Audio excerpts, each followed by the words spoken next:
these doubleheaders.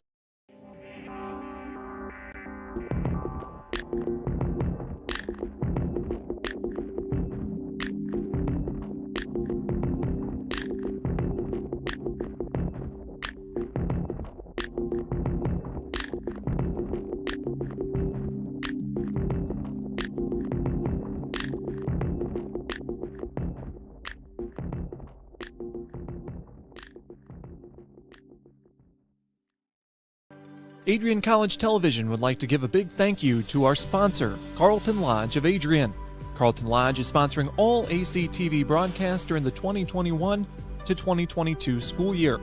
Located at 1629 West Maumee in Adrian, Carlton Lodge offers comfortable rooms and suites at affordable rates. There's also a heated indoor and outdoor pool, along with a 24-hour fitness center. Thank you for the continued support toward Adrian College Television. Adrian College has once again found itself on the 2022 U.S. News & World Report Best College Rankings. This is the 8th straight year that Adrian has been named to the top regional colleges Midwest section. Adrian College was also named the most innovative school in the regional colleges Midwest category. In addition, Adrian received accolades in Best Value in undergraduate teaching within regional colleges Midwest. Adrian College was also named in the top first-year experiences by U.S. News & World Report. This marks the 13th consecutive year that Adrian has appeared in U.S. News & World Report. To see the full rankings, visit their website. For more information on Adrian College, visit adrian.edu.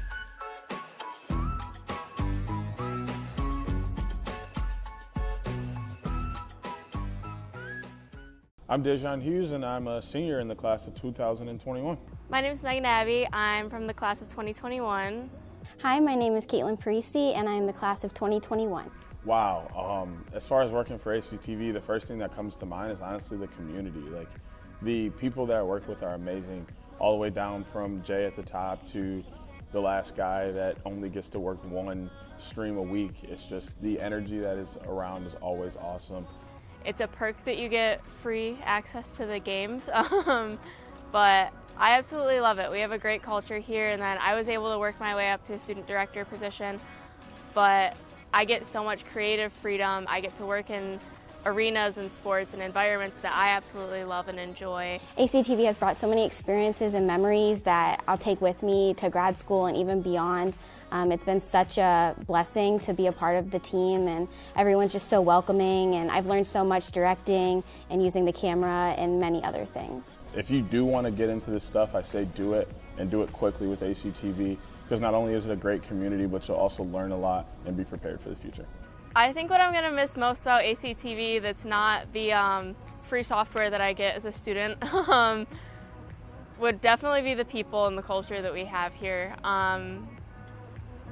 Just the connections that I've made, the students that we have, just the family that we have here. I'm definitely going to miss everyone a lot.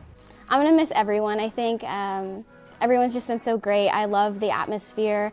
It's definitely another family away from home. I think directing is going to be something I miss, but just interacting with everyone during our meetings on Tuesdays, and just the atmosphere, I think, is going to be the biggest thing. DJ, Megan, Caitlin, I know I told you this was going to be a promo about ACTV. Well, it's actually a promo about you guys. Your leadership as seniors has helped me guide the program since taking over at the beginning of January. I would not have been able to do it without you three. Now, I know your time is done with ACTV at the end of the semester, but I know you're going to do so many great things in your future endeavors. I wish you the best of luck. The Adrian College Media Production House provides opportunities for students to learn and grow live on the airwaves, just like Matt Kibbe. I've gotten a chance to create a relationship with coaches and teams and learn more from people instead of trying to teach myself something. Got an opportunity to expand my knowledge of sports, hone in on my skills as a broadcaster, and learn about equipment in different ways. You get more of a connection with professors as well. Providing opportunities, growing leadership. The Adrian College Media Production House. Thanks for tuning in. Adrian College is looking for leaders, student athletes with the tenacity to keep the Bulldogs at the top, the forefront, in and out of the classroom. The Bulldogs are looking for talent, character, hard work, grit, leaders who can electrify sold-out crowds, got out a last-line shift, will their team to victory, hit a grand slam in the bottom of the ninth, and be a part of a legend in the making. Think you have what it takes to become a Bulldog? Visit adrian.edu to learn more.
What if you didn't choose to become an Adrian College Bulldog?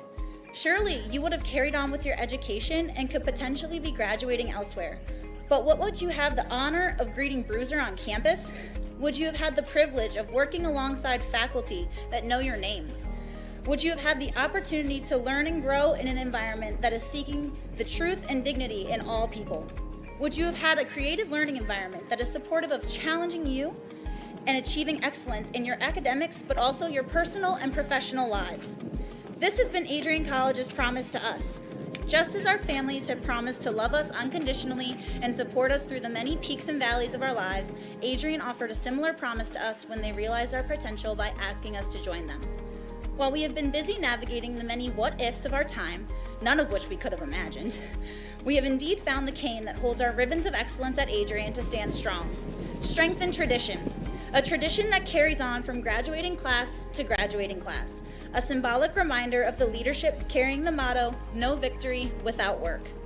The Adrian College class of 2021 can proudly proclaim that we have earned our ribbon of excellence for persevering through a pandemic because of our hard work. We have had to learn how to best navigate the many what-ifs in uncharted times. While some of the what-ifs have been answered, it is now up to each of us to embrace and navigate on our own. What if I take that job? What if I decide to continue on for postgraduate endeavors? What if I decide this? What if I decide that? No matter what, you'll be able to face your tomorrow knowing that you are a member of a pack, the Adrian College Bulldogs class of 2021. Part of the family here at Adrian College are the friends we've made.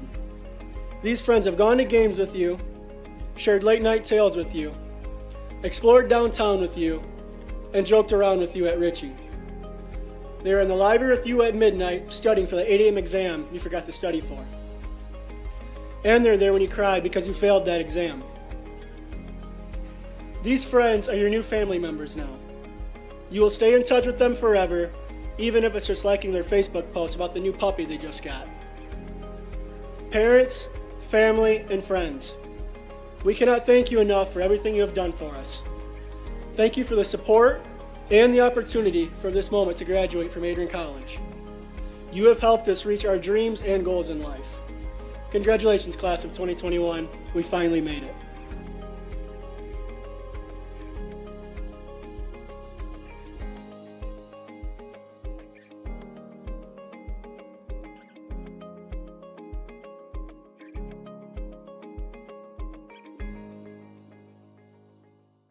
Adrian College has dozens of athletics programs, and winning is a staple on our campus. We have the culture of winning in and out of the classroom. This is a place where young men and women grow into professionals for life. Are you interested in learning more about the Bulldog experience? Visit adrianbulldogs.com and the Recruit Me tab to be recruited to play your sport of choice today. If you have what it takes, you could be a Bulldog in no time.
Crosses over, back onto the far side.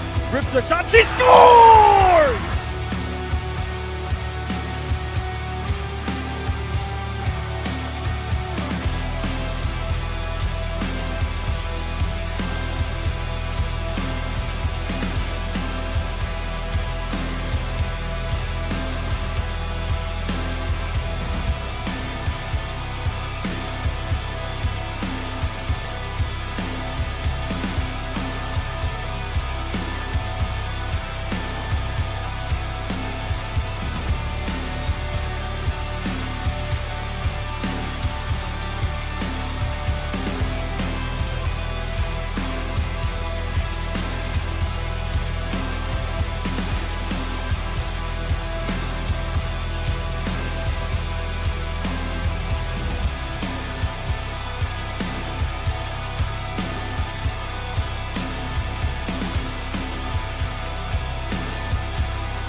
Adrian College is a pinpoint like no other. With our 77 undergraduate degrees, 47 majors, and 21 broad fields of study, Adrian has a one-of-a-kind, hands-on learning experience for everyone. Do you want to visit the campus of Adrian College in person? Visit adrian.edu/campus-visit. Again, that's adrian.edu/campus-visit. Come take in the beautiful facilities at Adrian College for yourself. Welcome to Adrian, Michigan. We're located in a proud college town.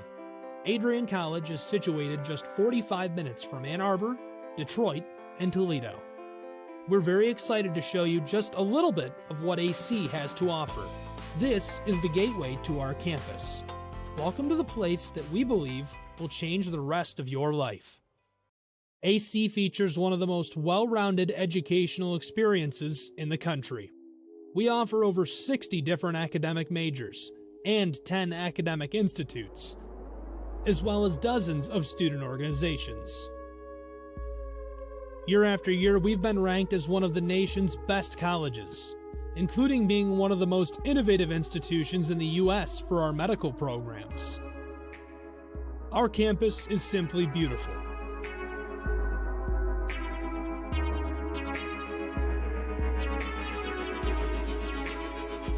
Our student-to-faculty ratio is an incredible 13-to-1. That means more attention for you and a much better overall learning environment. We know how to put together an education that is life-changing, and these are just some of the highlights. From our communication arts program, to our many performing arts, to the home of business on campus, to our sciences and medical studies, we have the spaces where you can grow into the professional that you want to become. Our first-year student experience is award-winning. You'll make lifelong friends here, meet mentors, and maybe even meet that special someone. The Kane Student Center is open 24 hours a day, and there's a lot going on here. The Bulldog Beanery has all of your hot drinks. Pause and Go is our on-campus convenience store. The bookstore is where you'll get all of your Bulldog gear, and you can just hang out and study in the skyboxes.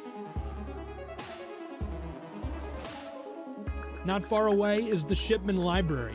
The Shipman has quiet, relaxing spaces for you to study in. You can check out books from thousands of libraries around the country, and the Shipman is open 24 hours as well for your convenience. There are hundreds of learning opportunities on campus. In addition to the arts and beautiful facilities, Adrian College is known for its athletic programs. There is nothing like a Saturday game day here in Adrian. The Bulldog football team are 11-time MIAA champions. At Docking Stadium, fans watch soccer, lacrosse, football, and more. Just a few hundred yards away, Adrian College's basketball teams compete. In addition to basketball, fans can enjoy wrestling, acro and tumbling, and volleyball here. We also have a state-of-the-art weight room available to all of our students. When things heat up too much on campus, you can cool off with our ice sports. Our NCAA ice hockey teams are constantly battling in the national playoffs. Just a quick walk down the service drive, we feature one of the best baseball and softball programs in the nation at our level. Soon you'll be able to cross the street and watch men's and women's rugby take to the pitch as well. Our rowing, crew, and top-ranked bass fishing programs compete out of the Adrian College Boathouse, a gorgeous facility just a 15-minute drive north on Devil's Lake. Our students know how to relax in their downtime. When they're not out and about, we have dozens of housing options on campus. With apartments right in the mix of things, you can pick what works best for you. We've also recently renovated a few of our housing options. Adrian College is a Methodist-affiliated institution that has been changing lives since 1859. The modern liberal arts education offered by our faculty is unrivaled. We can't wait to have you on campus and show you around. Visit adrian.edu to schedule a full... For student athletes, coaches, officials, and fans, please join Adrian College in providing a... Hello and welcome to Nicolay Field on the campus of Adrian College. It's MIAA baseball today as the 11-10 Bulldogs take on the 10-12 Albion Britons. Hello again, everybody. I'm Matt Kibbe, joined as always by Mike Prang and Dave Van Giesen on the public address. He'll be joining us here shortly on the broadcast. Right now we have Mike Prang, and Mike, we come into this game. It's a doubleheader Saturday for the Bulldogs. Last night's game at Albion suspended due to rain. They'll make that up at a later date, but Bulldogs and the Britons looking to get ahead in the MIAA standings. Yeah, definitely. Albion coming in 5-2 in the MIAA. Bulldogs 3-2 in conference play. The Bulldogs haven't played as many games, and like you said, because of weather, we had that suspended game yesterday at Albion. Last weekend, Bulldogs were supposed to take on Hope College in a 3-game set. First one gets suspended because of an umpire injury. Yeah. Tied 4-4 in the top of the 8th inning. And then Holland, Michigan got a lot of snow the next day when we were supposed to play games 2 and 3 up at Hope College. So those games were postponed. Supposed to be played on Monday, but there's more snow in the forecast up there. So who knows what's going to happen, but as of right now, they have a very busy week next week. I think there's a game, it feels like almost every single day next week for the Bulldogs. Leading off for Albion in the top half of the first inning is the right fielder, number 9, Sean Haddlesey. Yeah, you're right. A lot of games, like I said, that Monday makeup. We're planning to play all 3 of them that day. Resume that game first at noon on Monday, then play the doubleheader. Hopefully we can get those games in. Then we play Trine on Tuesday. Supposed to have non-conference versus Defiance on Wednesday. Haddlesey swings at the first pitch. He'll split the gap in left center field, and he'll get an opening double off of the arm of Giorno. Figure it out. You can tell this is the first broadcast back in the booth, but Albion coming out swinging early at the first pitch fastball offering from Giorno. We'll figure it out. Now batting the second baseman, number 14, Zach Gray. Mentioned first pitch was at 1:03 p.m. here today. Yeah, and boys, the big thing about all these games this week is every one of them is going to be a critical contest for the Bulldogs MIAA championship fight here. Giorno will deliver from the stretch. First pitch breaking ball is in for a called strike. They'll have one non-conference game next week, and it's Defiance on Wednesday. Everything else is going to be conference, and like Goose was mentioning, a chance to kind of figure out those standings where the Bulldogs right now sit in the middle of the pack due to their amount of not as much games played. Another swing and a miss here from Gray, the second baseman. Yeah, and if they get them all in, we might be starting Mike Prang as our pitcher that afternoon. Hey, man, get the lefty on the mound. I still got 2 more years of eligibility. Notice how he knows that. He remembers that. That's my man. That's it. I mean, the UCL is not attached, but I can throw you a good 71-mile-an-hour strike probably. Here's the 0-2 from Giorno with the runner at second base. Outside, waste one. It makes it 1-2. Bulldogs come into this contest. It's a little bit of a different defensive look. Out in the outfield from left to right, we have Rogers, Peck, and Goods. And then in the infield, you have Davis. Here's the change. Weeks is at short in place of Tommy Miller. Unfortunately, rolled his ankle last night due to some of those field conditions that the team was going through at Albion. As the 1-2 is rolled right 2 weeks on cue, he'll go over to first and take the out. And the runner will advance to third here. And that will retire Gray for the first out of the inning. Now batting the first baseman, number 28, Justin Sharon. You also have Cardenti, who I found out actually does own a glove. And then Aaron Valentine is at first base. The battery today is paired with Dylan Johnson. Yeah, Kevin Cardenti was the full-time DH last year. Started as the DH this year, but got a game or 2 down south in at second base. He started one up here at Nicolay Field earlier this year, but he's seeing the start today. First pitch in for a strike on Sharon. He has a .293 batting average coming into today. Gets on base a lot, 853 on base percentage for the 3-hole hitter. He's got a runner on third here trying to do a job and get Albion an early lead. He'll swing at the 0-1 offering, foul it back. My car is not in a great position today, so we're going to hope for the netting to get in the way.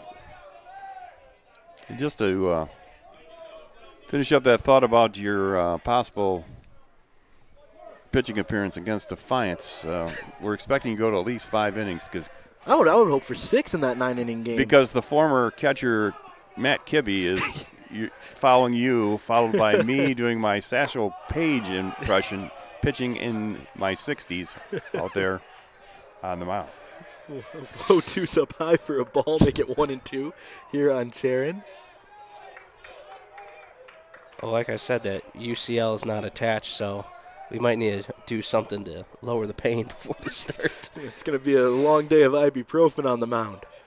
Here's the 1-2 from Giorno. It's a curveball up high in the zone. It will not break in, make it 2-2.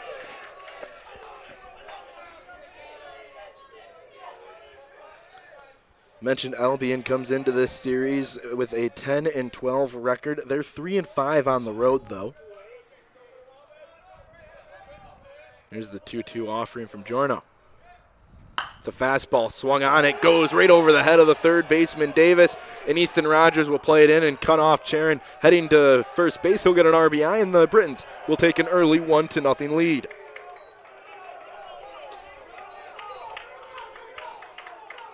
Does a job there. I like the aggressiveness from Charon at first. Now batting the catcher, number 10, Matt McGann. He rounded first pretty hard. Kind of looking double right away, not knowing where Rogers was going to throw it to.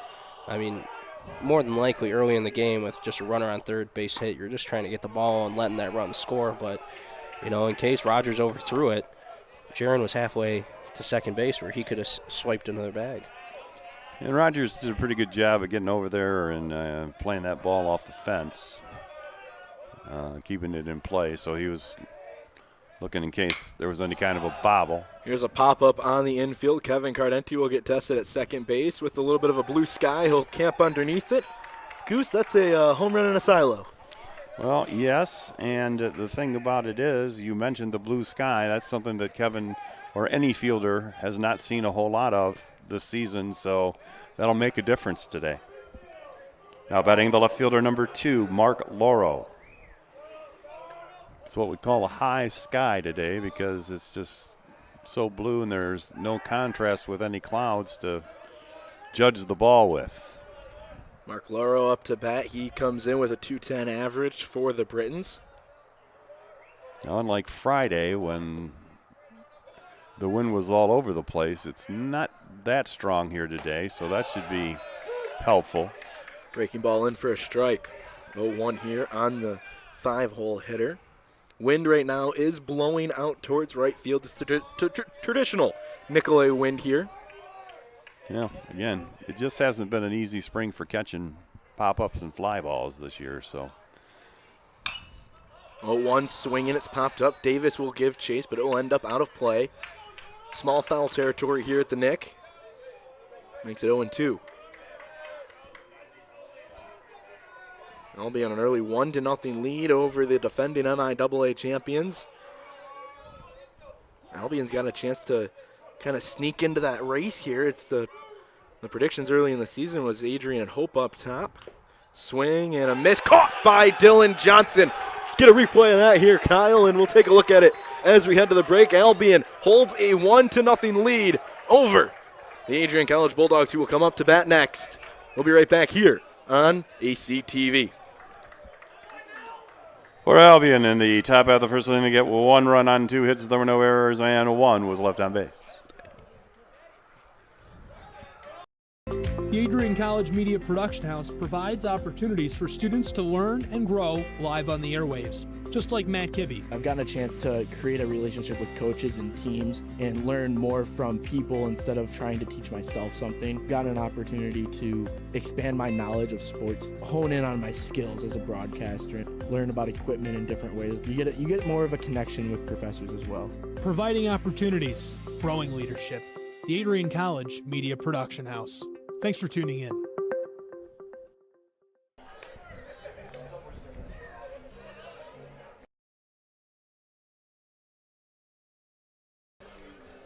Welcome back here on ACTV. Bulldogs coming up to bat here in the bottom half of the first inning, down by a run. Bulldogs have a pretty stout lineup here today. It's a youthful lineup at that as well. It leads off with the true freshman, Don Goods. And pitching for the Britons is going to be Scotty Clippert.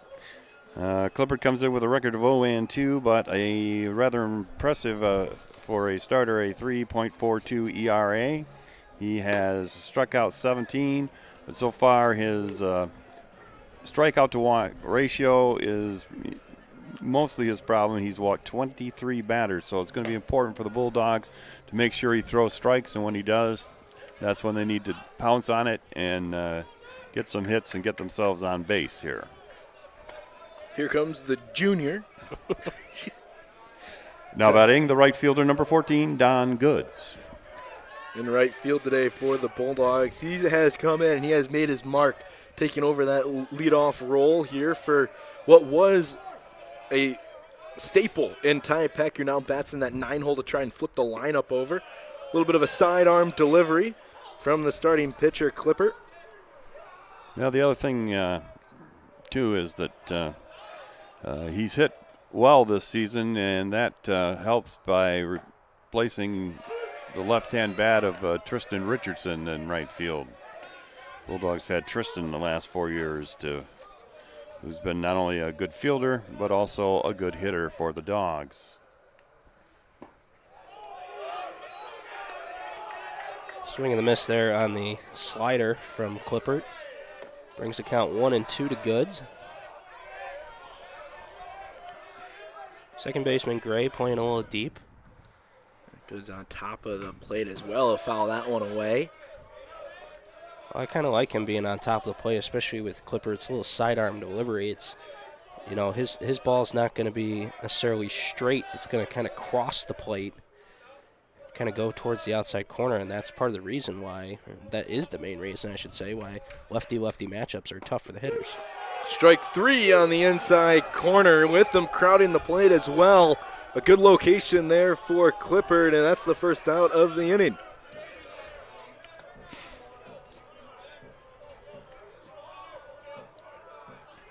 Now batting the second baseman at number 9, Kevin Cardenti.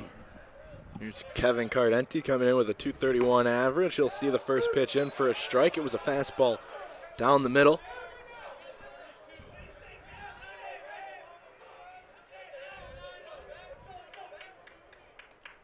The 0-1 is right on the inside corner for another called strike. It makes it 0-2 early on Cardenti.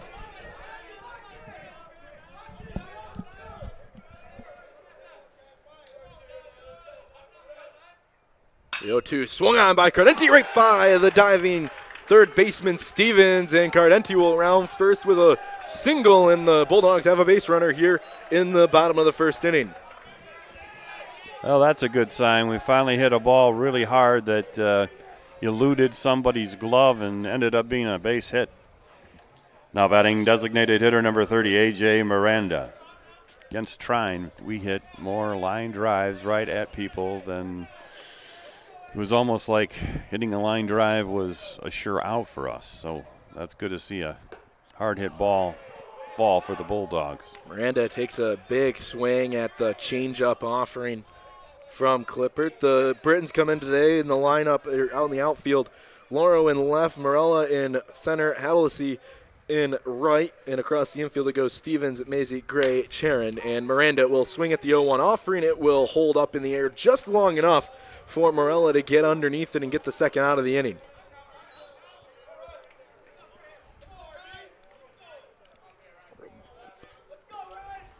Now batting the third baseman, number 17, Ryan Davis. You know, one thing Miranda needs to do hitting in that 3-hole, and he did it so well earlier in the year, he's got 6 home runs on the year, is, you know, he really didn't deal with junk balls until you had 2 strikes and you had to deal with them. Mm-hmm. You know, now his approach has kind of been missing. You know, so we've seen him swinging at the pitches low and away and lofting those into center and or popping them up on the infield. So he just needs to get back to his approach from the beginning of the year. Yeah, you mentioned he has 6 home runs on the year. That's second, tied for second in the MIAA on the home run leaderboard there. Bulldogs were looking for a balk there on Clippert. Don't get it. And then Davis will swing and roll over to third. They'll take the easy one at second base. The Bulldogs get a hit but strand the runner. And we'll head to the top of the second inning. The score 1-0 here on ECTV.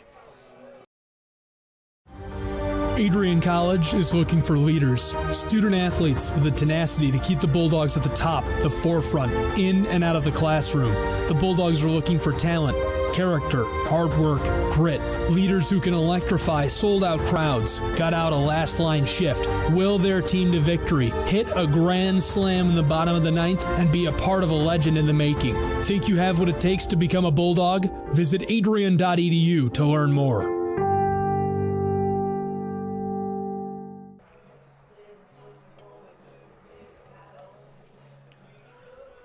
Welcome back here on ACTV. You can see it. Albion has an early 1-0 lead here over the Bulldogs. Matt Hibby, Mike Prang, Dave Van Giesen up here in the booth. MIAA matchup here between the Britons and the Bulldogs. 6, 7, 8 due up to go up against the right arm of Andrew Giorno.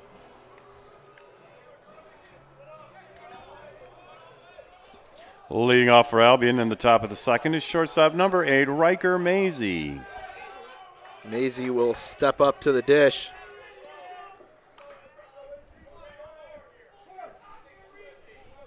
So far he's played in 22 games and he's batting .263.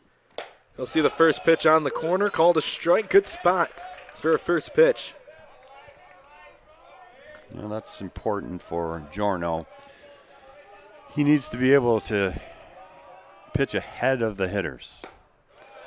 The other day when he was pitching, first couple innings he did very well because he was getting on top of the strike count.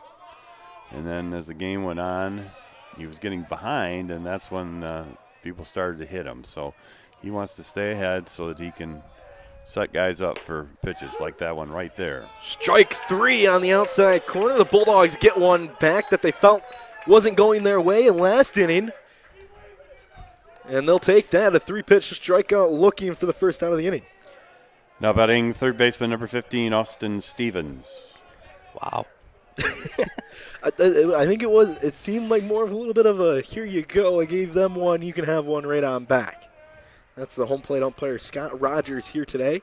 Well, that's the first time that today's the first time we've had Scott Rogers. And he is given that outside corner as he's just doubled up on that pitch now. So learn the zone here early in the contest. And Mr. Van Giesen's tenets of life, there's nothing worse to be than slow to catch on. These batters are going to have to start protecting that plate out there because it's obvious that that's going to be a strike. So you have one knowing that, you've got to be able to, protect that corner and step out over the plate and drive that ball to right. Felt like that one on the inside might have been there, so maybe the team's going to have to adjust more outside. Swung through the 1-1 offering, makes it 1-2. Well, like I say, as a batter, if they're given the outside corner, you should hope to get the inside corner a little bit. But that's what it looks like right now with Rogers establishing his zone here early in the second inning of a 1-0 game. The 1-2 is outside. Dylan Johnson couldn't get out to it. And I'd like to point out there's nothing wrong with that as long as, like I say, once that's been established and you know that's what it is, then we're all good. Time for the batter, Stevens. He'll hear the traditional "your world, we're just living in it" from the dugout. Good time call, especially with Giorno in the set of his delivery. He exclusively works from the stretch here, right in the middle of the rubber. Swung through, another strikeout for Giorno, and there's 2 outs here in the top of the second inning. This one's swinging. Now batting designated hitter number 12, Braden Emery. Here's Braden Emery. He's played in 19 games. His average not probably where he wants it to be, batting 183. Put him in the 8-hole. Hopefully he'll see more fastballs. That's the intention of head coach Scott Carden in his 19th season. 0-1 after the foul back by Emery.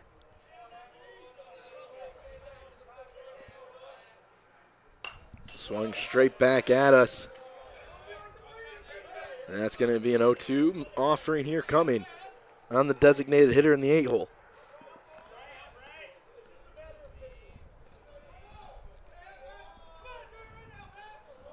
Jorno looking to put away the Britons here in the top of the second inning on the 0-2 offering.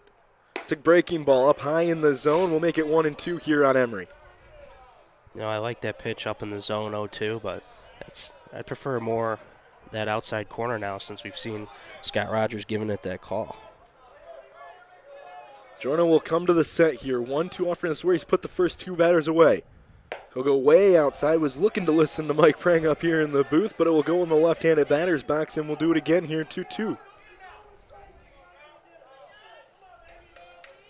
Dylan Johnson is following the footsteps of Gunnar Rainey, very vocal and motions towards his pitchers. Here's 2s across the board.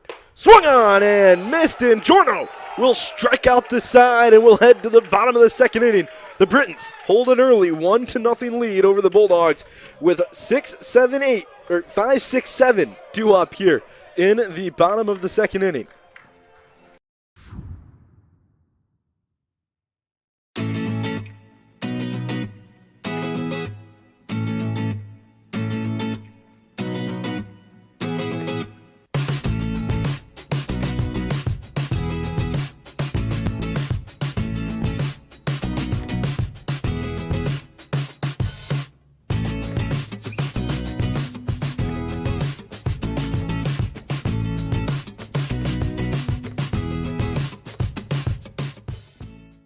It might be time to You know what's crazy is Adrian College is a pinpoint like no other. With our 77 undergraduate degrees, 47 majors, and 21 broad fields of study, Adrian has a one-of-a-kind, hands-on learning experience for everyone. Do you want to visit the campus of Adrian College in person? Visit adrian.edu/campus-visit. Again, that's adrian.edu/campus-visit. Come take in the beautiful facilities at Adrian College for yourself. Leading off for the Bulldogs in the bottom of the second is first baseman number 8, Aaron Valentine. 5, 6, 7 due up here for the Bulldogs. Leading it off is Aaron Valentine. He'll see the first pitch. It's on the inside corner, not called a strike. Scott Rogers has been given that outside, but not the inside. And you see this traditionally with umpires. They set up on the inside half of the plate. So a lot of times it's easier to see that inside pitch and know if it's a true strike or not. He'll give this one here. So that outside plate, a little bit more forgiving because it's crossing the eyesight.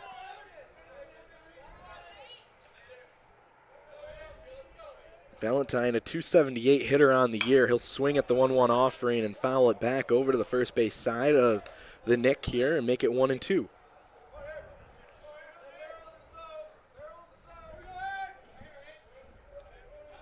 Craig Rainey talking about barrel through the zone.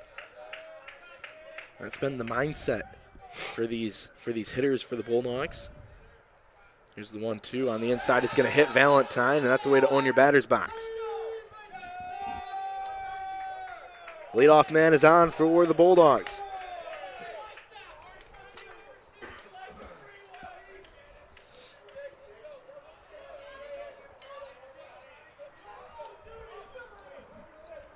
Now batting left fielder number 26, Easton Rogers.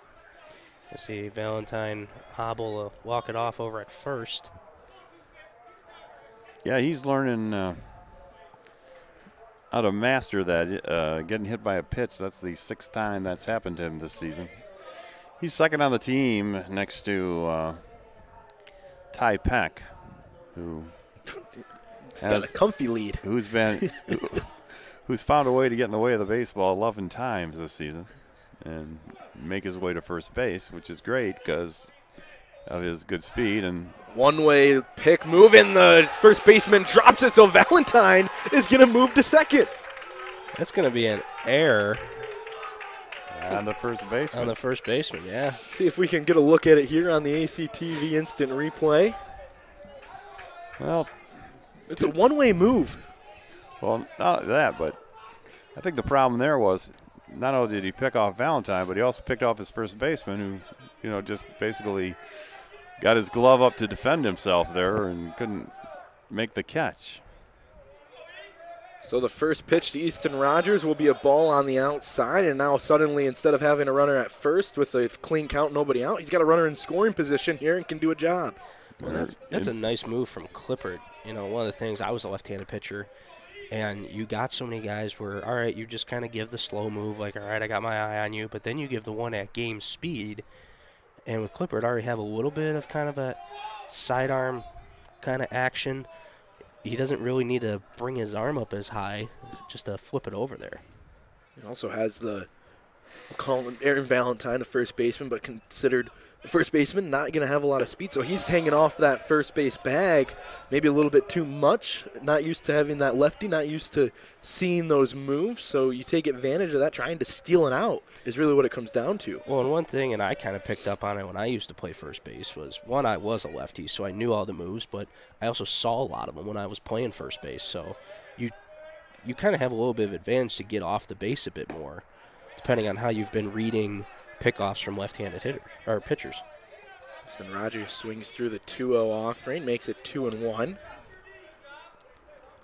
He's looking to continue on a solid season so far in his sophomore campaign, 286. He's a guy I'm excited to see as he grows into his role here for Craig Rainey. Here's the 2-1. Inside, this one's been called a strike all day. He'll get another one, 2-2.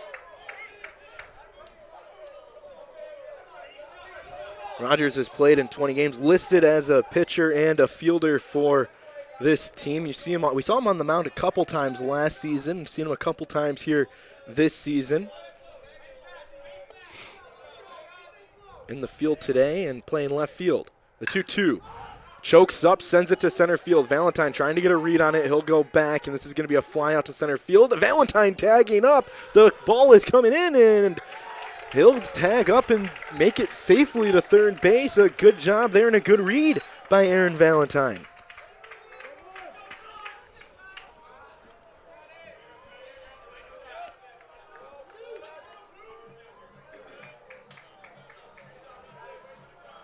Now batting the shortstop, number 2, Gus Weeks. Well, and I like that aggressiveness from Valentine. Obviously, we saw it going from first to second, but now second and third, and that's something where you kind of do your scouting report during the warm-ups of infield, outfield, see who's got the strong arm, who doesn't. So Valentine must have picked up on something before the game where he's like, okay, I can swipe this bag now. That was Marola out in center field. He was drifting. Usually that's an easier throw for the center fielder. It's a shorter throw to third. He kind of airmailed it a little bit. Not lollygagged. He was trying to get it to third, but he could put a little bit too much arc underneath it. Valentine able to slide underneath it. Yeah, and I think, too, he was a little surprised that Valentine was going to tag up on that play and go, so it kind of jolted him a little bit in his throw to first. But that's a big play by Valentine because he's a big run here because he was picked off of first base and should be back in the dugout. So the fact that the Britain's error has allowed him to be on, we need to pick him up. And they're going to do it right here. A fly ball to left field. Trailing back is going to be Loro. Valentine tags up. The cut is made at third. It gets through, and Valentine will score on the sacrifice fly by Gus Weeks, and we are tied up at 1. An unearned run for the Britons, and it ties this game up.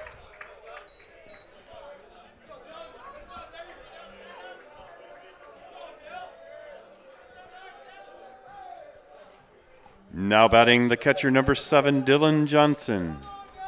It's a good piece of hitting there by Weeks. He did just what he had to do. He hit a line drive. It was towards him. Dylan Johnson. Going to put Johnson on as the ball hits him in the back. So third time he's gotten hit this season. We're starting to see some of that wildness that I was talking about with Clippard. That's been his bugaboo this season so far. Again, he's walked 23, and now he's hit 2 batters in this inning. Now batting the center fielder, number 6, Ty Peck. Well, one thing you got to look at, and the Bulldogs struggled with this in a lot of their losses, was the amount of free bases they gave away, and that's what Trine's done twice now this inning.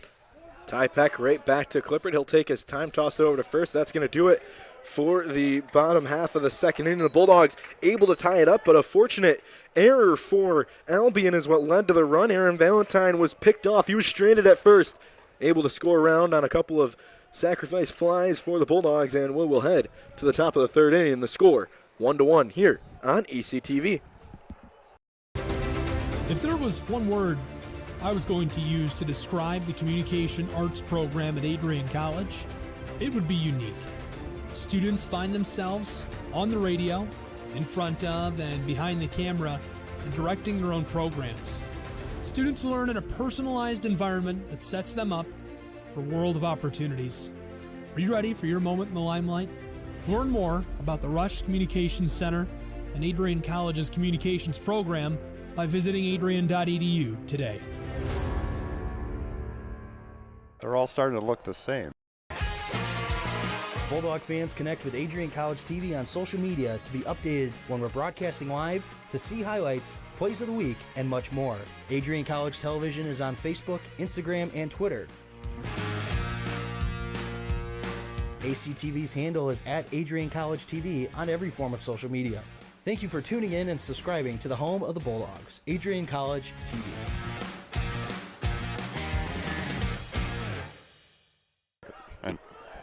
Welcome back here on the Adrian College TV YouTube channel. Top of the third inning underway here as we're getting ready to get set here between the Britons and the Bulldogs. Leading off for Albion in the top half of the third inning is center fielder number 11, Patrick Marola. 9-1-2 due up here in the top of the third inning, a 1-1 game. Jorno has struck out the last 4 batters. They'll start this inning off with a fastball to the outside, and the other batter's box. It's 1-0. I know Marola. Not spelled the same. Liz Marola batting .237 on the season. Marola, I know, is a adult slow-pitch softball player hitting about .850. Here's the 1-0 from Jorno. It's swung out. This will be the first ball put in play in the last 4 batters. It's out to right field. Camping underneath it was Guts. He'll make an easy grab in the basket, and there's 1 away.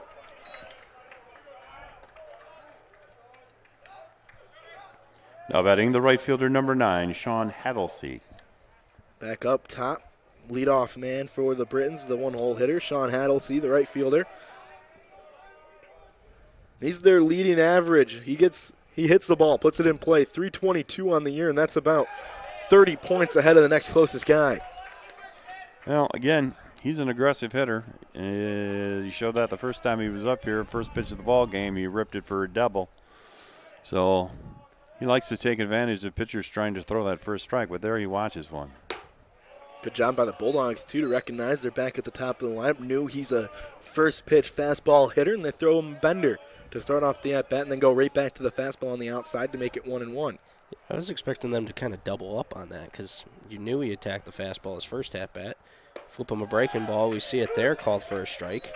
Right on the inside corner as well. And this is going to be a guy that doesn't want to deal with that until he absolutely has to, which now with 2 strikes he does.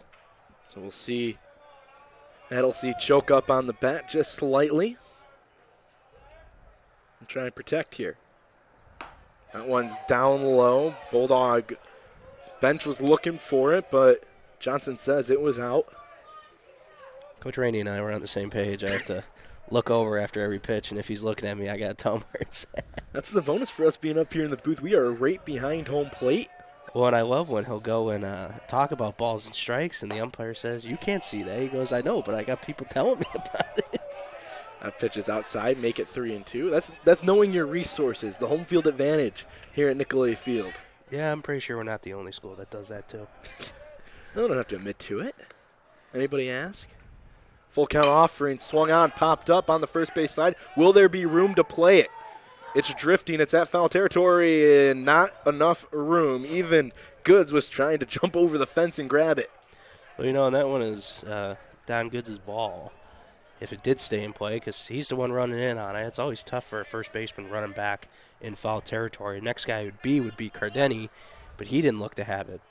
Well, that ball, I think might have gotten up and the wind might have took it. It looked like it was going to be playable for a moment before it went about 5 feet outside of the fence, and we'll do the 3-2 all over again. Here's Jorno. Down low, this is going to be a ball 4, and that's going to put a man on for the Britons. That stops the streak of 6 in a row. Now batting the second baseman, number 14, Zach Gray. And Mike, to your point about other schools having people behind the plate in the press box looking down, that's true, but very few of them have the good view we have here at Nicolay Field because we are right on top. Again, not much room in foul territory here from home plate to where we're sitting in the press box is not very far. Some of these other stadiums, when they're on the back of the bleachers, they're much farther away. So no one gets a better view than us that's not on the field. You can see it on the stream if you're watching at home. The view that we have for you right now, our center field cam, obviously you can tell there is nothing around. We are straight above that camera. We're just out of frame. But right behind home plate is the big thing. Even if you were a little bit more room and you were offset, a little bit harder to tell. But Mike Bring, you are quite literally in line with the home plate umpire. Yeah, we don't need Sky Rogers back there. I can do it. One of these days, I could have done that on Wednesday, or what day was that last week? I was going to say, where we struggled, where the one guy got taken out. Might as well just. As I recall, Mike, call from up here. Against Case Western, you were volunteering to actually take over. 1-2 is the count here on the 2-hole hitter, Zach Gray, the second baseman. Halsey's over at first. He's 1 for 3 in stolen base attempts, so not really a stealing threat. This Albion team doesn't really go in motion a whole heck of a lot. There's a couple of guys that are key steal or bag stealers, but a couple of them just kind of hang around first base. Goes back to your point against Case Western, and my thing about this one's rolled to short. Weeks will field it. He'll just take the out over at first, and that's a smart play by Weeks to get an out. Yeah, it definitely was, because he knew that Hadley was going to be safe there. Now batting first baseman, number 28, Justin Sharon. But back to what I was saying about me and Coach Rainey being on the same page when it comes with balls and strikes, me telling him where it's at against Case Western. I gave him a lot of I don't knows because it was there, it was called a ball. It wasn't there, it was called a strike, vice versa. So I really didn't know what to tell him. Here's Sharon, the first baseman for the Britons. They'll see a first pitch. Dylan Johnson goes down into a block to stop it, and it's 1-0. I want to look back at that play by Weeks, just a freshman for the Bulldogs, and he's stepping into a role that's been anchored by fifth-year senior Thomas Miller, who we don't know if he's ever going to leave Adrian College when you really think about it, but Weeks steps in as a freshman. He's played in a lot of games here as well. He's gotten a lot of playing time throughout the season, but a smart play by the young freshman. Here's Sharon swinging towards right. It's going to be a base knock. They're going to send the runner home. Goods has got a good arm, and it's going to be cut off by the pitcher. And that's going to be an RBI single for Justin Sharon, and it is 2-1 Albion here in the top of the third inning.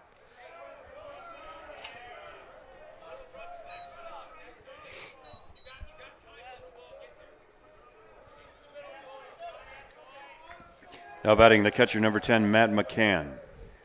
Well, again, that walk cost the Bulldogs. And that's what Mike was talking about how too many free passes from the pitching staff this year. But there's a fly ball center field. Ty Peck will wait for it to come down, and he will grab it to end the inning. So the Bulldogs give up one in the top of the third. It's now 2-1. And we'll be back with more baseball from Nicolay Field after we pause for this. You're watching Bulldog Baseball on ACTV.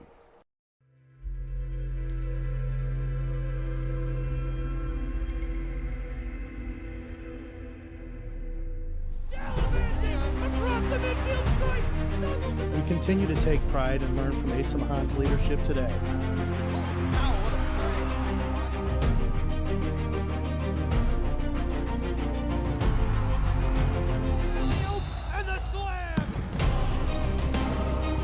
161 years of commitment to harnessing the power of creativity, ingenuity, community, and academic excellence. I believe that if you get your degree here, the world is going to feel like it's shrinking.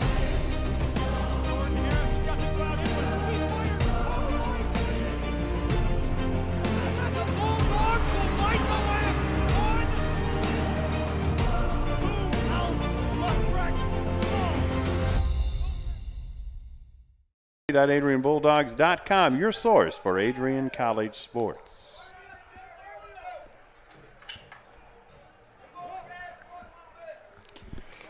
Leading off for the Bulldogs in the bottom of the third is right fielder number 14, Don Goods.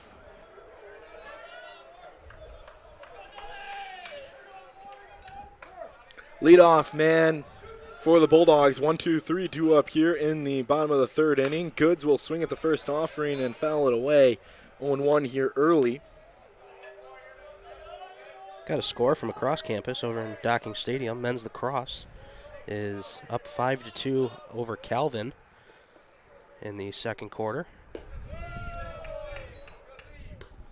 They're having a great season. Yeah, they have kind of come in and surprised some people this year in the MIAA and across the country. They're still receiving votes, aren't they?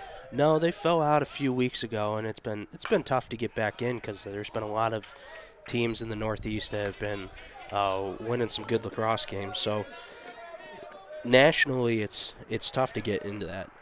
But in the MIAA, top 20. The MIAA, though, they sit 2-0 with a couple other teams. Hope and Albion are also 2-0.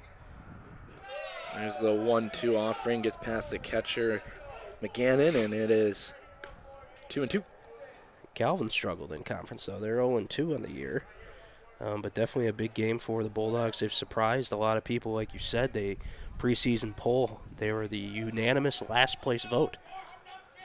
Here's the 2-2 on the outside, and that has been called a couple of times today. Doesn't get it there, says Scott Rogers, and it is a full count on the leadoff man. Well, I noticed just the last time Goods was up that there were a couple close ones on the outside corner called for a ball against the lefty, but then they called him on the inside one, and it's been vice versa for right-handers. He's been getting the outside call, but not the inside call. It's down low. Goods drops his bat right on home plate, and the leadoff man is on.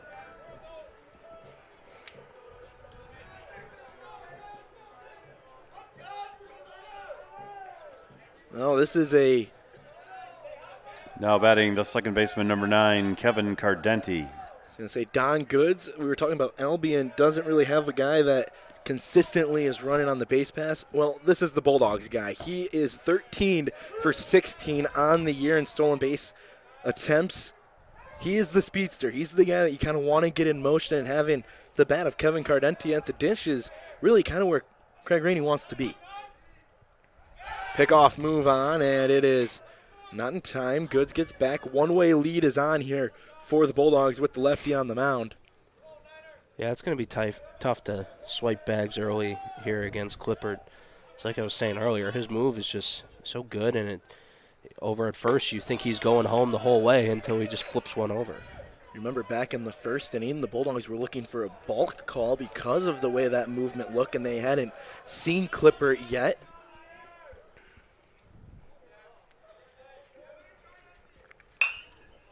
Cardenti swings at the 1-1, fouls it back, and it's 1-2 now here. Clippard looking for an out. Yeah, the Bulldogs are still a little suspicious because Goods is having a running conversation with the umpire about that move. And a lot of times it's the fact that he steps towards first when he's and then does throw home, where the Bulldogs really think that's a balk because he's holding him by stepping that way when he goes home. Yeah, and as left-handed pitchers, like, you're taught to have a balk move. That is a balk. There you go, another pickoff here. Goods is going to just head in, and he'll be out looking for it. And there's the pickoff that they wanted back in the second inning. They get it here, and there is one away. Pickoff will go 1-3-6 on the putout. It's 2-2 back at the dish.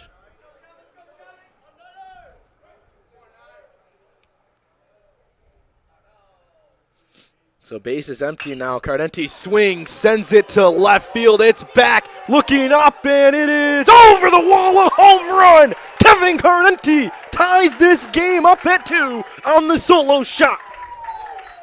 Well, Cardenti's not going to get picked off. That we do know. As he hit all of that one, and we are tied. Kevin Cardenti sends out his second home run of the season. It's a big one.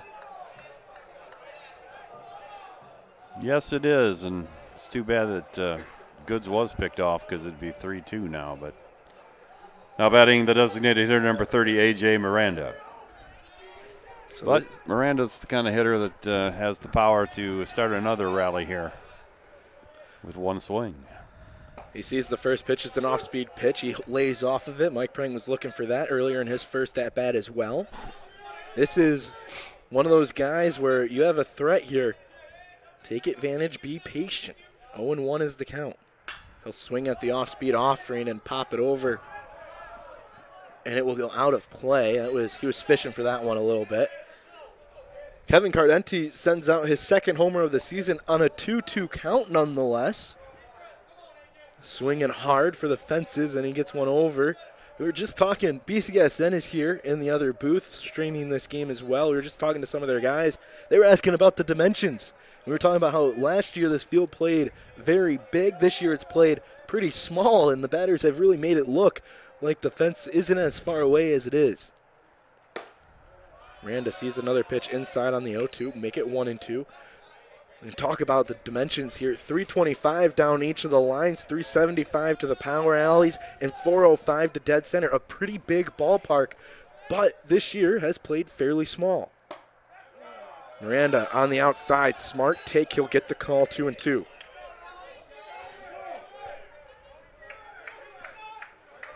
Peel, no good for the Britons. They'll give a little bit of a gripe to the umpire crew. Here's the 2-2 offering from Clipper. It's another breaking ball down low, 3-2. He's run the count full after going down 0-2.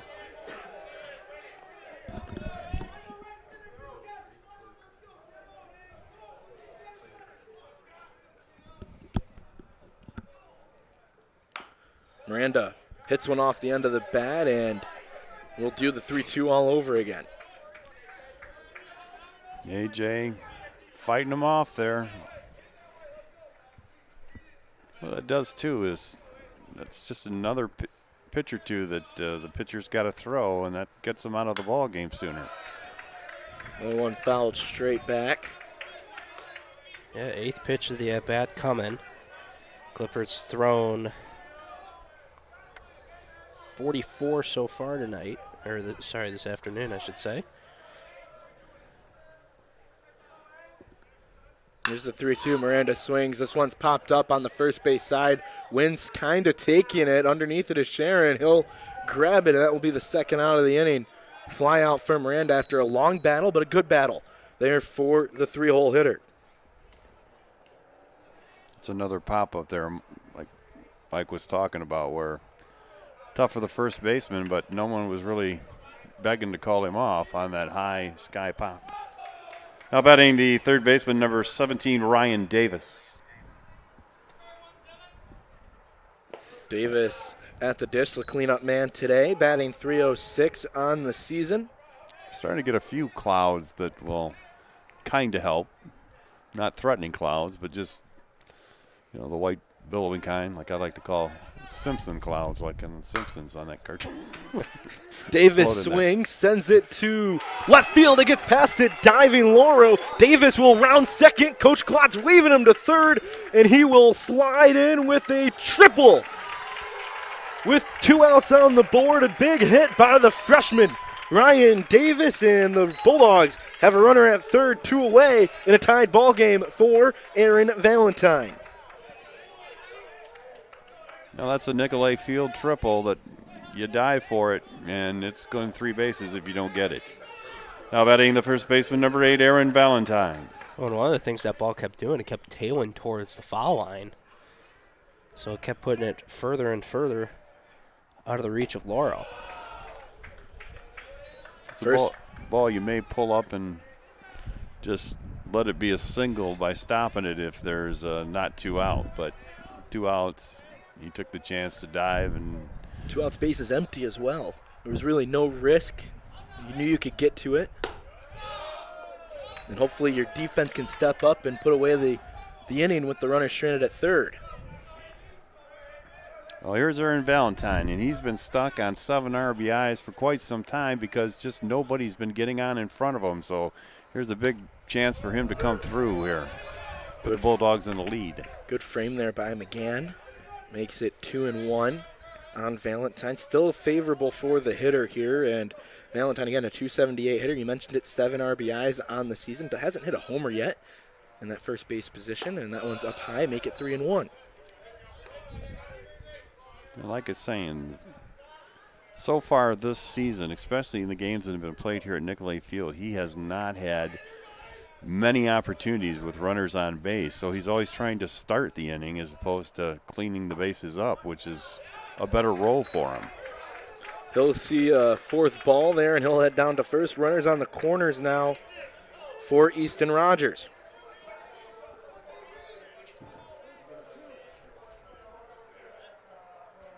Now batting the left fielder, number 26, Easton Rogers. Rogers 0 for 1 on the day so far. Flew out to center field in his first at-bat. He's got a job to do here. Now we got an interesting situation here on the base pass because you may remember Valentine was picked off and the first baseman dropped the ball, so he made it to second. But if that would occur again, it's important that he gets in a rundown and maybe we can get somebody home here. Valentine sees the pickoff attempt come over to him. Bench was on it, though. Yelling at him to get back. He's about 1 step off of first base now as well. Yeah, I was just about to say, much shorter lead this time around. 0-1 here on Rogers. That one's outside, but it's pulled back in for a strike, and that one makes it 0-2. Well, again, the last time when Valentine was picked off, basically he picked off his first baseman as well. And that's why Davis has to be very alert when he goes over there because there may be a chance for him to sneak home in the right circumstance. Rogers takes a big swing at the 0-2 offering and fouls it off. Gus Weeks sits on deck. Remember, Easton Rogers, last time he was up, sent it to center field. That was after Aaron Valentine had moved over to second, so the putout actually allowed Valentine to tag up a little sneakily and lead to the first run for the Bulldogs. That one down low, blocked by McGannon, and it is 1-2. We're tied at 2, courtesy of the Kevin Cardenti home run here in the bottom of the 3rd inning. Runners on the corners, 2 outs, 1-2 count on Easton Rogers, looking to take the first lead here for the Bulldogs. Hits him. This is going to load the bases for Gus Weeks. You mentioned, Goose, the wildness of Clippert this season. It's coming back here with 2 outs now. We'll take a smart timeout here, will Albion, as they head out to the mound. We'll step aside here for 30 seconds on ACTV. The Adrian College Media Production House provides opportunities for students to learn and grow live on the airwaves, just like Matt Kibbe. I've gotten a chance to create a relationship with coaches and teams and learn more from people instead of trying to teach myself something. Got an opportunity to expand my knowledge of sports, hone in on my skills as a broadcaster, and learn about equipment in different ways. You get more of a connection with professors as well. Providing opportunities, growing leadership. The Adrian College Media Production House. Thanks for tuning in. Well, it wasn't just any timeout. It turns into a pitching change for the Britons. The new man is on. Andrew Renner is going to step into the mound, and as he warms up, we'll step aside here. Bases are loaded for the Bulldogs. We'll be right back for the rest of this bottom half of the 3rd inning on Adrian College is looking for leaders, student athletes with the tenacity to keep the Bulldogs at the top, the forefront, in and out of the classroom. The Bulldogs are looking for talent, Character, hard work, grit. Leaders who can electrify sold-out crowds. Got out a last-line shift. Will their team to victory. Hit a grand slam in the bottom of the ninth and be a part of a legend in the making. Think you have what it takes to become a Bulldog? Visit adrian.edu to learn more.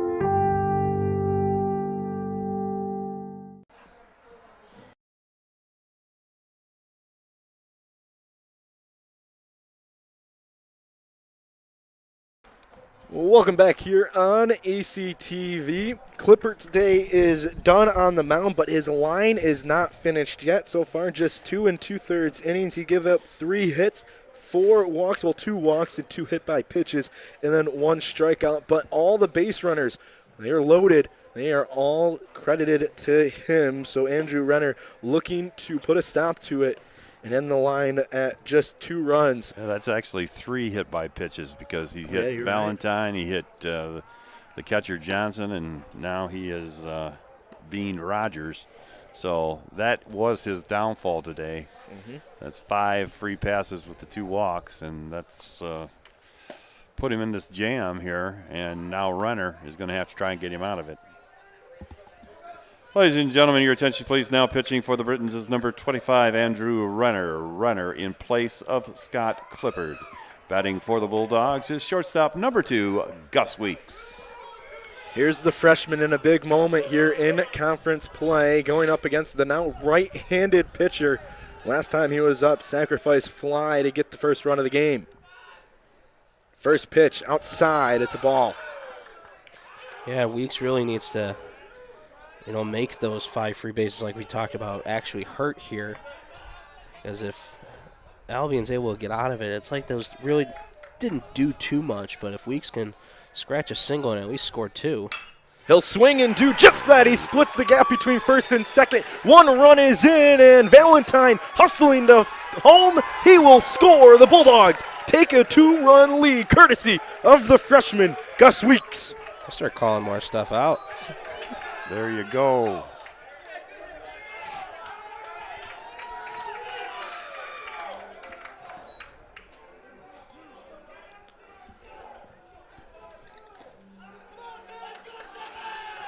Now batting the catcher, number 7, Dylan Johnson.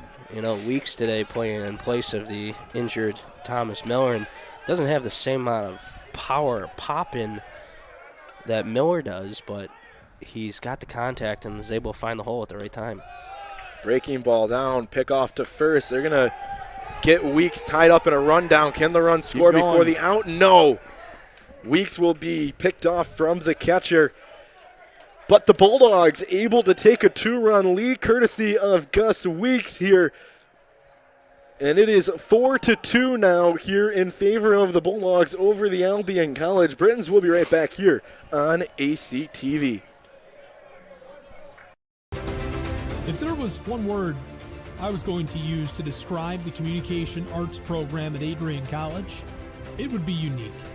Students find themselves on the radio, in front of and behind the camera, and directing their own programs. Students learn in a personalized environment that sets them up for a world of opportunities. Are you ready for your moment in the limelight? Learn more about the Rush Communications Center and Adrian College's communications program by visiting adrian.edu today. Welcome back here. It was a Kevin Cardenti home run that started off the bottom half of the 3rd inning, and we're going to try and play a replay here. So there we go. It looks like we got it now. You got it selected. That's the question here. Let's see if we can take a look at it. Our production having a little bit of some technical difficulties. Go ahead, hit play. Oh, interesting. Okay. Have to figure that part out. Leading off for the Britons in the top half of the 4th inning is left fielder number 2, Mark Aloro. Well, anyway, 5, 6, 7 due up for the Albion Britons, and it is Jorno who is still on the mound for the Bulldogs. There's no activity down in the bullpen. He's got an 0-1 start on Laurel, the left fielder here, with the Britons now down by 2. Big inning for Giorno. His Bulldogs have staked him to a lead. And now he has to keep that momentum going by getting the Britons out here in hopefully quick order and get the Bulldogs batters right back up there to the plate.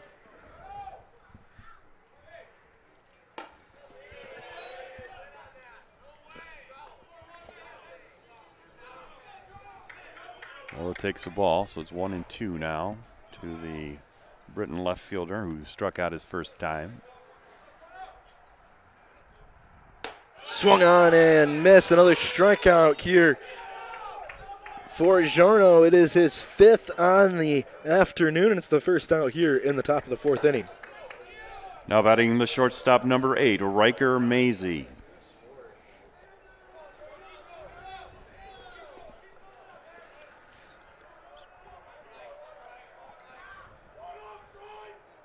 So here's Maisie, the shortstop. He struck out looking last time he was up. He faced Giorno. There's an outside pitch for a ball. It's 1-0. Giorno already at his season high in strikeouts with 5. Or he just set his season high, I should say, beating 2 appearances where he struck out 3. Now he and Davis Johnson are on the same wavelength today. They're doing a good job of setting these batters up and being able to change location and fooling them. Just like that pitch right example. There. Yes. On cue.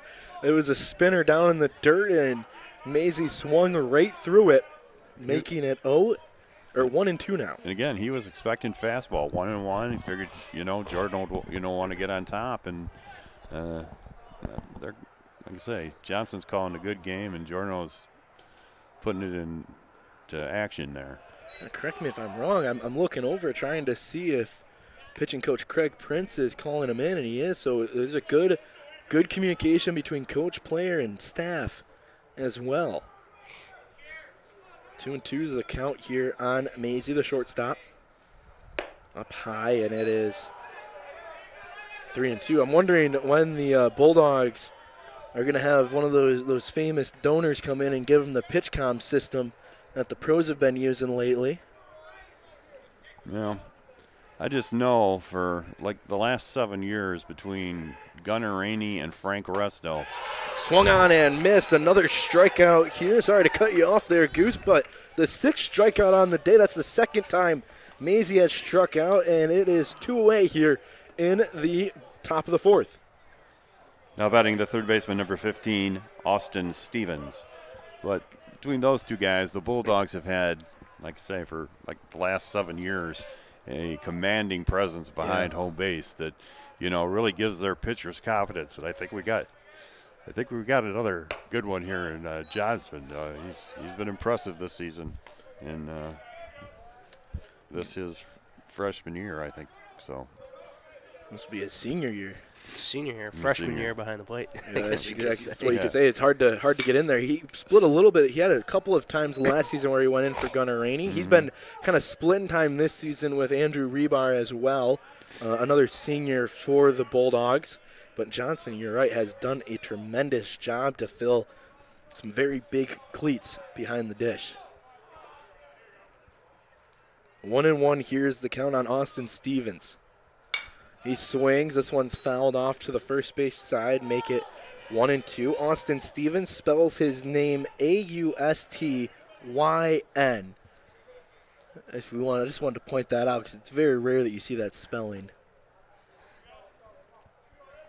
Seems like an Albion thing. Well, and Stevens, Stephen. Here's the 1-2 from Giorno. Check swing. They'll appeal, and he did not go.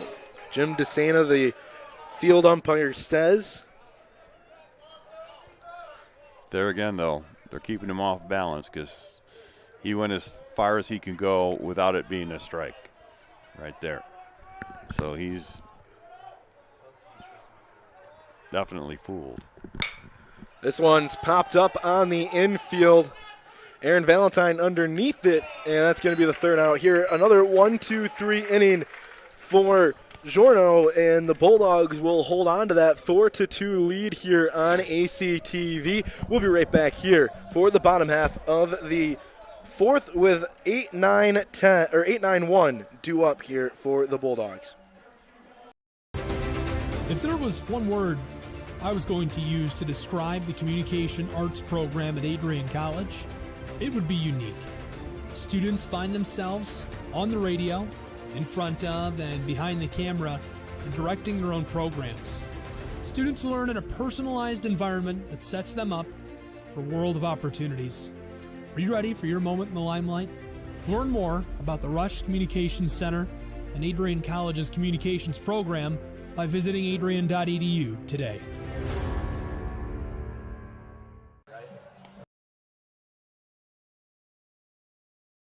Welcome back here on the Adrian College TV YouTube channel, live, free, and in HD. If you haven't already, make sure to follow us on all of our social media at Adrian College TV. You can follow the athletics page at Adrian Bulldogs and follow Adrian Baseball at Adrian Baseball on Twitter. 4-2 game here as we get underway here in the fourth inning.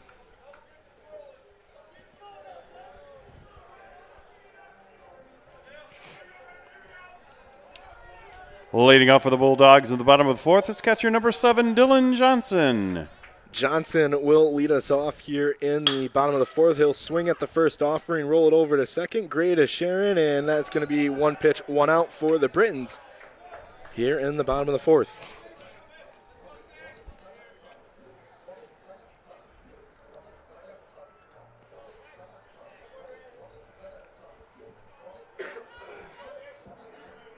Now batting the center fielder number 6, Ty Peck.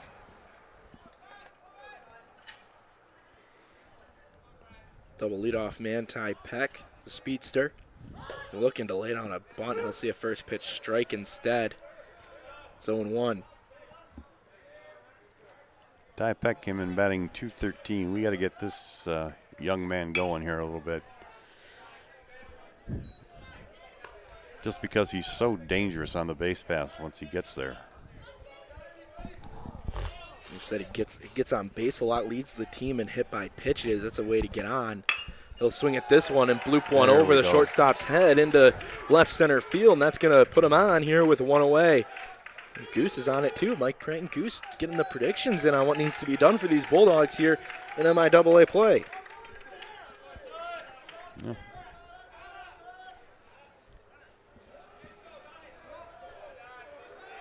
Now batting the right fielder number 14, Don Goods. Oh, so Peck had a hit yesterday. It's not official towards his stats yet because that game is still suspended. But today during BP, he was hitting lots of liners up the middle, and me and Coach Ty Harrington were talking where if he could do that and think double out of the box too with his speed, he might be able to swipe a second bag, and who knows, maybe there's a bobble on the way in. Well, again, you can just feel the energy of the ballpark take a step up when he's on the base because he's fun to watch.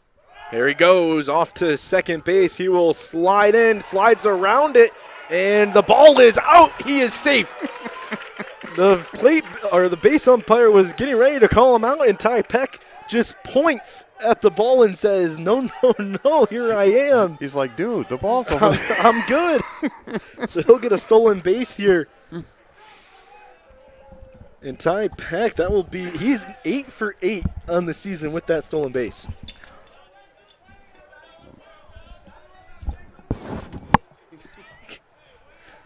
Don Goods 0 for 2 here at the dish. Goose's glasses are falling apart over here. Is that what that was? Yeah.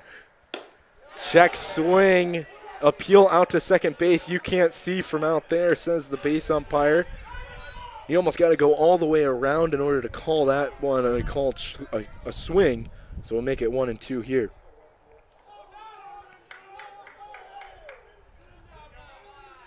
Goods 1 for 2, looking to battle here with 2 strikes, batting .349 on the year. Swings, rolls it over, chopper to second base. This will at least advance Peck. Goods has speed. He almost beat it out just by a step. They'll get the out 4-3 on the putout, and there's 2 away with a runner at third here for Kevin Cardenti.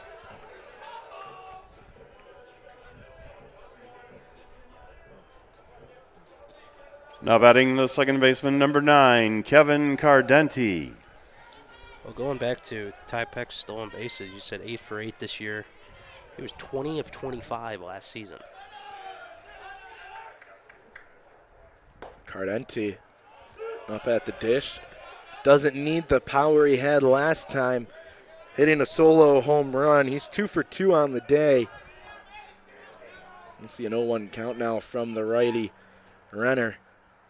This one's outside. And this is another area. You got to be careful here if you're the Britons. It's a short backstop here, but Ty Peck has the speed. So if this gets by McGannon, expect Ty Peck to be heading towards home. That's what I mean. He's an exciting player, and he puts pressure on the defense. And there it is. Here he comes. Ty Peck. And here we go. And again, no play. He has stolen basically a run. He stole second, went to third on the bounce out, and now comes home on the wild pitch. And, that time Matt Kibbe telling us what we need to do. And it happens, so we're doing a good job up here. Is it my turn now? Yes. We got to just keep going. We're pulling. This one swung on and sent away to the foul side of first base. It's 2-2. It's like we're playing rod hockey. We pull those guys, flip them. I think Craig Rainey's going to go back and we know hockey. We know hockey. Craig Rainey's going to go back and watch this and say, we need all three of those guys always in the booth telling us what needs to happen. Trying to coach them home here. 5-2 the score now. Breaking ball doesn't bend in, and the count is full on Kevin Cardenti. We do know hockey. Our women's team's pretty good. I don't know anything about that men's team. Nah. A little bit of – there's a walk on Kevin Cardenti. I was going to say it was a little bit of a struggle this year for the men's team getting through the season. Yeah, that ACHA men's D3 coached by Doug Raymond. Well. We got to – next year we just got to get a little bit easier opener. I don't know. It's what it seemed to be, didn't it? Then it could have been perfect. Anyway. Some would argue that it was perfect because it was the overtime loss, and some of those rules get a little funky. Yeah, 3-on-3 overtime loss. Yep. Somehow at Adrian College, no matter what broadcast it is, we somehow always get to hockey. Yeah, it's always when you're on it, though. What a coincidence, huh? But, hey, in the NHL, that goes under that column of OTL as opposed to just L, an L, so. yeah. Here's 1-0 here on A.J. Miranda looking to get back into it. Sees a righty, loops one over the second baseman head. That's what he needed. And Kevin Cardenti will head all the way to third. The runners will be split at first and third here with 2 outs, and the Bulldogs continue to put the barrel on the ball. That's what A.J. Miranda needed.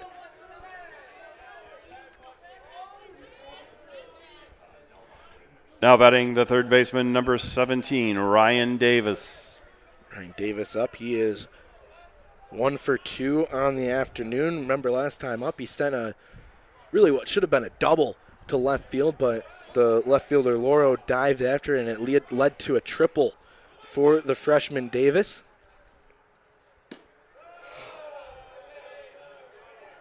Well, so far the Bulldogs are finding some hits. They're hitting the ball hard, and they're actually dropping in, which just leads to it becoming contagious. Pitch right on the outside, 1-1. Just like the other day, hitting line drives right at people became contagious. So Bulldogs want to keep adding on here and keep the good times going.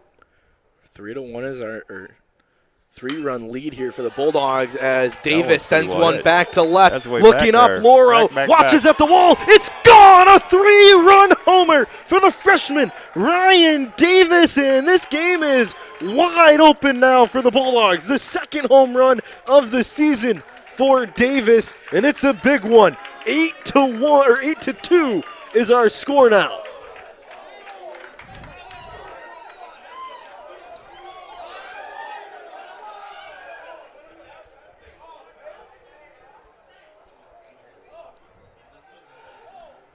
Watching the replay here, you can see it sent to left field. It was right down the middle of left field and over the wall. The Now batting first baseman, number 8, Aaron Valentine. Bulldogs able to get a big lead here and extend the lead to 6.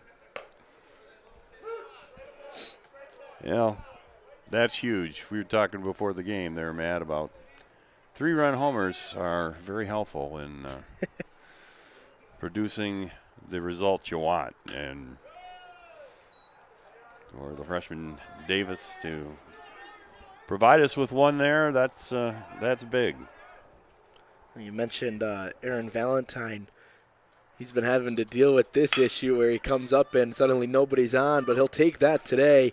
He'll roll one over to third. It's sent over 5-3 on the putout, but it was a big hit by the freshman Ryan Davis that opens this game up, and the score now 8-2 here on the Adrian College TV YouTube channel. Ryan Davis, just a freshman, he sends one away, and we'll head to the top of the 5th inning. The score 8-2 here on ACTV. ACTV. Adrian College is a pinpoint like no other. With our 77 undergraduate degrees, 47 majors, and 21 broad fields of study, Adrian has a one-of-a-kind, hands-on learning experience for everyone. Do you want to visit the campus of Adrian College in person? Visit adrian.edu/campus-visit. Again, that's adrian.edu/campus-visit. Come take in the beautiful facilities at Adrian College for yourself.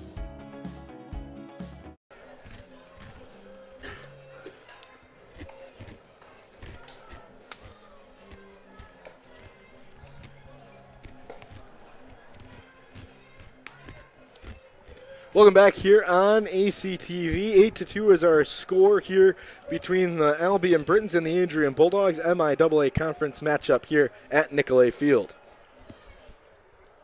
Leading off for the Britons in the top half of the 5th inning is designated hitter number 12, Braden Emery.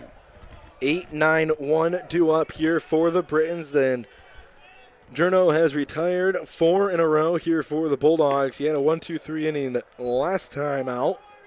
2 strikeouts and a fly out over to first, so looking to keep that trend going here in the top of the 5th inning. Again, Giorno, he has seen that the sun is out, the ball is flying, his mates are hitting today, and he wants to get them back up there as fast as he can and keep this momentum going.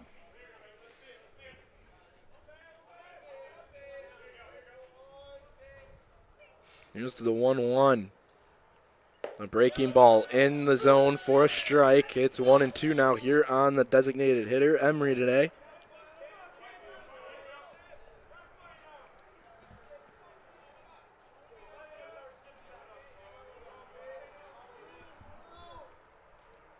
One, two, right on the outside corner, and a pitch that was given by Scott Rogers earlier in this contest is a ball here as the zone continues to develop.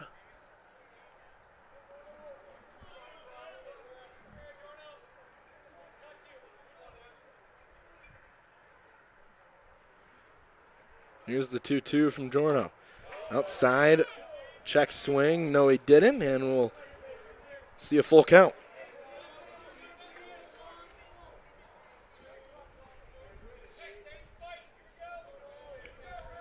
Bulldog defense hasn't been too busy here today with Giorno's 6 strikeouts. This one's going to be a walk as it gets past Johnson.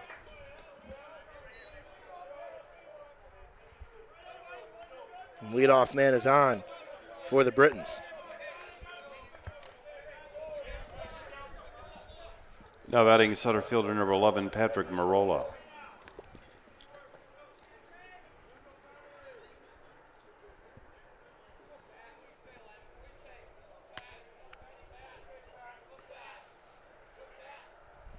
First pitch to the 9-hole hitter, the center fielder, Patrick Marola, is an outside ball.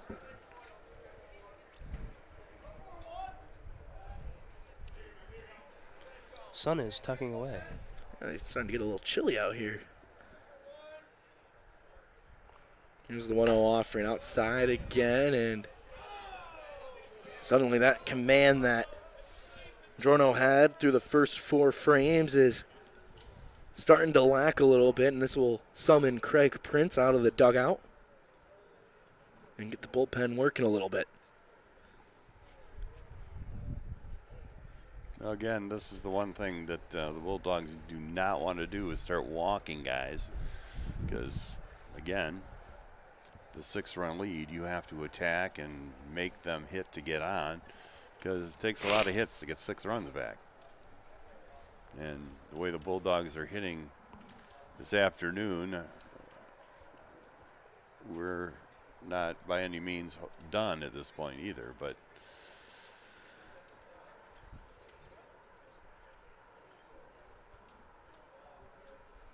trying to see who is the man who was summoned. I want to say it was Gage Ricker warming up earlier.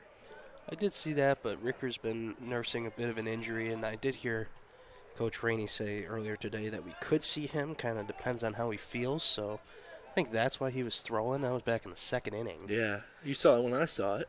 Yeah, and then saw Maxwell Denny down there, but that's just his bullpen day. Yeah. He threw on Wednesday against Trine. Either way, Drono comes right back in with a strike after the mound visit, and it's 2-1 here on Marola. Be interesting to see how the bullpen works out. Here's a pickoff move. It's just to get me back. That would be one of the areas you could say the Bulldogs are going to try and figure out here down the stretch here late in the season, is figuring out that bullpen. It seems like the problem that every college team ends up facing throughout the season. Who's going to step up in the later innings? There's a foul straight back. Well, and you can never have enough pitching. You know, and luckily in the NCAA, there's not a roster limit like you see in the pros, but, you know, so teams should dress as many pitchers as they possibly can. But by the same token, there ain't too many times during a pro season where you see doubleheader Saturday, tripleheader Friday, single games Tuesday, Wednesday, and a weekend series coming up Saturday and Sunday. So that's the bonus for the Bulldogs this season is the MIAA changed their format to just that 3-game series instead of the back-to-back doubleheaders that we saw in years past. That was a change that Craig Rainey has been fighting for years. He's glad to see it now. It's still not perfect in his eyes. I will put it this way, though, because of the kind of spring we've had, where we've had so many games that have been cold out, rained out, and stuff, sticking that Tuesday league game in the middle of the week has kind of even made it a little tougher because, number one, those doubleheaders were 7-inning games, so it was a 28-inning weekend where, you know, if they're playing 3 games on the weekend of 9 innings, it's a 27 innings. So really, you're not gaining an extra game there with your pitching staff. So in a way, it's kind of complicated it more this year. Just with the weather everybody's dealing with. Here's the 7th pitch of the at-bat. Swung on and missed. First base occupied. There's the first out of the inning. A big out here for the Bulldogs. Now batting the right fielder, number 9, Sean Heddlesley. Here's a big bat here for the Albion Britons. Heddlesley, the right fielder. He's 1 for 1 today. It was walked. He has scored both times. Whenever he's on, the Britons have gotten a run. I will say, after talking to Craig Rainey earlier this season, I did ask him because I knew he was a big adamant for the 3-game series in the MIAA. No matter the format, he just wanted it to be 3 games. But he says it could still be perfected. It could go like how he referenced Piedmont and how their conference does it with the 3-game weekend, but it's a single game a day. So they'll play either a Thursday, Friday, Saturday, or a Friday, Saturday, Sunday series. That opens up for the midweek, helps your pitchers get a little bit more rest, help your guys' legs stay fresh. See, that's what they have in the Big Ten, but I think they go another week, and that's the big deal. Like, you know, you take a look at this weekend, the Big Ten, Michigan's playing Michigan State, And, you know, they played last night, and they'll play a game today, and they'll play a game tomorrow, where that doubleheader where you're here for 6 hours isn't in that equation. Yeah. But they got a little bit longer season going on. There's strike three, a breaking ball from Giorno. And there are 2 away. He's done it himself after the mound visit. That's his 8th strikeout on the day. Now batting the second baseman, number 14, Zach Gray.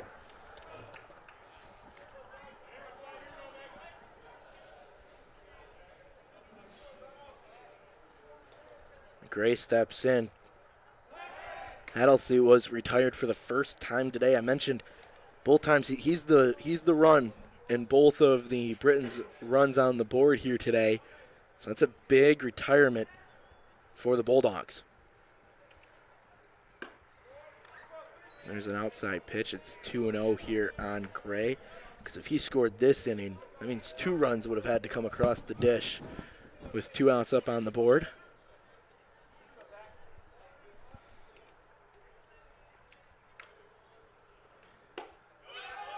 Strike called.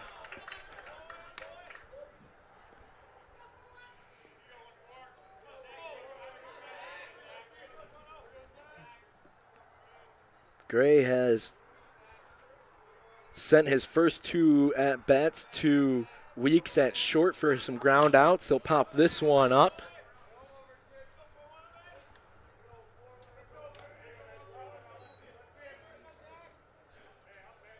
And it's 1-2 now here on the junior from Granger, Indiana.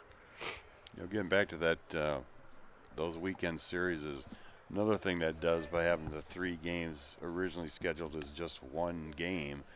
That gives you a little bit of flexibility to, if one of them gets canceled, as long as it's not the last game, you can, you know, then double header it up. Yeah, that could have been the case yesterday. Here's this one, floater into center field. Pack will split the runners and send it to second base. Smart play by the 5th-year senior, and there's runners on the corners now with 2 away, and the Britons are lurking.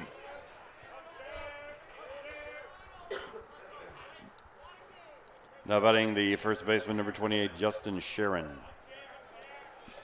Sharon will come up to bat here. That was a tough break for the Bulldogs there because they really fooled Gray. He hit that right on the hands and just was able to loop it over the shortstop's head there. Swung on. This is going to be a base hit. And there's coming to third. Play is on, and it's not there. Slide is underneath the tag, and that's an RBI again here for Justin Sharon. And you could argue he's been the guy the Bulldogs need to stop today. He's got all 3 RBIs. Now batting the catcher, number 10, Matt McCann.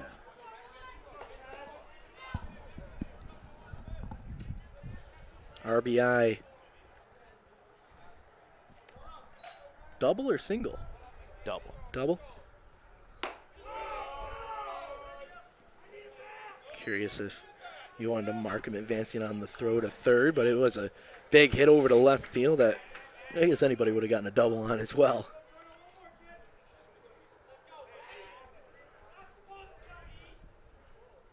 There's the 1-0.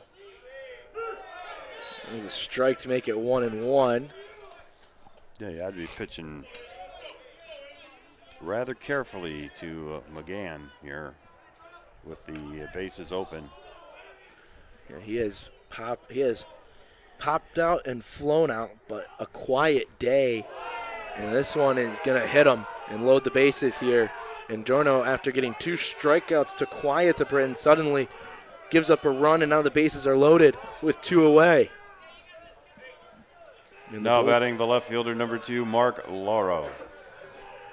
Looks like we're going to see a pitching change here from Craig Prince.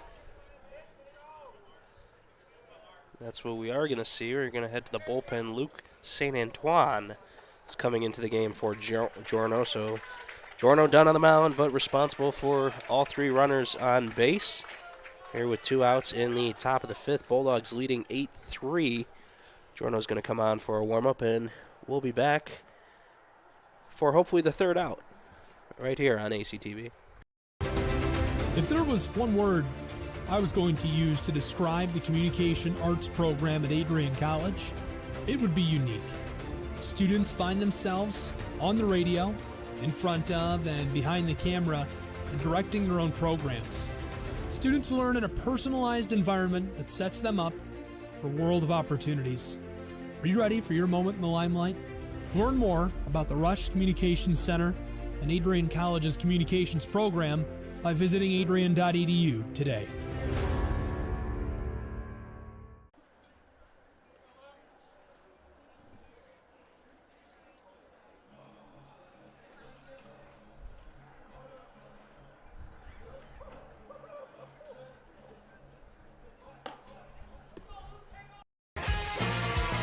Bulldog fans, connect with Adrian College TV on social media to be updated when we're broadcasting live, to see highlights, plays of the week, and much more. Adrian College Television is on Facebook, Instagram, and Twitter. ACTV's handle is at Adrian College TV on every form of social media. Thank you for tuning in and subscribing to the home of the Bulldogs, Adrian College TV.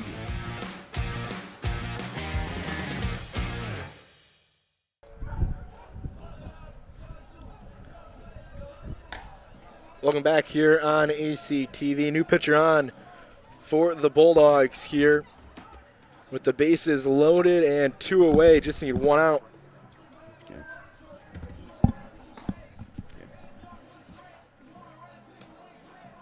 Ladies and gentlemen, your attention please now. Pitching for the Bulldogs is number 42, Luke San Antoine. San Antoine in place of Andrew Jorno. Jorno's day is done, but again, his line is not finished yet. He's responsible for all 3 runners on the base pass. St. Antoine,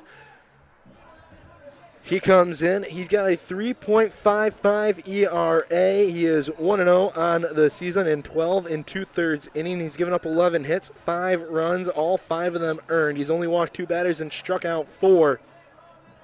And opponents are hitting .239 against him.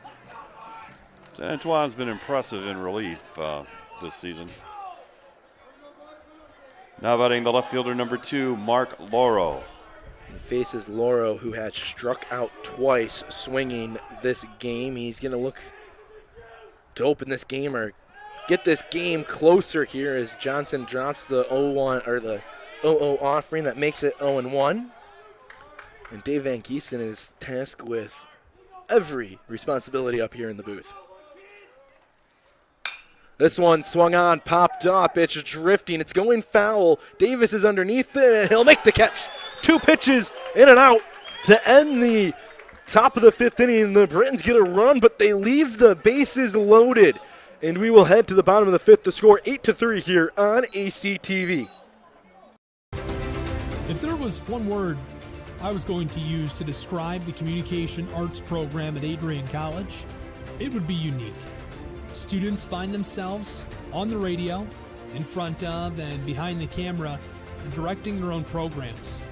Students learn in a personalized environment that sets them up for a world of opportunities. Are you ready for your moment in the limelight? Learn more about the Rush Communications Center and Adrian College's communications program by visiting adrian.edu today.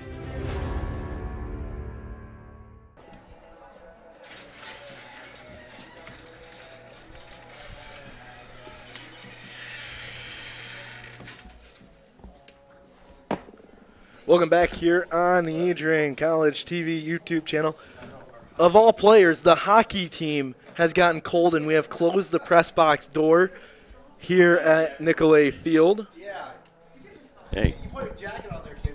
You got a hoodie on over there, Zach. Hey, that's okay. I'm still trying to warm up from Toledo, so there you go.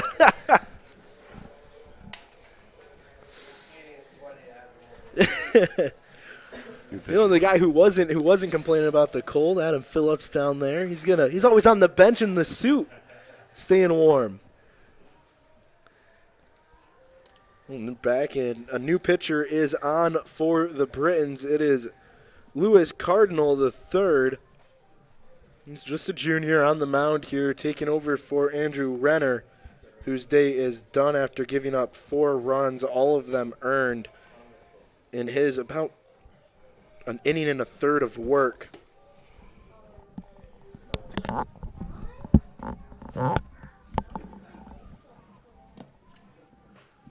Score 8-3 here on Adrian College TV YouTube channel.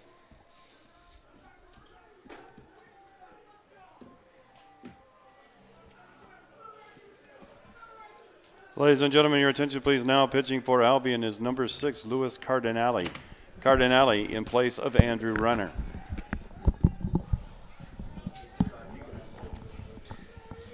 Leading off for the Bulldogs in the bottom of the 5th inning is left fielder number 26, Easton Rogers. So Rogers steps in to lead off the bottom of the 5th for the Bulldogs. They lead 8-3.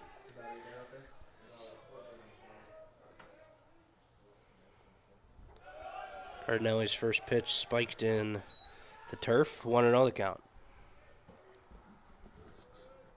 Tell you, we would be remiss if we did not go back to the last inning with a great job done by Luke San Antoine to get out of that bases-loaded jam, which really makes it a fine performance by starter Andrew Giorno today.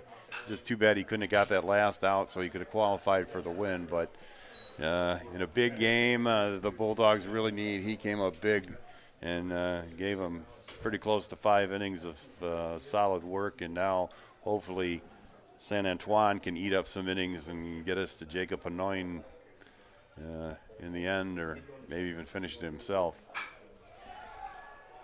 Rogers smacks his one to center. It's going to fall in for a hit. And Easton Rogers has himself a leadoff single here in the bottom of the 5th. Now batting the shortstop, number 2, Gus Weeks. Gus Weeks had a big hit last time. Coming 2 outs and knocking in that run, or 2 runs. That was the big hit back in the 3rd inning. Gave the Bulldogs at the time a 4-2 lead, which they've extended to 8-3.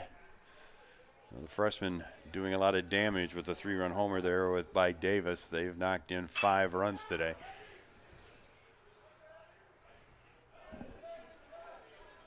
It's a fly out to right. Hattlesey is there to make the catch. Rogers retreats back to first. And we got 1 out. Now batting the catcher, number 7, Dylan Johnson.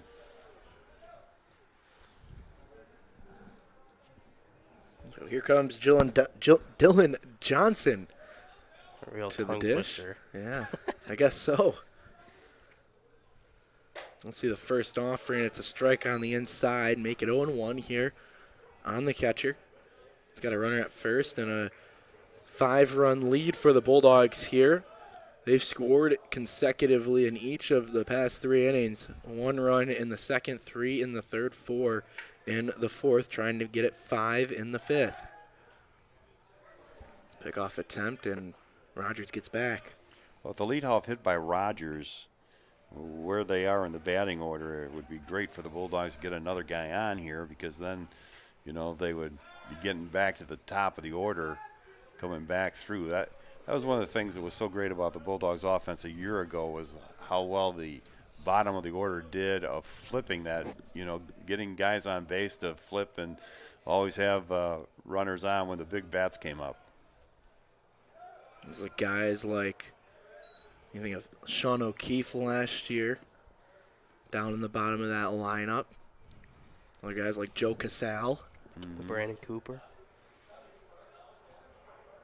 Now, Brandon Cooper was a perfect example. He was batting like 7th last year because of how well they were doing. I mean, he is not a number 7 hitter, but this one right on the line over the bag, fielded by Stevens, but he can't hang on to it, and that's going to be. What do you think, Goose? Yeah. I don't think. Again, he didn't. He was well off the bag, and he didn't aggressively come after it. So for where he was when he caught it, I don't think he was going to be able to throw anybody out. So they'll give him a hit up here in the booth, the official stat. It will be now batting center fielder number 6, Ty Peck. in favor of Dylan Johnson. He'll take that. He'll help in contract negotiations. Now you bring up the 9-hole hitter Ty Peck, who last time up just blooped one over into the outfield to get on base, and there's a nice play over in the dugout. Andrew Jorna.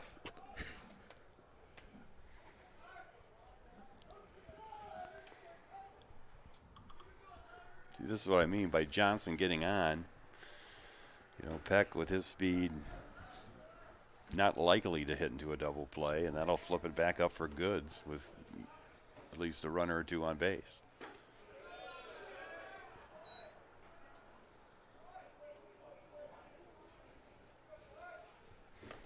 So 1-1's the count here on Ty Peck. Runners at first and second with one away. And if Peck can get on here, we really got something going against this new pitcher for the Britons. We'll foul it off to the first base side. It's 1-2 now. Just trying to. Louis Cardinelli. Yeah, Cardinelli is 1-0 this year, 2.45 ERA, but he's only had 7 innings of work so far. So. Getting put into a 5-run game here, trying to keep it close. Ty Peck watches one float by his eyes, and it's 2-2.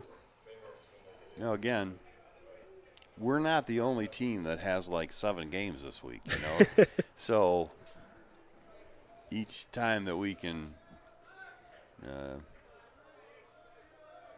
force the opposition this week to change pitchers, it becomes a game of attrition on both sides of the defense there. Here's Ty Peck rolling it to second. There's one and can't get to Ty Peck too fast. Fielder's choice will go 4-6, and the runners will be at first and third with 2 outs here. Well, the Bulldogs caught a little bit of a break there because that ball, it hit the mound and then kind of ricocheted a little bit to the second baseman's left, and that gave Peck time to beat it out.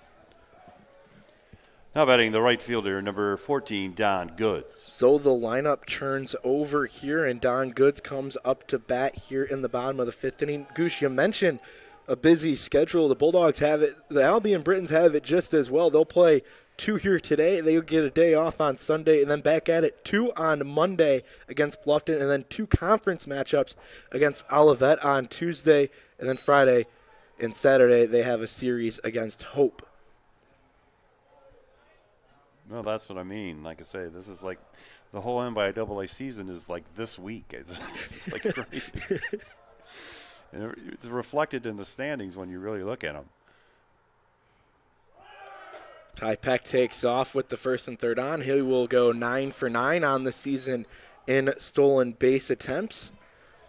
I mean, his second of the day as well. You quickly look at this conference race, and literally everybody is in it at this point. Yeah. And everybody's got like 5 games this week, with Albion at 5-2, Kalamazoo's 5-3, we're 3-2, Hope's 3-2. I mean, you win a doubleheader, and it's like you jump 5 spots in the standings. You look at Alma, who sits at 4-5 in the second to last spot. Here's a pass ball again. This one is going to allow a runner to score as Easton Rogers crosses over home plate. The score now 9-3. No.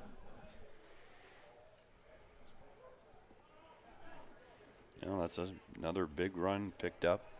It moves Peck to third, so we've already talked about how that works. Here's the 2-1 offering to Goods. It will be down low. This one stopped by McGannon. Big game going on in Docking Stadium. The men's lacrosse team was winning and then gave up 4 unanswered goals to Calvin. Calvin took the lead. Bulldogs just tied it under 3 minutes to go. Well, watch that one. You can pull it up in another browser, youtube.com, Adrian College TV. Here's Goods, fly ball to right field. It will be caught by the right fielder, Halsey. But the Bulldogs able to scratch across the run and get another one on the board. It's 9-3 as we head to the top of the 6th inning here at Nicolay Field. The Bulldogs on top, looking to put away game one, victorious. We'll be right back here on the Adrian College TV YouTube channel.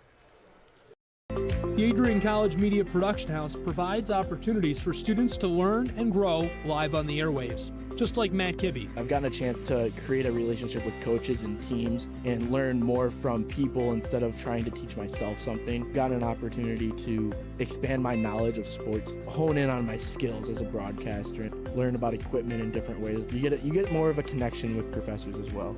Providing opportunities, growing leadership. The Adrian College Media Production House. Thanks for tuning in.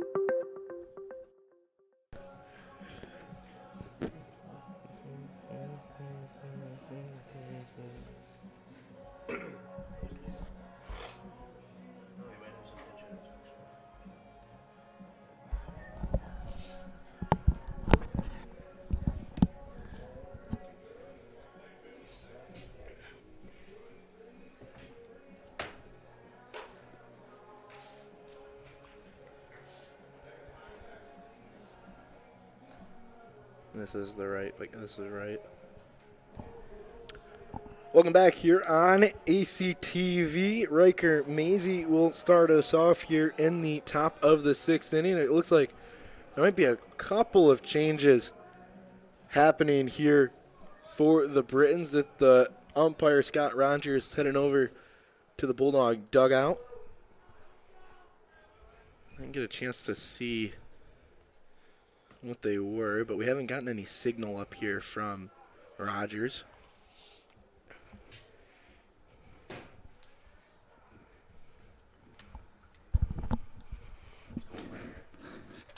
Leading off for the Britons in the top of the sixth, the shortstop, number 8, Riker Maisie.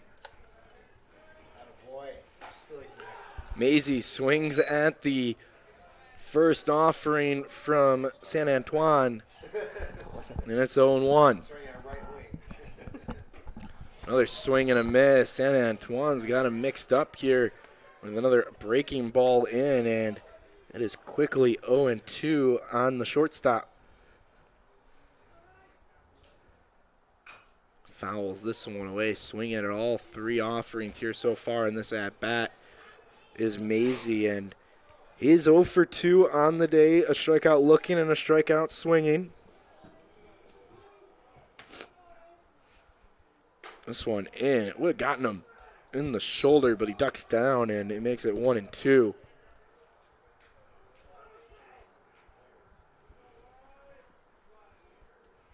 This one popped up right over top of us here in the press box with the door closed. I'll give this mic and short back here. There's an open headset for you.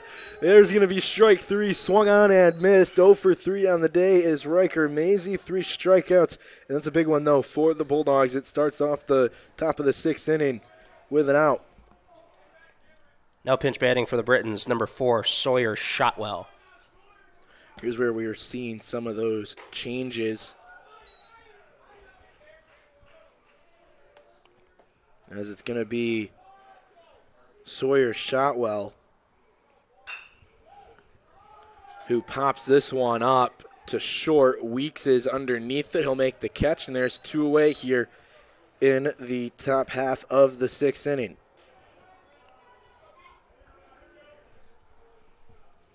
This one's right, Braden Emery. Now batting the designated hitter, number 12, Braden Emery.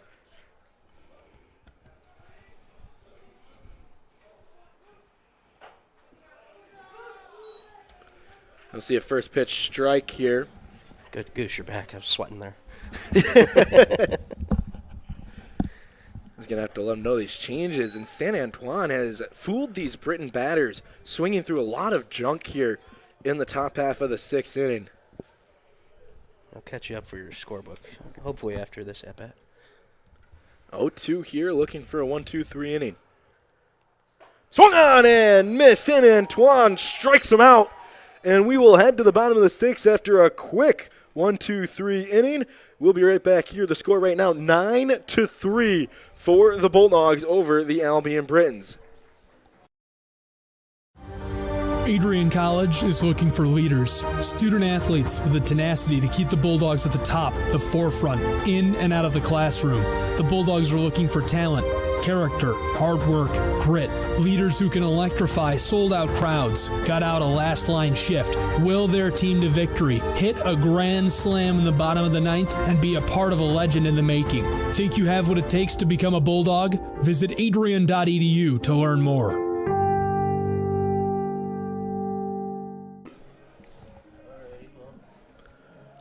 Cal, take another break for us here. Take a 60. Were any of these guys pinch batters? Only one. Yes. Shotwell pinch hit.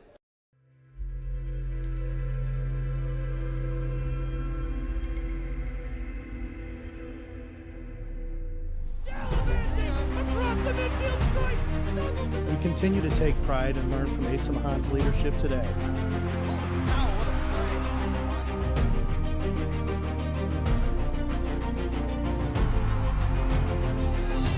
And the slam! 161 years of commitment to harnessing the power of creativity, ingenuity, community, and academic excellence. I believe that if you get your degree here, the world is going to feel like it's shrinking.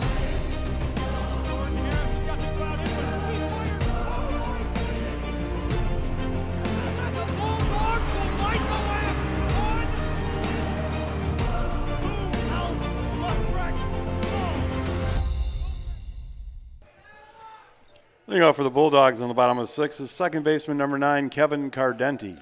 Bear with us up here in the booth. Kevin Cardenti is the only thing that we are for sure about, and the pitcher being Cardinelli on the mound. There's been a couple of changes on the defensive side of things for the Britons. We'll try and catch you up here as best we can. Cardenti is up 2-0 here on the his at bat. So he can afford to be a little more selective as the pitch that he wants to hit. Pitch is on its way and in for a strike. He has reached base every single time he's come up to the plate today. 2 for 2 and a walk. Yeah, both hits to left field, a ringing single back in the first and then a big fly in the third. And that made it so they did not want to mess with him in the fourth inning, and he earned his walk. And he's up 3-1 right now, so it's a good pitch to hit here. If Cardinelli throws it over the place and tries to get back in the count, smash to the first baseman. And I think we have catcher interference. So that will be an error on the new catcher, and we'll put a runner at first for A.J. Miranda. Now batting the designated hitter, number 30, A.J. Miranda. So here's where we think some of the changes have happened for you folks at home. Shotwell, who pinched hit for Stevens, is now out and left, and there is now a new third baseman in, and it's going to be number 17, Andrew Villalobos. Looks like it's pronounced Villalobos. Villalobos. Based on the pronunciation guide. And you also have Morola, who got taken out for Gabe Matta. And then the catcher now is the utility man, Carson Dunn. And as of right now, I believe those are all the changes. So we'll let you know when they come up in the batting order. The only one that's for sure so far is Sawyer Shotwell, who pinched hit for the third baseman. But he's now in left field, and they'll be coming up here soon. Miranda fouls one straight back, and the count is 1-1. Tell ya, we have seen a rash of catcher interference this season. Catcher's trying to get closer to the plate. You can go like a whole year and see that maybe one time, and we've seen it like 5 this year. So it's like, and what a lot of people don't understand on that play is sometimes it seems like the umpire is delayed in calling that, and that's exactly what's happening, because on a play like that, you can take the play if you want to. Yep. Like, for instance, like a good example of why you might want to is like, say you had a runner on third and the guy had still had a fly ball and the guy came home, you could take the out and the run at the same time and just let the play stand, or put the guy on first base. So, that's the same thing with a balk. You can actually play a balk if it's hit well, obviously, but the weird rule with both of those is that the runners are only protected up to one base. So you're guaranteed that first base for sure, but say we have a balk here and Miranda hits a single and Cardeni takes off for third, gets thrown out, he is out. Yep. Here's the 3-1 to Miranda. He's trying to get that swing back here in the 3-hole spot. He'll take a strike as he tosses his bat back. He'll apologize to the umpire, and the count will be full. But that is not the case in high school. In high school, the minute it's a balk, it's dead. That cost me the conference championship one year, and I'm still bitter about that situation. I can tell as you just threw your pen. Yes, it is. Here's the full count from Cardinelli. Runner takes off, it's up high, and it will be ball 4. Now the bases are occupied at first and second with one away for Ryan Davis. Lacrosse pulled that win out. Did they really? Now batting third baseman number 17, Ryan Davis. Yeah, they tied the game 8-8, and they got a couple of late goals under 3 minutes to go and came in with a 10-8 win to stay undefeated in conference. Here's Ryan Davis, last time up, hit a three-run bomb to left field. Swing at the first offering, fouls it away.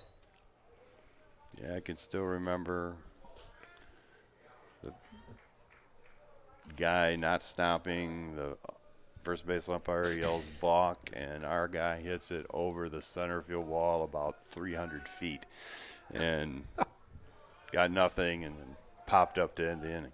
So that would have been 2 runs, and we lost the game by 1, and thus the conference championship that year.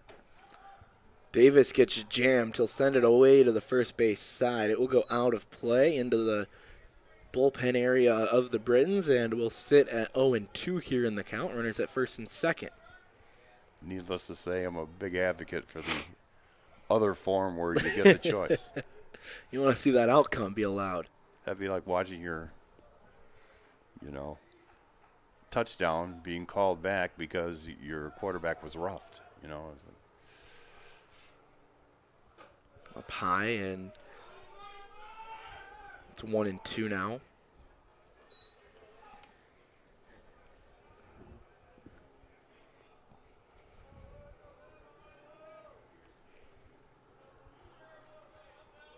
Davis, again, 2 for 3 today. Triple home run. On a fielder's choice as well. In the bottom of the 6th inning now, looking to strike. This one's inside, 2-2. Bulldogs have 9 runs on 9 hits so far today. They've been able to really get after it here and barrel up the baseball, and that's exactly what you want to see if you're head coach Craig Rainey. Here's the 2-2 offering. Swung on and missed for the first out of the inning. Davis goes down on strikes from Cardinelli. That's a big out. Now batting the first baseman, number 8, Aaron Valentine.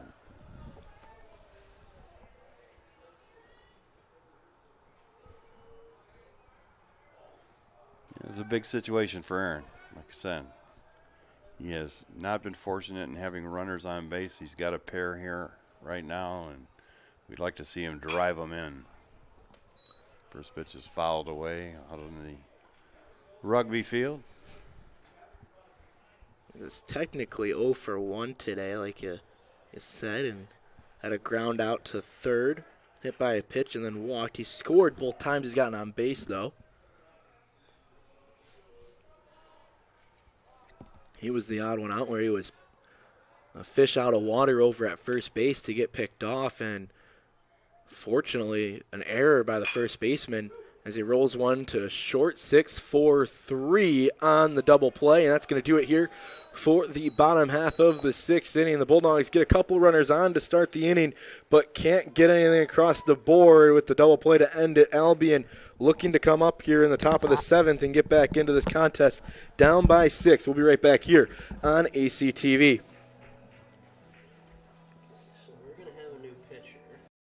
The Adrian College Media Production House provides opportunities for students to learn and grow live on the airwaves, just like Matt Kibbe. I've gotten a chance to create a relationship with coaches and teams and learn more from people instead of trying to teach myself something. Got an opportunity to expand my knowledge of sports, hone in on my skills as a broadcaster, and learn about equipment in different ways. You get more of a connection with professors as well. Providing opportunities, growing leadership. The Adrian College Media Production House. Thanks for tuning in. Is he going for Cardeni, we think? Yes. Trip Russo is on Adrian College is looking for leaders, student athletes with the tenacity to keep the Bulldogs at the top, the forefront, in and out of the classroom. The Bulldogs are looking for talent, character, hard work, grit, leaders who can electrify sold-out crowds, got out a last-line shift, will their team to victory, hit a grand slam in the bottom of the ninth, and be a part of a legend in the making. Think you have what it takes to become a Bulldog? Visit adrian.edu to learn more.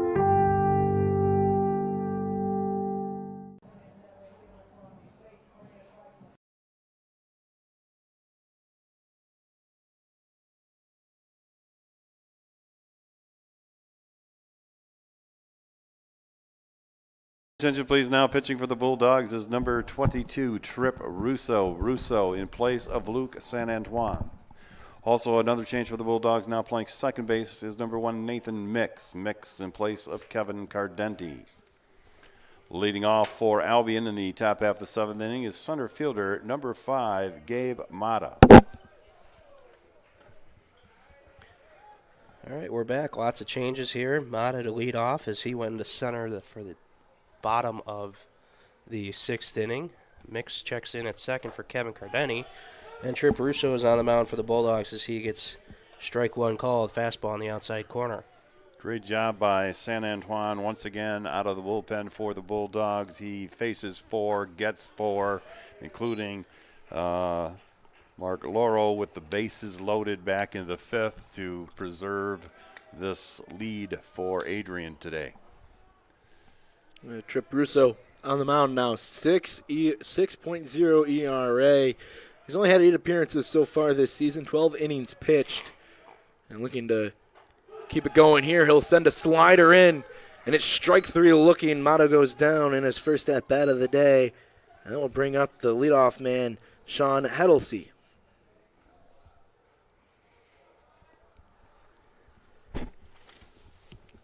Now batting right fielder number 9, Sean Hedelsey.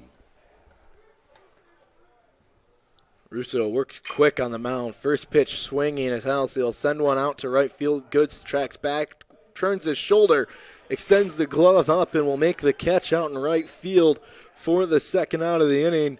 And it's a good, efficient work here by Trip Russo. Now batting second baseman number 14, Zach Gray. Fish in the sea. Good job by Goods there, too. He stayed with that ball because that ball was swirling around out there in right field. It was very high, and initially, as this one's ripped down the line for what could be extra bases, as Gray chugs into second base, and the Bulldogs, Rogers corrals it in the corner. And that makes the play by Goods all the more useful because that was a ball that really could have fell in on him, and he made sure it did not. Now batting first baseman number 28, Justin Sharon. These Britons are comfortable swinging early in the count. They took advantage of the fastball there from Russo, did Zach Gray. Sent it right down the line. Davis tried to jump up and get it just out of his reach, and that brings up the 3-hole hitter and the man with all 3 RBIs today, Justin Sharon. First pitch inside, and he'll have another opportunity here. Yes, he has been the premier hitter for the Britons this afternoon. Tripp works from the first base side of the rubber in this stretch. Slide step there, rolled over to third. Davis will field it cleanly, throw it over to first, and plenty of time to get Sharon. That's a 5-3 put out and a big put out there with the runner stranded at second base. The score will remain 9-3. Tripp Russo gets out of that inning, and we will head to the bottom of the 7th here with the 7th inning stretch on. We'll be right back here on ACTV.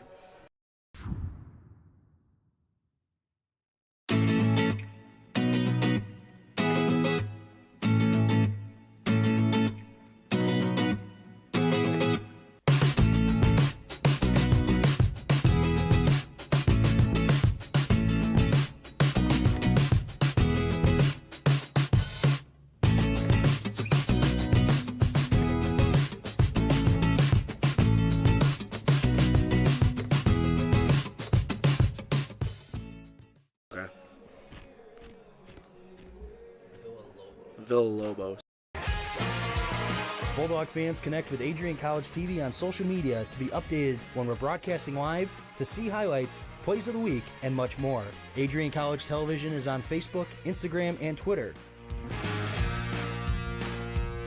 ACTV's handle is at Adrian College TV on every form of social media. Thank you for tuning in and subscribing to the home of the Bulldogs, Adrian College TV.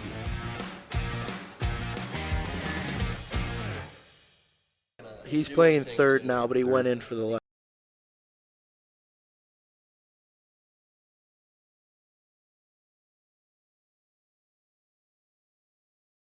On the Adrian College TV YouTube channel, Easton Rogers is going to lead us off here in the bottom of the 7th. Leading off for the Bulldogs in the bottom of the 7th is a left fielder, number 26, Easton Rogers. He is 1 for 2 on the day, also hit by a pitch. He was stranded at third back in the 3rd after flying out to center field in the 2nd and singling in the 5th and scoring a run. He'll swing at the first pitch from Cardinelli and send it to left field. He'll round first, looking for second, but he'll hang out at first base with a leadoff single.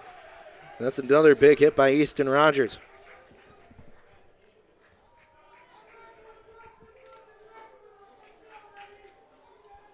Now batting the shortstop, number 2, Gus Weeks. Here's the freshman bat from Farmington Hills, Michigan. The shortstop, Gus Weeks. Hey, Gus, when he's got a chance to be in there, has done a great job, especially defensively. But as the season wears on, his bat is starting to heat up as well. There's another base hit for him. He's got 3 RBIs today with a sacrifice fly and a 2-run single, and now he advances the Rogers to second with a base hit, and the Bulldogs now have 2 on with nobody down here in the 7th inning. They're looking for some more runs to put this further out of reach for the Britons. Now batting the catcher, number 7, Dylan Johnson. Johnson, the catcher here today, has 1 hit. He's been hit by a pitch, and then he grounded out as well. See the first offering. He'll take this one for a strike.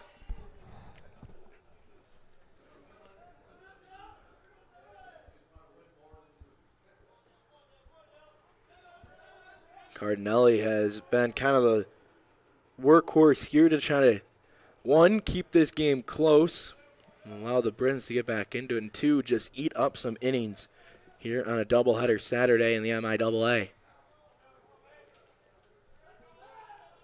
It's going to take really a ground ball here with runners at first and second. The pitch is down low on Johnson. He'll take it, and we'll see a 1-1 count.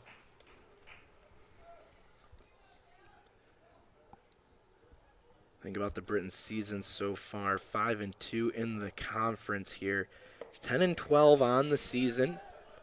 And a couple of key matchups early in the season during those spring break trips where they go down south, like the Bulldogs did earlier. Johnson swings and crushes one foul. And it'll be 1-2 count here on Johnson.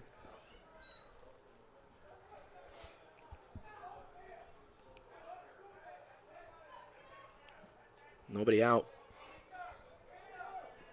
Sun's starting to creep back out, but so are those clouds that Dave Van Giesen enjoys so much.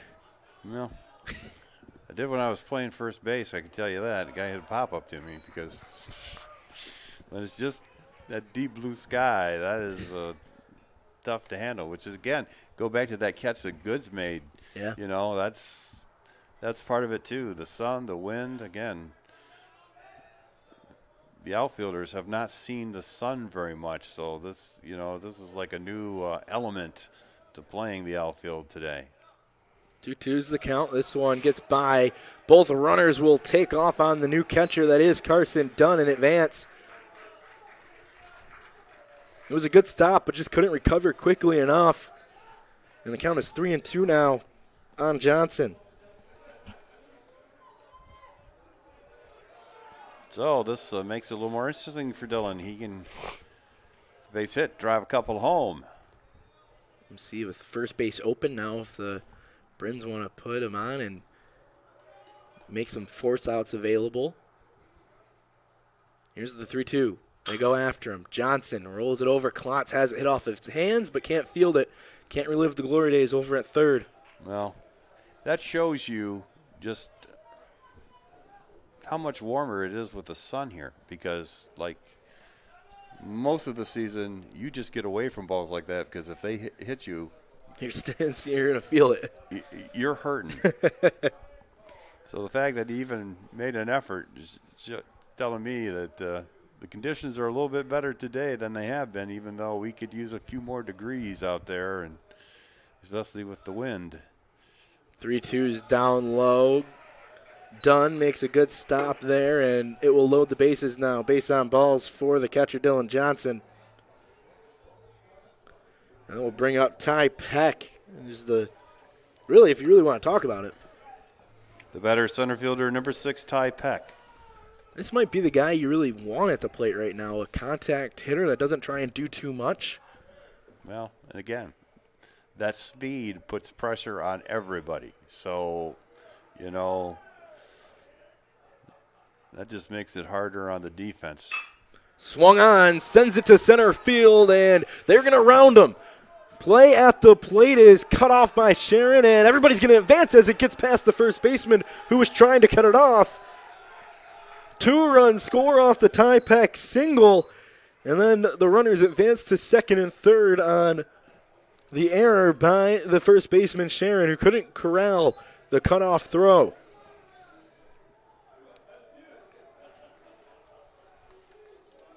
Now batting the right fielder, number 14, Don Goods. Great job, Ty Peck. That did exactly what we said do up here, Goose. Took that ball and drove it right down the middle, and then we all could run. And then and that's again the point of baseball. That's what Ty Peck brings to the game, because again he knows he's got to get it in because all these guys are running around, and he hurries his throw and it bounces off the turf, and then everybody goes up another base, and that's winning baseball, and that's good to see from the Bulldogs here today. It's what's not been happening during this brief losing streak where we've dropped these non-conference games and then the game to Trine. So it's good to see the Bulldogs getting back to doing the things that have produced those championship seasons here. One thing I do need to point out, if the 2 runs on base score, that'll be the ball game. 10 we do have a after mercy 7. Rule, yeah. Mercy rule on the doubleheader days. So Ty Peck is the, I guess you could say, winning run. Bulldogs would like that, help save some arms. I guess Albion might be, you don't want to go down by the mercy rule, but you're also dealing with the same effect of dealing with arms, and that's part of the reason why Cardinelli is here in this game. He didn't have a whole lot of experience coming onto the mound, but he ain't somebody to eat innings. 1-2's the count here on Goods. With the score the way it is, the fact that you haven't seen at least a conference this inning, I think kind of shows that they're, basically telling Cardinelli that he's the man and he's just got to finish. Well, bonus for Cardinelli, if there is one, He is not in line for the loss right now. That is Scotty Clippert, the starter from today. Count is 2-2 here on Goods with nobody out. Runners at second and third. And a little bit of a shift on for the lefty. Swung on and missed. A big strikeout of Don Goods, and that's the first out here in the bottom of the 7th inning. Now batting the second baseman, number 1, Nathan Mix. So the error by Sharon puts runners at second and third, and now the new man who went in last inning at second base, Nathan Mix, gets his first at-bat of the day. Mix batting .400 on the season. He's played in 10 games, started 3 of them, swings through the first offering from Cardinelli, and it's 0-1. .400 on the season. He's had 10 at-bats and 4 hits.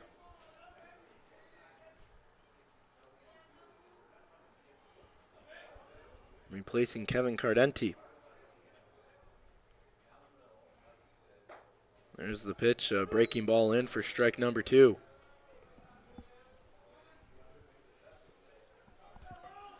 Bulldogs lead by a score of 11-3 here over the Albion Britons. It was a big 3rd and 4th inning that really broke this game open, and the Bulldogs able to cross a couple more runs throughout the 5th and 7th.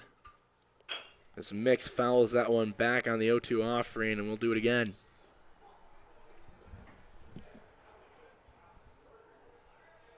A.J. Miranda is on deck. Waiting to see if he'll get an at-bat here. Infield, outfield playing straight up here on Mix. Not a lot of numbers to go off of with him. Here's the 0-2 from Cardinelli. Up high, 1-2.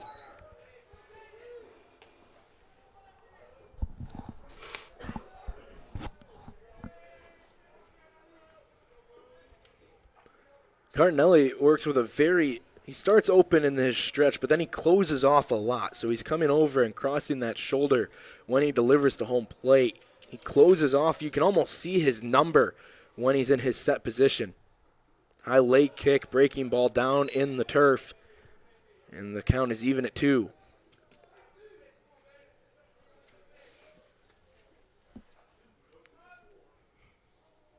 The runner at third is Dylan Johnson. The runner at second is the speedy Ty Peck. Nathan Mix, a right-handed batter, going against the righty, Louis Cardinelli. Here's the 2-2.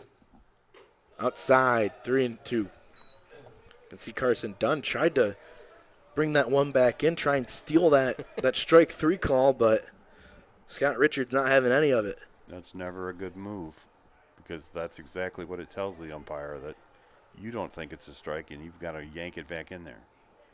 What you want to do. And we'll get this pitch in here first. Here's the 3-2. Inside, ball 4. It was a close one, but because it was the bender, it's inside. Now batting designated hitter number 30, A.J. Miranda. But what you want to do, and I learned this from Coach Bill Freehand at Michigan, is what you want to do is you want to take your glove and just, when a ball hits the glove, make a quarter turn towards whichever way the plate is. So it looks like, man, it came into the side of your glove and it came across that plate. But if you start taking it and moving it across the strike zone, you're just telling the umpire that this is clearly a ball. It's the old age attitude of, instead of framing it, the catchers are gonna stick it. A.J. Miranda sees the first pitch. It's down the middle for a strike. Bases loaded. Force out back in play here at any base. Foul tip into the glove. 0-2 now here on the designated hitter Miranda. A.J. again, like you said, 2 runs would win this ball game. So he wants to kind of shorten up here and make sure he at least gets the ball in play with 1 out. See if he can't get these 2 runners home. Here's the 0-2. Way up high, and Johnson's going to test them. Back in, it's overhead. Here comes Ty Peck rounding third, and he's home, and this game is over. The Bulldogs will win on the pass ball here with Ty Peck scoring from second. And the final score will be 13-3 here at Nicolay Field. No, that's kind of a shocking ending, but apparently he didn't need a hit, but let's quickly take a look here. That would be... You got to replay that for us, Kyle? Let's see if we can take a look at it here one more time before we head out here, or take a quick little break here between these two games. And ladies and gentlemen, that is the end of today's first game by the MIAA 10-run mercy rule. Our final score here this afternoon is Adrian College 13 and Albion College 3. Here is the final line score for today's first game. First for Albion College, they had 3 runs on 6 hits. They made 3 errors with 6 runners left on base. And for Adrian College, they had 13 runs on 12 hits. They made no errors and had 7 runners left on base. The winning pitcher this afternoon for Adrian is Luke San Antoine. His record is now 2-0. And the losing pitcher for Albion is Scott Clifford. His record falls to 0-3. Time of today's first game was 2 hours and 17 minutes.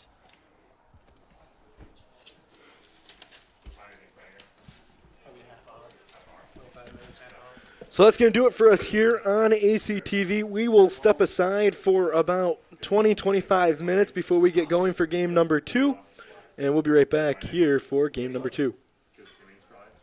Ladies and gentlemen, as a reminder, please stick around for today's second game.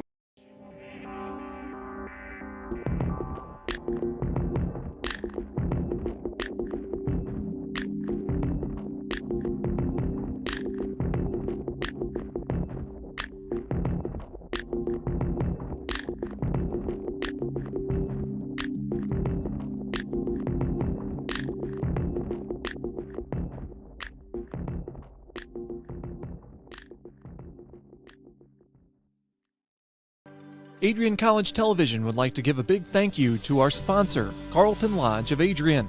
Carlton Lodge is sponsoring all ACTV broadcasts during the 2021 to 2022 school year. Located at 1629 West Maumee in Adrian, Carlton Lodge offers comfortable rooms and suites at affordable rates.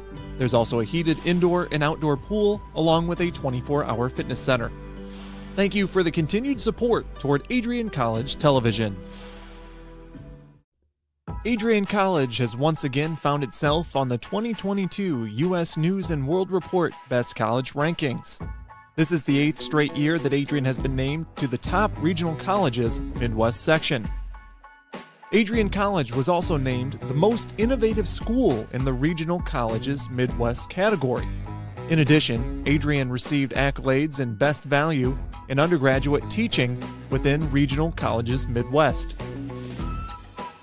Adrian College was also named in the top first-year experiences by U.S. News & World Report. This marks the 13th consecutive year that Adrian has appeared in U.S. News & World Report. To see the full rankings, visit their website. For more information on Adrian College, visit adrian.edu.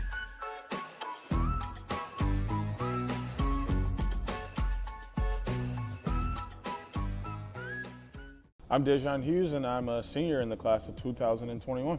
My name is Megan Abbey. I'm from the class of 2021. Hi, my name is Caitlin Parisi, and I'm the class of 2021. Wow. As far as working for ACTV, the first thing that comes to mind is honestly the community. Like, the people that I work with are amazing, all the way down from Jay at the top to the last guy that only gets to work 1 stream a week. It's just the energy that is around is always awesome. It's a perk that you get free access to the games, but I absolutely love it. We have a great culture here, and then I was able to work my way up to a student director position, but I get so much creative freedom. I get to work in arenas and sports and environments that I absolutely love and enjoy. ACTV has brought so many experiences and memories that I'll take with me to grad school and even beyond. It's been such a blessing to be a part of the team, and everyone's just so welcoming, and I've learned so much directing and using the camera and many other things. If you do want to get into this stuff, I say do it, and do it quickly with ACTV, because not only is it a great community, but you'll also learn a lot and be prepared for the future. I think what I'm going to miss most about ACTV that's not the free software that I get as a student would definitely be the people and the culture that we have here. Just the connections that I've made, the students that we have, just the family that we have here. I'm definitely going to miss everyone a lot. I'm going to miss everyone. I think everyone's just been so great. I love the atmosphere. It's definitely another family away from home. I think directing is going to be something I miss, but just interacting with everyone during our meetings on Tuesdays, and just the atmosphere, I think, is going to be the biggest thing. DJ, Megan, Caitlin, I know I told you this was going to be a promo about ACTV. Well, it's actually a promo about you guys. Your leadership as seniors has helped me guide the program since taking over at the beginning of January. I would not have been able to do it without you three. Now, I know your time is done with ACTV at the end of the semester, but I know you're going to do so many great things in your future endeavors. I wish you the best of luck. The Adrian College Media Production House provides opportunities for students to learn and grow live on the airwaves, just like Matt Kibbe. I've gotten a chance to create a relationship with coaches and teams and learn more from people instead of trying to teach myself something. Got an opportunity to expand my knowledge of sports, hone in on my skills as a broadcaster, and learn about equipment in different ways. You get more of a connection with professors as well. Providing opportunities, growing leadership. The Adrian College Media Production House. Thanks for tuning in. Adrian College is looking for leaders, student athletes with the tenacity to keep the Bulldogs at the top, the forefront, in and out of the classroom. The Bulldogs are looking for talent, character, hard work, grit, leaders who can electrify sold-out crowds, got out a last-line shift, will their team to victory, hit a grand slam in the bottom of the ninth, and be a part of a legend in the making. Think you have what it takes to become a Bulldog? Visit adrian.edu to learn more.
What if you didn't choose to become an Adrian College Bulldog? Surely you would have carried on with your education and could potentially be graduating elsewhere. But what would you have the honor of greeting Bruiser on campus? Would you have had the privilege of working alongside faculty that know your name? Would you have had the opportunity to learn and grow in an environment that is seeking the truth and dignity in all people? Would you have had a creative learning environment that is supportive of challenging you and achieving excellence in your academics, but also your personal and professional lives? This has been Adrian College's promise to us. Just as our families have promised to love us unconditionally and support us through the many peaks and valleys of our lives, Adrian offered a similar promise to us when they realized our potential by asking us to join them. While we have been busy navigating the many what-ifs of our time, none of which we could have imagined, we have indeed found the cane that holds our ribbons of excellence at Adrian to stand strong. Strength and tradition. A tradition that carries on from graduating class to graduating class. A symbolic reminder of the leadership carrying the motto, no victory without work. The Adrian College class of 2021 can proudly proclaim that we have earned our ribbon of excellence for persevering through a pandemic because of our hard work. We have had to learn how to best navigate the many what-ifs in uncharted times. While some of the what-ifs have been answered, it is now up to each of us to embrace and navigate on our own. What if I take that job? What if I decide to continue on for postgraduate endeavors? What if I decide this? What if I decide that? No matter what, you'll be able to face your tomorrow knowing that you are a member of a pack, the Adrian College Bulldogs class of 2021. Part of the family here at Adrian College are the friends we've made. These friends have gone to games with you, shared late night tales with you, explored downtown with you, and joked around with you at Ritchie. They were in the library with you at midnight studying for the 8 a.m. exam you forgot to study for. And they're there when you cried because you failed that exam. These friends are your new family members now. You will stay in touch with them forever, even if it's just liking their Facebook post about the new puppy they just got. Parents, family, and friends, we cannot thank you enough for everything you have done for us. Thank you for the support and the opportunity for this moment to graduate from Adrian College. You have helped us reach our dreams and goals in life. Congratulations, class of 2021. We finally made it.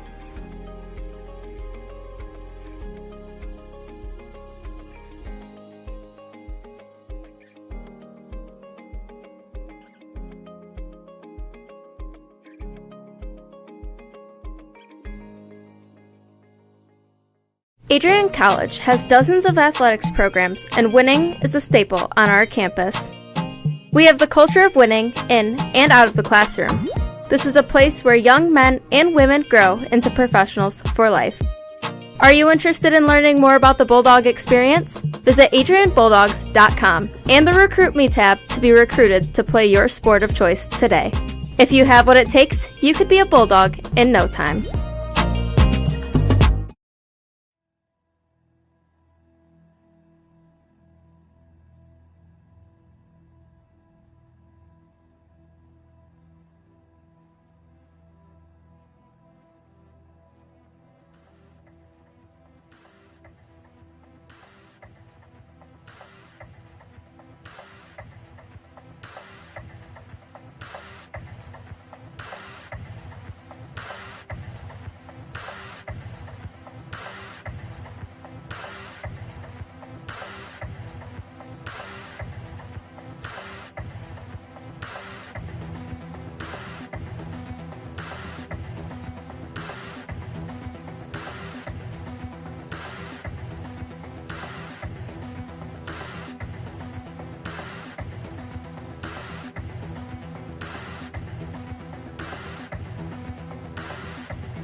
Crosses over, back onto the far side. Rips a shot, she scores!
Adrian College is a pinpoint like no other. With our 77 undergraduate degrees, 47 majors, and 21 broad fields of study, Adrian has a one-of-a-kind, hands-on learning experience for everyone. Do you want to visit the campus of Adrian College in person? Visit adrian.edu/campus-visit. Again, that's adrian.edu/campus-visit. Come take in the beautiful facilities at Adrian College for yourself. Welcome to Adrian, Michigan.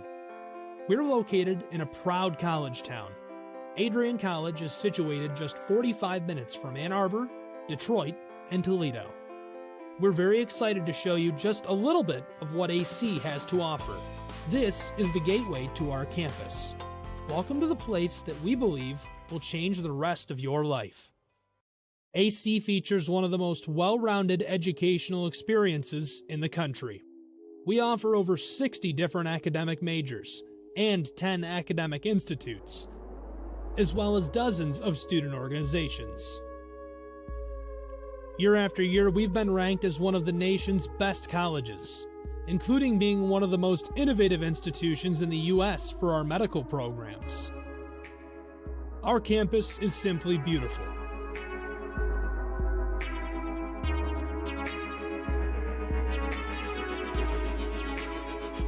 Our student-to-faculty ratio is an incredible 13-to-1. That means more attention for you and a much better overall learning environment. We know how to put together an education that is life-changing, and these are just some of the highlights. From our communication arts program, to our many performing arts, to the home of business on campus, to our sciences and medical studies, we have the spaces where you can grow into the professional that you want to become. Our first-year student experience is award-winning. You'll make lifelong friends here, meet mentors, and maybe even meet that special someone. The Kane Student Center is open 24 hours a day, and there's a lot going on here. The Bulldog Beanery has all of your hot drinks. Pause and Go is our on-campus convenience store. The bookstore is where you'll get all of your Bulldog gear, and you can just hang out and study in the skyboxes. Not far away is the Shipman Library. The Shipman has quiet, relaxing spaces for you to study in. You can check out books from thousands of libraries around the country, and the Shipman is open 24 hours as well for your convenience. There are hundreds of learning opportunities on campus. In addition to the arts and beautiful facilities, Adrian College is known for its athletic programs. There is nothing like a Saturday game day here in Adrian. The Bulldog football team are 11-time MIAA champions. At Docking Stadium, fans watch soccer, lacrosse, football, and more. Just a few hundred yards away, Adrian College's basketball teams compete. In addition to basketball, fans can enjoy wrestling, acro and tumbling, and volleyball here. We also have a state-of-the-art weight room available to all of our students. When things heat up too much on campus, you can cool off with our ice sports. Our NCAA ice hockey teams are constantly battling in the national playoffs. Just a quick walk down the service drive, we feature one of the best baseball and softball programs in the nation at our level. Soon you'll be able to cross the street and watch men's and women's rugby take to the pitch as well. Our rowing, crew, and top-ranked bass fishing programs compete out of the Adrian College Boathouse, a gorgeous facility just a 15-minute drive north on Devil's Lake. Our students know how to relax in their downtime. When they're not out and about, we have dozens of housing options on campus. With apartments right in the mix of things, you can pick what works best for you. We've also recently renovated a few of our housing options. Adrian College is a Methodist-affiliated institution that has been changing lives since 1859. The modern liberal arts education offered by our faculty is unrivaled. We can't wait to have you on campus and show you around. Visit adrian.edu to schedule a full campus visit today. We'll see you soon.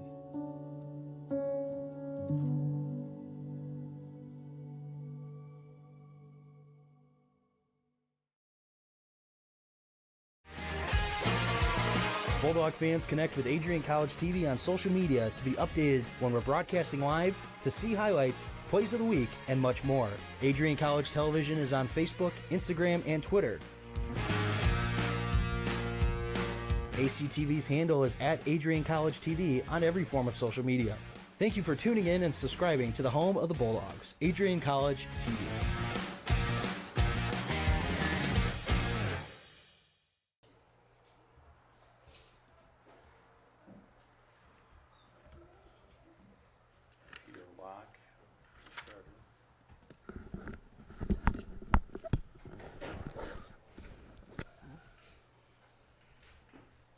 All right, welcome back to Nicolay Field here on the campus of Adrian College, getting ready to get underway in game number 2.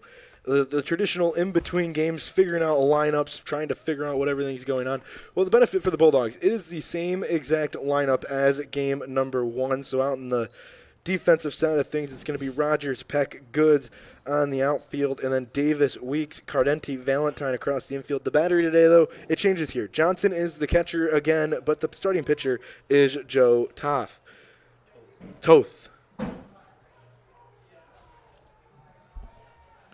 Leadoff man for the Britons is the man we saw last time. Ladies and gentlemen, leading off today's second game, the top of the first inning is the right fielder, number 9, Sean Halsey.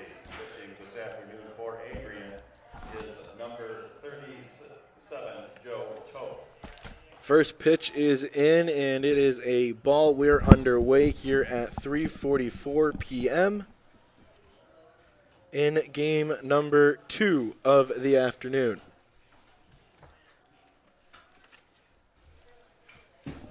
Halsey, the right fielder, leading off this game once again.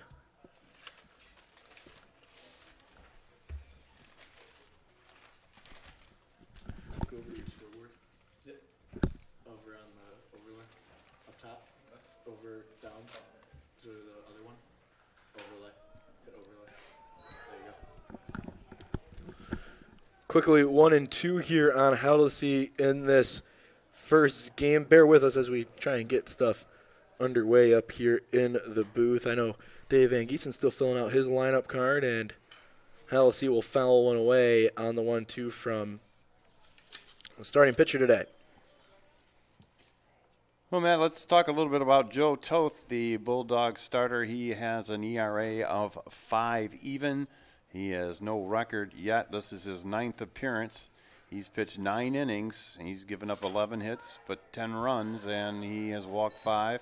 but has struck out a rather impressive 12 batters in just 9 innings. So he's the kind of strikeout pitcher, and like I say, he's the kind of pitcher you're going to see this week, because with all these games, the team's digging a little deeper.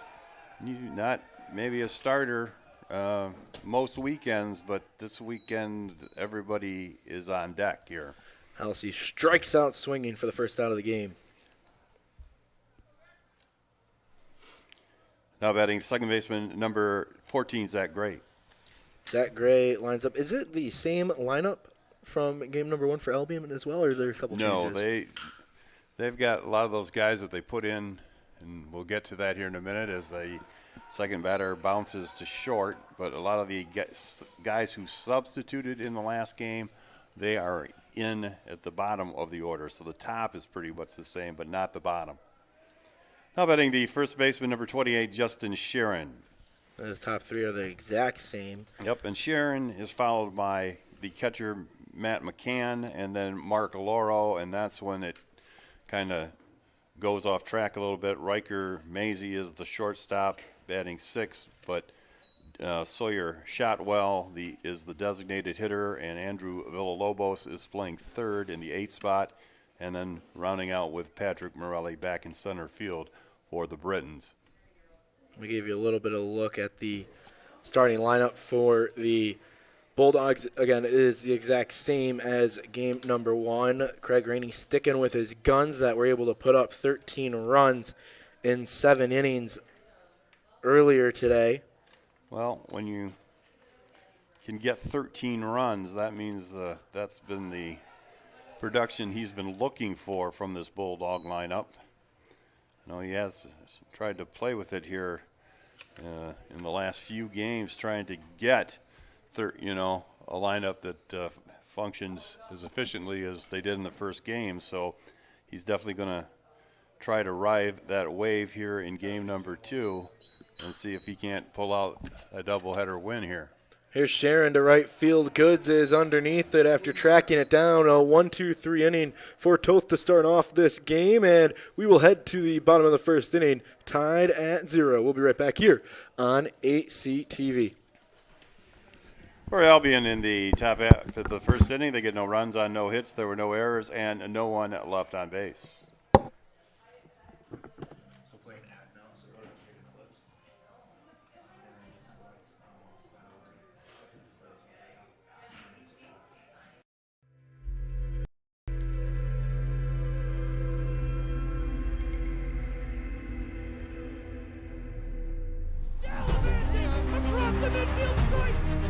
We continue to take pride and learn from Asa Mahan's leadership today.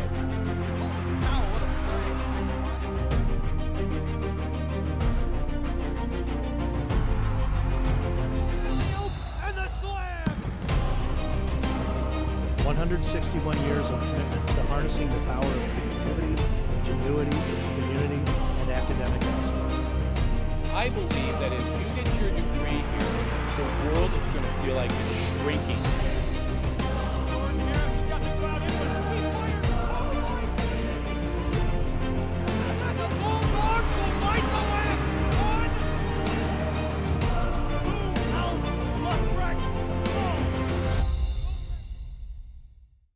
Batting 8th is the catcher, number 7, Dylan Johnson, and batting 9th for the Bulldogs is center fielder Ty Peck. Again, the pitcher for Adrian is Joe Toth, and pitching this afternoon for Albion is number 3, Peter Locke.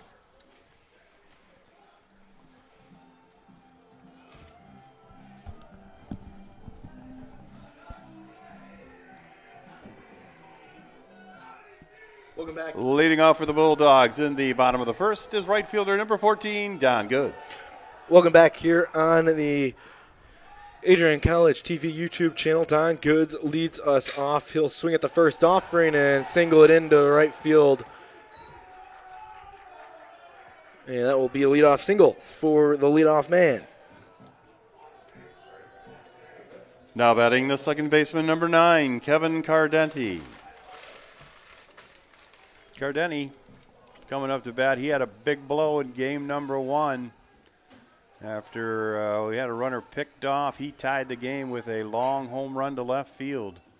And that really kind of set the wheels in motion for Adrian College momentum there as he takes a strike on pitch number 1. He'll be followed by Miranda and then Ryan Davis in this Bulldog lineup. Game 2, no score so far. Britons go down 1-2-3 in their half of the first inning. And the Bulldogs start with a leadoff single by Don Goods. 0-2 the count to Cardenti. The pitch swung on, and that'll be strike 3 as he takes a kind of a little half cut, and he is out number 1. And the pitcher this afternoon for Albion is Peter Locke. Now batting designated hitter, number 30, A.J. Miranda. Locke has an ERA of 6.75. He's 2-3 on the season. This is his 7th start. So he is at this point, been a pitcher that you can get to. And again, part of his problem is while he has struck out 27 batters of the season, he's walked 23. And both of the starters today for Albion have walked 23 batters this season. And that's just way too many batters to have a low ERA, because too many times they're going to come around and score. So they're working on their control, but when they do have their control, they've been hard to get to as this season has worn on. Goods took off at one point during this at-bat. Yeah, Locke is quickly up 2-0-2 on Miranda here. There goes Goods again. Hit and run on here. Pop up. This is going to force Goods back, but it is trailing, and it will be just out of the reach of the right fielder. That wind is picking up a lot there. I noticed when we were outside here for a little bit between games that the wind is definitely a lot stronger than it was when we walked up here to start the game. So, and that is a good indication there, as that ball was really hit right at the right fielder and just kept tailing and ended up in foul territory. So it gives Miranda another chance here.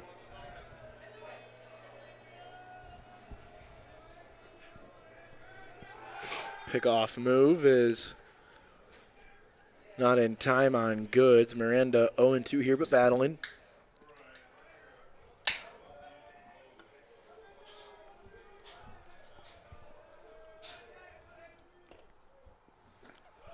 There's a pitch down low. It's 1-2. A good take there by Miranda, the junior.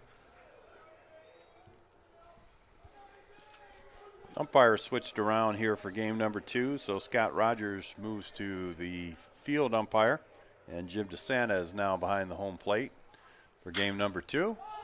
As Miranda pops it up on the infield, and this is, again, going to be challenging. He keeps wandering after it, and he makes somewhat of a circus catch behind over his head, and we can already see here in game number 2 as Gray corrals that one, that any ball hit in the air like that is going to be one that you're going to want to run out, because there's always potential for it to fall on the ground. Now batting the third baseman, number 17, Ryan Davis. Well, you do need to be careful in that situation, because A.J. Miranda thought the whole time that he popped up, but in the event he drops that ball and he laps Goods, Miranda's out. Well, and another thing, too, is the way that ball was hit, you got to be, Goods has to be very alert, because if he gets too far away from first base, he can be thrown out at first if he catches it, but he wants to be able to make it to second if he doesn't. So, you know, that kind of puts him in a bind with where to be while the ball is coming down. Another strike from Locke. He's been getting ahead of the hitters here in the first inning, at least. 0-1 for Albion. 0-1 here on Ryan Davis. The Britons line up Lario, Marola, Hallisey left to right. Villabose, Maisie, Gray, Sharon on the infield, and McGann is the battery. There goes Goods again on a hit and run, and it's 0-2. I'm trying to get him in motion here with a swing of the bat. And so too quickly here on Ryan Davis. Davis had a big game in the first game. He had a triple and a home run. That was a 3-run homer.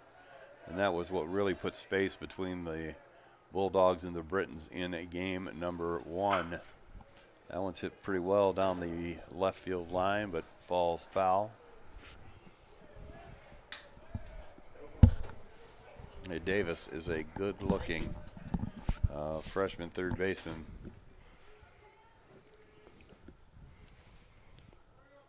We'll see an 0-2 offering here from Locke, who, again, works on from that first base side of the rubber, the righty-on-righty matchup. Pickoff attempt again. He gets by the first baseman, Sharon. This is going to advance Goods. He might go 3. He turns it. He's heading over to third, and he's going to stand up on the throwing error from Locke, and this is going to be an opportunity here with 2 outs and a runner on third for the Bulldogs to get the first run of the ball game.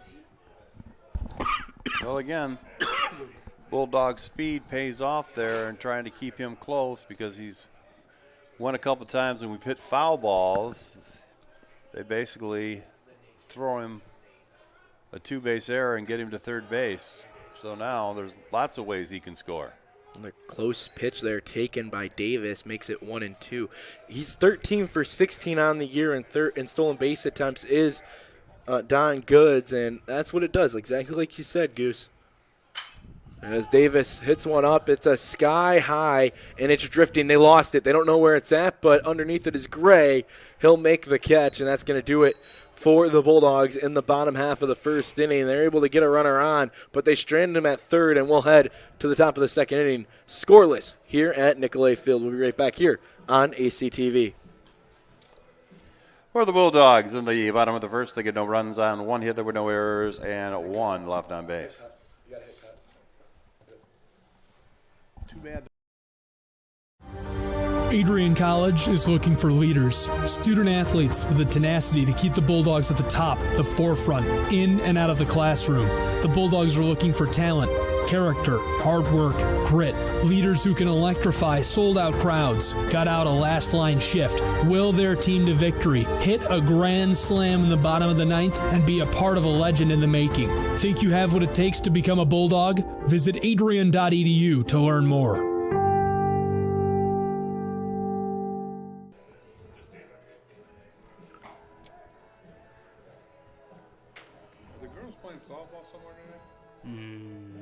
Yes, they are. St. Mary's. St. Mary's. Welcome back here on ACTV. Getting ready to get underway here in the second inning. Toth on the mound for the Bulldogs. 4-5-6-2 up for the Britons, and unlike in the first game, we're scoreless heading into the top of the second inning. Leading off for Albion in the top half of the second inning is the catcher, number 10, Matt McCann.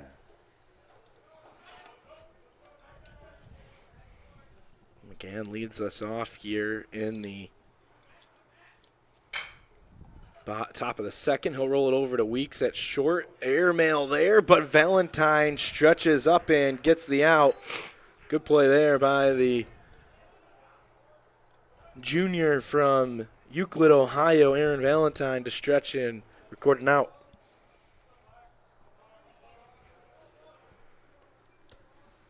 Now batting, the left fielder, number 2, Mark Loro.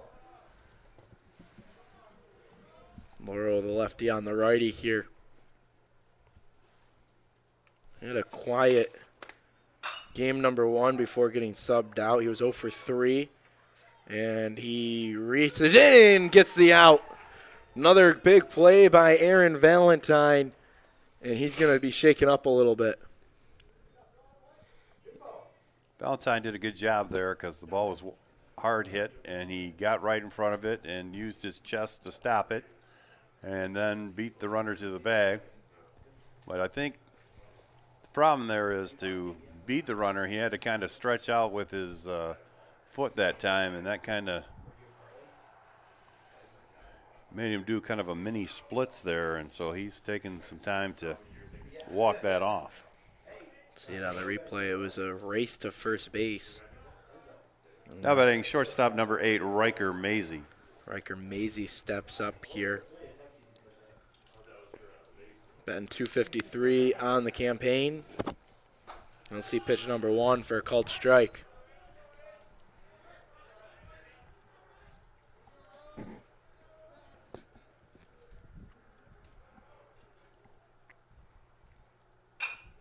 Swings at the 0-1 offering from Toth and fouls it off to the first base side. We'll see an 0-2 count on the 6-hole hitter.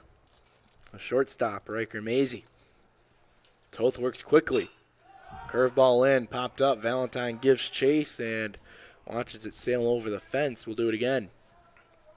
Maisie back in game number 1. 0 for 3, all strikeouts. 1 looking, 2 swinging. Here's the 0-2 offering. It's a breaking ball. This one rolled over. Weeks is there. He'll field it cleanly. Throw it over to first, and by a step, he gets the runner. Another 1-2-3 inning here for Joe Toth, as we'll head to the bottom of the second frame, and the score 0-0 between the Bulldogs and the Britons in the MIAA conference game.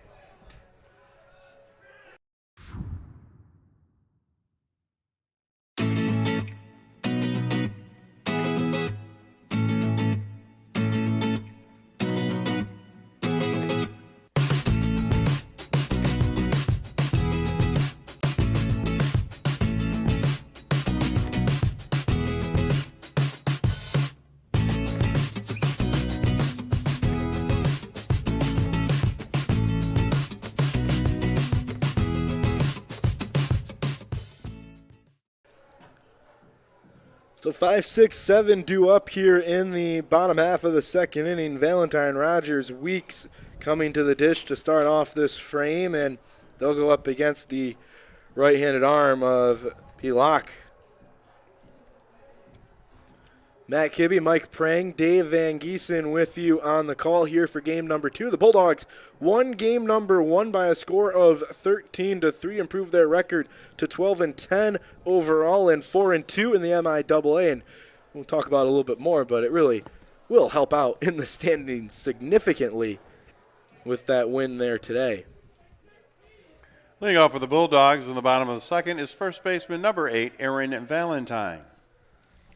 Well, again, like I say, if you can win a doubleheader, if the Bulldogs could win this second game, they would go from 4th place basically to 1st place. And that's the way it is this week in the MIAA because there's so many games being played. As Valentine hits a drive to center field that is caught by Maroli, and that'll be out number 1. So if you look at the results so far, on the top of the MIAA website, the lead game that's in play right now is the suspended game between Hope and Adrian in the top of the 8th inning. That's tied at 4 with the bases loaded and I believe 1 out on the board. Now batting left fielder number 26, Easton Rogers. As Rogers will come up to the dish, but Hope and Olivet are going at it today. Trine is at Alma. As Rogers swings and rolls one past the shortstop who is stretched out for it. This will be a base knock and the second knock of the day for the Bulldogs. Now batting the shortstop number 2, Gus Weeks.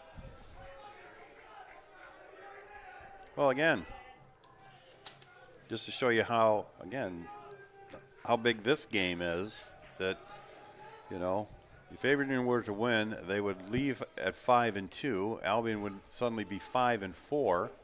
And if, you know, Albion wins, then they're 6-3. Adrian's 4-3, and I mean it's right on top of each other. It stays right on there. So like this is just a huge game for the Bulldogs, especially considering this is the game. You know, there's 2 games left in this series, and this is the game that's here at Nicolay Field. So a big game for the Bulldogs. Their work not done today by any means, but they got the first part of the mission accomplished in game 1, but now they've got a battle here in game 2 and pick up a sweep. That was the 4th hit and run attempt the Bulldogs have put on today. Each time it's been a foul ball. 0-2 the count here on Gus Weeks. But like Pick I off. say, that benefits them because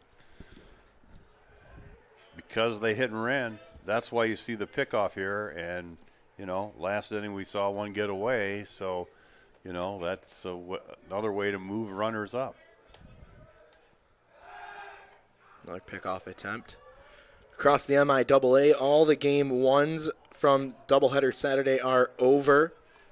Trine fell to Alma by a score of 9-6. Hope took care of Olivet handily 17-2, and Calvin won over Kalamazoo 9-4 in game number 1. Obviously, Adrian took down Albion 13-3. All those other games getting going right around that 4. Actually, right now they should all be underway in game number 2 of the day. Well, so now on the MIAA site, those standings are up to date. So Hope and Adrian sit in first, 4-2. Albion 5-3 in third. Kalamazoo 5-4 in fourth. Calvin and Trine and Alma all sit 5-5, tied for that fifth spot. And Olivet holding down the bottom of the standings with a 1-8 record. Weeks goes down looking. Now batting the catcher, number 7, Dylan Johnson. So Johnson comes up to bat now with a runner at first and 2 away. Ben 316 on the year. Another pickoff attempt back. That was close with Easton Rogers, but he slides back in.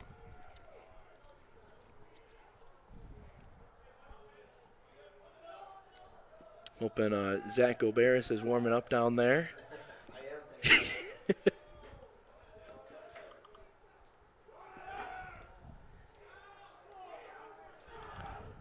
There's the throw him out.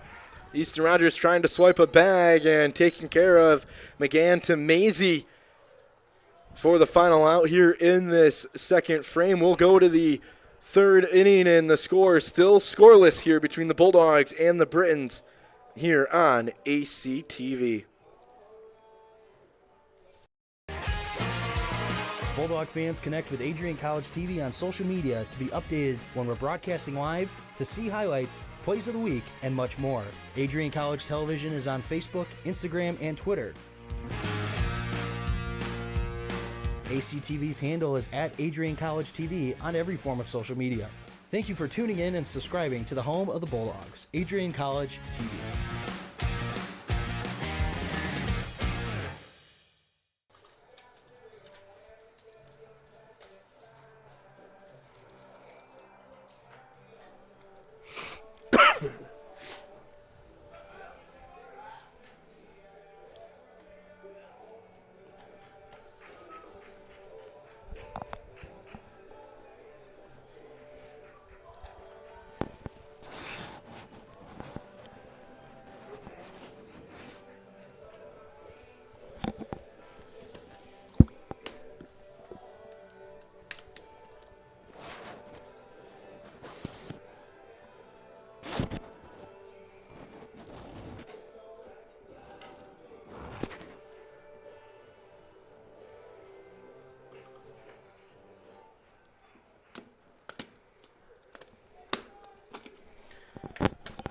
Welcome back, Nicolay Field, top of the third. Leading off for Albion in the top of the third is designated hitter number 4, Sawyer Shotwell. Shotwell will lead things off against Toth, who's back on the mound for his third inning of work for Adrian. So he throws first pitch breaking ball over for a called strike.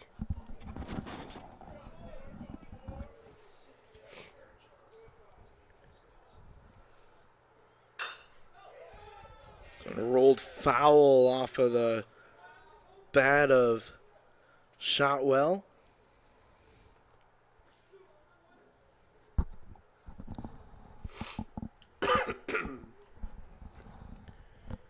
Shotwell hitting .375 on the year. This is his 7th game played. Second start of the season. He's only 3 for 8.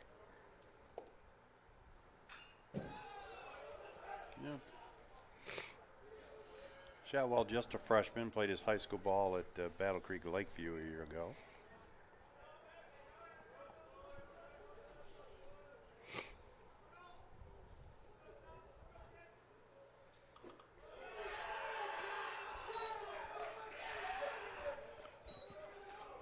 swing and a miss for Shotwell. Nice pickup there by Dylan Johnson, so there was no need for a throw to first, and that'll bring up Andrew Villalobos. Now batting the third baseman, number 17, Andrew Villalobos. So a strikeout. That's his second of the game for Joe Toth. Bouncing ball to third. Davis gloves it, throws over to Valentine, and 2 are quickly away in the Albion third. Now batting the center fielder, number 11, Patrick Marola. So Toth will now face Marola. Marola, a 230 batter on the year in this 9-hole spot. Sees the first pitch in. It's a called strike. Marola was 0 for 2 before getting taken out of the game yesterday going into the 7th inning. This one's outside from Toth, and it is 2-1. Actually, that was today, because yesterday we didn't get to the 7th inning. We're still suspended in the 4th. Right. Earlier today. Here's the 1-1 offering. This one swung on to Weeks. He'll take a high chop and send it over to first, and another 1-2-3 inning for Joe Toth in the top of the 3rd inning. The score remains 0-0 as we go to the bottom of the 3rd. Bulldogs looking for some runs. They'll have Johnson, Peck, and Goods due up in the bottom of the 3rd. We'll be right back here on ACTV. If there was one word I was going to use to describe the communication arts program at Adrian College, it would be unique. Students find themselves on the radio, in front of and behind the camera, and directing their own programs. Students learn in a personalized environment that sets them up for a world of opportunities. Are you ready for your moment in the limelight? Learn more about the Rush Communications Center and Adrian College's communications program by visiting adrian.edu today. But again, when the second and third game of the series finishes before the first, it gets all very confusing. What are we playing there? It's across. Across.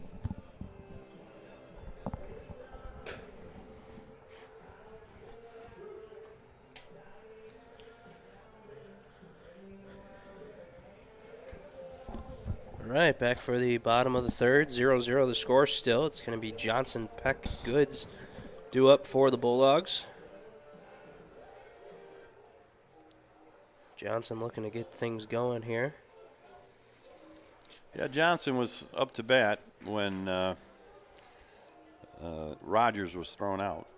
Now batting the catcher, number 7, Dylan Johnson. So he remains the batter to lead off here in the 3rd. So again, a big opportunity for Johnson and Peck. They can get themselves on base, will flip the order, and that's been a recipe for success. At least it was in the first game. And we can see if we can't get a little more here in the second game. Right on cue. Blooper into shallow center field, and Dylan Johnson gets on. And I was going to say this, too, before he got that single. Dylan Johnson has some sneaky speed as well, so having him and Ty Peck on would be huge for the Bulldogs. Now batting the center fielder, number 6, Ty Peck. Yeah, Johnson in the first game was 1 for 2 with a run scored and a walk. Peck 2 for 4 with 2 runs scored, 2 RBIs. Remember, he was the sealer, too, scoring from second on that wild pitch. We'll lay down a bunt down the first base side. This will move the runner at least. Ty Peck will try and run it out, and I'm going to get a little nitpicky here, Goose. I think you'll tend to agree with me on this. Ty Peck gave up a little bit of his lane. He owns that base pass, and he saw the fielder trying to field it before he kind of went to the right a little bit, heading into first base. I would like to see him take ownership and just run through somebody at that point. How about the right fielder, number 14, Don Goods?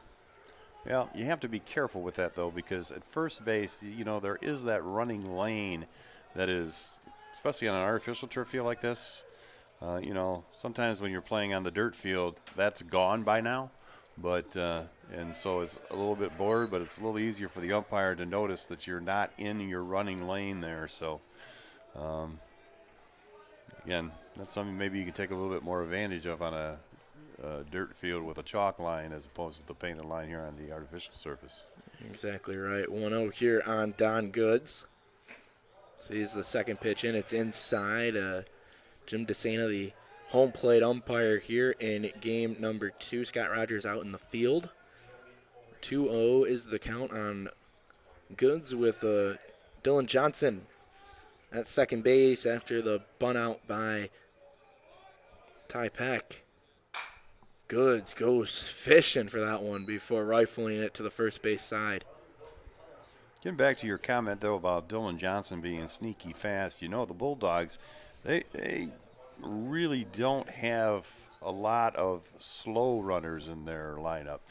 You know, Peck is clearly the fastest guy, but Weeks runs pretty good.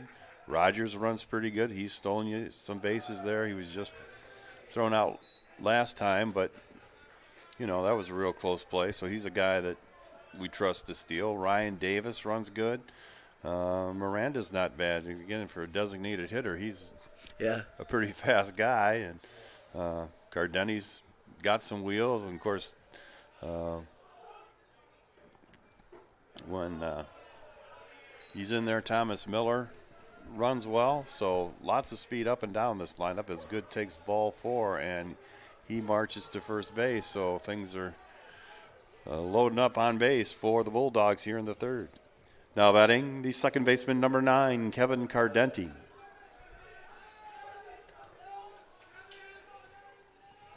Kevin Cardenti struck out in his first at bat, playing second base here once again for the Bulldogs in game number 2. He'll take the first pitch for a strike. Cardenti is one of those guys that you kind of lean on here. He's one of the seniors on this squad. He's been around for a while for the Bulldogs, knows a thing or two about the game and especially about how head coach Craig Rainey likes to approach the game with his team, and he'll swing and split the hole between second and third, and Dylan Johnson using that sneaky speed. He'll score all the way from second on an RBI single from Kevin Cardenti. Bulldogs will jump out to a 1-0 lead.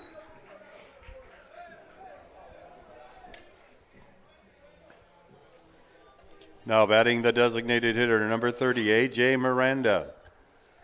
Well, you know, you talk about Cardenti, and through much of his Bulldog career, he's been kind of what you would call a role player, but his role has always been as an extra guy at the plate. So he's had a lot of big at-bats here over the years for Adrian, you know, and coming in like seventh inning situations with a couple guys on base. So, you know, he's the kind of guy that now that, you know, he's playing a starting role, he's the guy that can kind of come through in situations like these and drive in runs, which he did there. It brings up A.J. Miranda now, down early, 0-1. And catcher McGann will step up inside, and the ball will miss out. This is going to go out to right field, and a nice play there by Haddlesey. But here comes Don Goods, who scores from second on what thought was going to be just a station-to-station move. But Don Goods uses his speed, and that's a way to get a run there and really steal a run from the Britons. Now batting, the third baseman, number 17, Ryan Davis. Now, see, that's what we're talking about, you know, Goods was not going to steal a base with the runner in front of him this time, but on a ball like that, you couldn't really tell was he going to catch that ball or not till the last minute. So he was kind of staying back at second base, but he used his speed well after it dropped to come all the way from literally on second base to home and score there. This one jams Davis and goes out to center field and is caught by Marola for the second out of the inning. Runners remain at first and second. Well, another thing with Goods scoring from second is the cutoff man was set up to just get the ball in and go to second rather than lining up to go home. Now batting the first baseman, number 8, Aaron Valentine. And that's what you're taught is you always are throwing the ball to the base ahead. You'd rather have the ball there than behind the runners. So now Aaron Valentine steps in with her runners at first and second. This is where you could argue as Valentine sends one out to left field. It's trailing, but it's going to be hitting off the body of Loro, who couldn't make the catch, getting caught up in the turf monster, and this is going to cause 2 runs to score. Aaron Valentine doubles. There we go, Aaron getting a couple RBIs. Finally got some guys on the bases, and yeah, he just kind of, I'm not exactly sure what happened to him out there. He was going back on that ball and was making good progress to it, and I think he may have just took a look at the ball one time, and that kind of tripped him up, and down he went, and I don't know if maybe he pulled something, and that was part of the problem or not. That could be as well, because he's kind of just grabbing that leg, the back of his leg right now. So no matter what happens, it's a break for the Bulldogs, and it gets 2 runs in. And again, that speed showing itself, scoring all the way from first base on a ball like that. You know, Goose, this is where you talked about that wind factor that has played. You could see Loro was twisting and turning his body, which the moment you see an outfielder do that, you get a little worried if you're in the dugout or if you're on the mound, because whenever you see them turn around and you start seeing their numbers in the front of their chest, that means they're tied up and the wind's taking the ball every which way it wants, and that's exactly what happened to Loro here. And I don't know if you noticed it, but when he fell, it hit off his body. He could have made a play on it, but because he lost his footing, it makes it even more difficult. And he's the only person that didn't see that because he was laying the other way. And to be honest with you, you know, having seen the ball that was in the first game that was hit by Cardeni and the one by Davis that went out of here, when that ball was first hit, I thought that ball was gone. Yeah. But then you really notice how much the wind is picked up here, and it's blowing straight across from left to right, and that just knocked it down and kept that ball in the ballpark. So, you know, for Aaron Valentine, that was a real good at-bat, because I think there were times today where that would have been a home run. Yeah, you're exactly right. So a good swing by Valentine, and we'll get back underway as the trainers get off of the field. And Easton Rogers will step up to the plate. Still 2 outs here in the bottom of the 3rd inning, but the Bulldogs quickly out to a 4-0 lead over the Britons.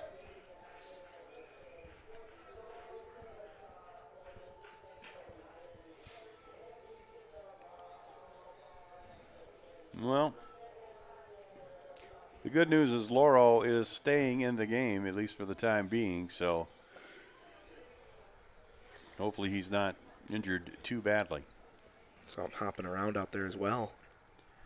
The batter is the left fielder, number 26, Easton Rogers. Going through a little bit of calisthenic checks to make sure he was all right, but good enough to stay in, and that brings up Easton Rogers, who is 1 for 1 on the day. He was caught stealing back in the 2nd inning. We'll swing at the first pitch and quickly gets it past the diving shortstop in Maisie. This is going to score Valentine, and it is 5-0 here on ACTV. Easton Rogers, he's got that. That's his 2nd straight hit. He's starting to heat up at the plate as well for the Bulldogs, and that's a real good sign for the rest of the campaign. Now batting the shortstop, number 2, Gus Weeks. Easton Rogers, just a sophomore. I was mentioning it back in the first game. He seems like somebody that over the next, this year and then another 2 years here at Adrian College, he's going to be a playmaker for the Bulldogs. It'll be exciting to watch him grow. The first pitch in on Gus Weeks is a called strike. He's the 9th batter up this inning here with 2 outs. Now again, Matt, what's been happening over the last 6 or 7 games is the Bulldogs have just been in a rut where they've been kind of snake bit and they're hitting hard balls right at people, and they're getting caught and they're getting turned into double plays and they end innings, and you know that just has kept them down. And I've just felt through that whole thing, if they just keep doing what they're doing and keep hitting the ball hard, that sooner or later these hits are going to drop in. And there's a perfect example. That one just eluded the shortstop. He almost got to it, but he was just playing Rogers to pull a little bit too much, and it gets into center field, and that's a run. This one's going to hit off the third baseman, Villalobos, but he's going to send it over, and it's dropped by the first baseman, Sharon, and that's going to get the runner on base as Gus Weeks will reach on an E3, and that will turn over the lineup, and the man who started this inning will come up back to the dish, Dylan Johnson. Well, the third baseman, Villalobos, did a good job keeping that ball in front of him, and really there should have been an out because Sharon's just got to catch that ball. Now batting the catcher, number 7, Dylan Johnson. That brings up Dylan Johnson for a second time this inning. Dylan Johnson's had a lot of at-bats. He got to bat in the first inning, and the runner was thrown out, so he got to come back in to start this inning, and he got a hit, and now he's back up here. So hopefully he get another hit. That means me and Goose are over here. We're turning over our lineup card, changing the boxes a little bit so the innings reflect it with the batting around here. The 10th batter up this inning. He'll swing and send it to center field. This one will hang up, and it will be caught by the center fielder, Marola, for the final out of the innings. But the Bulldogs are able to get across 5 runs here in this frame and take a big lead over the Albion Britons. The score 5-0 here on ACTV. We'll be right back for the top half of the 4th inning. The Adrian College Media Production House provides opportunities for students to learn and grow live on the airwaves, just like Matt Kibbe. I've gotten a chance to create a relationship with coaches and teams and learn more from people instead of trying to teach myself something. Got an opportunity to expand my knowledge of sports, hone in on my skills as a broadcaster, and learn about equipment in different ways. You get more of a connection with professors as well. Providing opportunities, growing leadership. The Adrian College Media Production House. Thanks for tuning in. How many errors do they have that inning? 1. Mike? Yeah. When was their other error then? Oh, that. Yeah, it was like in the first inning. Pickoff. Adrian College is looking for leaders, student athletes with the tenacity to keep the Bulldogs at the top, the forefront, in and out of the classroom. The Bulldogs are looking for talent, character, hard work, grit, leaders who can electrify sold-out crowds, gut out a last-line shift, will their team to victory, hit a grand slam in the bottom of the 9th, and be a part of a legend in the making. Think you have what it takes to become a Bulldog? Visit adrian.edu to learn more.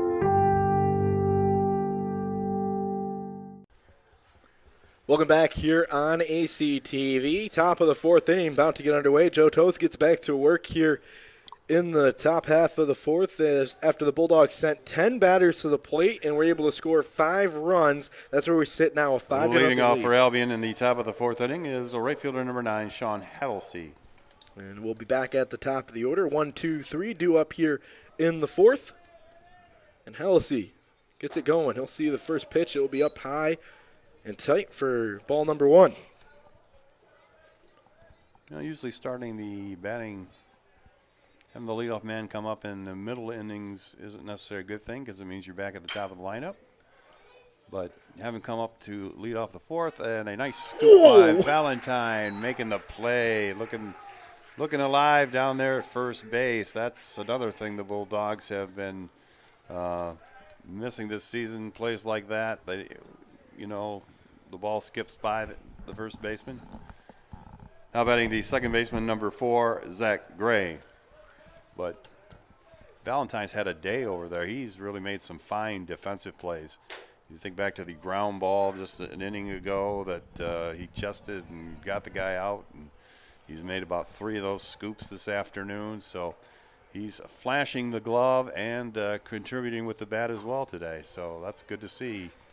Valentine. From Mr. Valentine. You mentioned him. He's kind of been splitting time with the DH, A.J. Miranda. You could kind of interchange them between some of their fielding positions, but Aaron Valentine has really started to anchor down that first base spot as there's another roll over to third, and that's going to be another play by Ryan Davis over to Valentine, another 5-3 put out. And that's the second out of the inning. Now batting the first baseman, number 28, Justin Chiron. Well, I'll tell you another thing, too. Your first baseman is scooping the ball out like that. That gives your your fielders just that much more confidence when they get a ball and they've got a tight play just to turn it loose and count on the first baseman to make the play. And when they can do that, they just become better fielders. It's just as simple as that. Plus, I'll tell you another thing.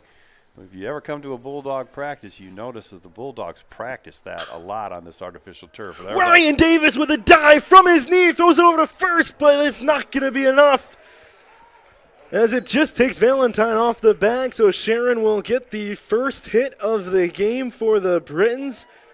But Davis, he prevented a double there by diving after that ball.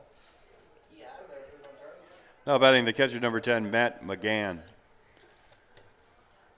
Well, Davis getting a lot of work down there, the old hot corner of this inning. And he's doing a good job. But again, first ball, Valentine saved him with a scoop. Yeah, he did. That he, of course, he had a ball hit to his left. That was a tough play, and he just uncorked it because, like I say, he had confidence, and there he threw from his knees because he knew that Aaron would go get it. That just, leads to good time. This one's hit, and the wind is taking it. It's going to keep it in the ballpark. It's going to be played by Rogers. He hits the cutoff man, and the Britons suddenly have a rally going with 2 out as they've got runners at second and third, and Mark Loro coming to bat. Another quick double here. Now batting the left fielder, number 2, Mark Loro. Again, I think there were times today, especially in that first game, where that one might have been out of the ballpark, but the wind helped us out there, keeping it in. I want to give credit there. The Bulldogs went into that double cut, so you had Weeks a little bit closer to Rogers out and left, and then Cardenti was smart and got behind him, and it actually benefited him having Cardenti just beyond Weeks. That's where the cut went to, so you prevent a run scoring on a ball getting loose on the infield. Now you have second and third, and here comes the run. Johnson there. Here comes the play at the plate. They took him down, and Jim DeCina, the home plate umpire, says he slid underneath the tag. And Craig Rainey comes out to look at him and says that there was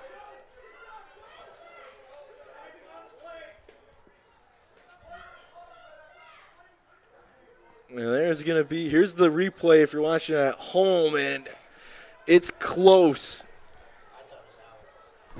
Toth might have had his glove on top of the plate, and that would mean that the runner, Sharon, would have been underneath it, but either way, quickly now 2-1 after the swing, and now it is a 4-run lead for the Bulldogs after the Britons hadn't gotten a hit through the first 3 2/3 of this game and get back on the board. Well, I tell you, that was a big chance taken by Justin Sharon, down 5 runs at this point to try to score on a pass ball, because you could see just how close it was. Again, it wasn't like the ones that Peck scored on where the ball got a little bit away from the catcher and the guy, he could score easily. That was going to be a bang-bang play from the get-go, and he pulls it off here. But if he'd have been out, he would have taken Albion right out of the rally. Now batting shortstop, number 8, Riker Maisie. Still a good play there from the Bulldogs. Dylan Johnson got to that ball as quickly as he could, and Joe Toth, who is listed not only as a pitcher but also as a infielder, actually listed as a first baseman, knows and has this awareness that he has to get to the plate on a play like that. Some pitchers that are just PO sometimes forget that they still have a responsibility after a ball gets by the catcher, as Craig Prince will take a moment here. Let's take another look at the Sharon play here and see what came of it. This is what led to the Albion run. Actually, staying on the center field camera probably helped us out the most. You can see it gets past Johnson, sneaks away, quickly gets to it, throws it in, and it is a bang-bang play at the plate.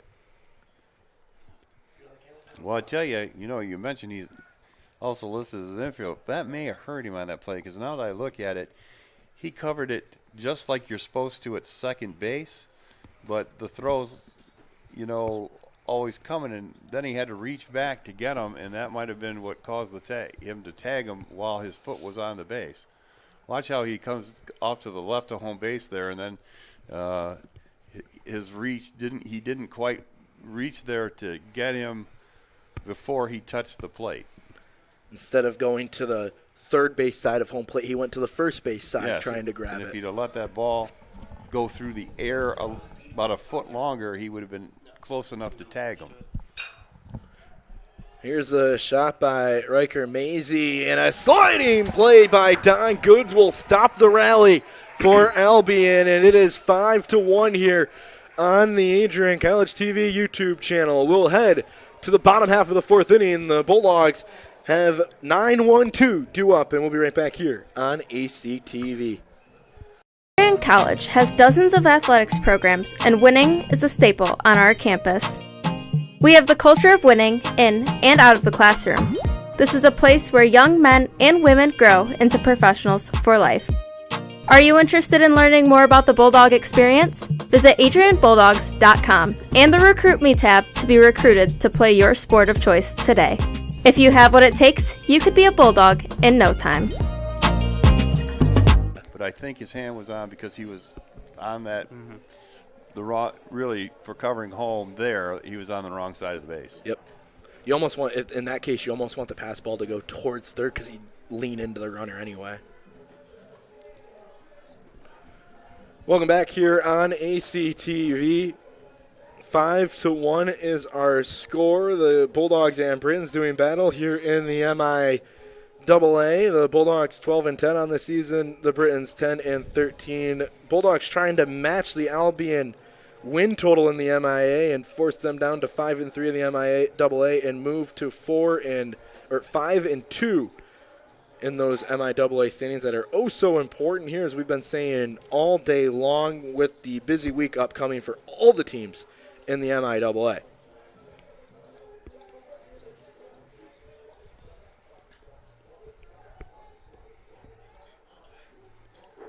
Leading off for the Bulldogs in the bottom of the fourth, center fielder number 6, Ty Peck.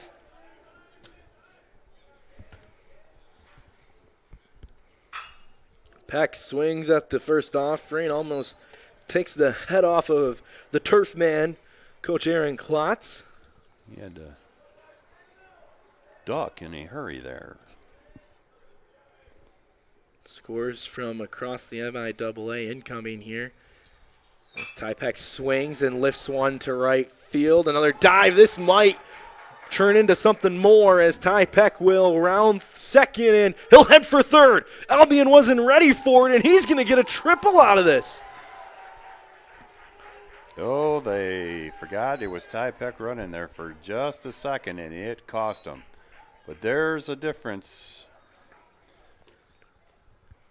Don Goods just made that play and saved 2 runs, and now Ty Peck hits one, and he just misses that play, and it's a triple. Brings up the leadoff man. Speaking of Don Goods, there he is. Ty Peck. Yeah, that's Hattlesey out there.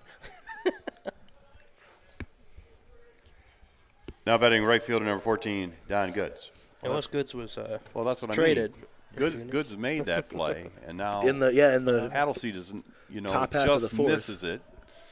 He just made it. 1-0. Gets back to this what we were talking about, the speed of the Bulldogs throughout their lineups and the speed of Don Goods. Exactly right. He was just fast enough to make it, and Hattlesey was just slow enough to not get there. I mean, You're exactly right. I'm not. I don't want to make it sound like I'm faulting Hattlesey in any way. He was trying to hit it as hard as he could. Goods is going to split the gap in right center field. Ty Peck will score with ease. Goods is going to take the turnaround second. He is going to get a triple. Back-to-back 3 baggers for the Bulldogs, and it is 6-1.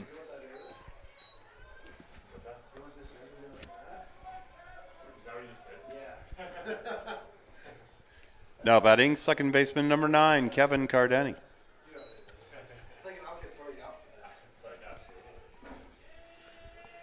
It is now 6-1. The Bulldogs get the run that they gave up in that fourth inning back. And it is 1-0 here on Kevin Cardenti.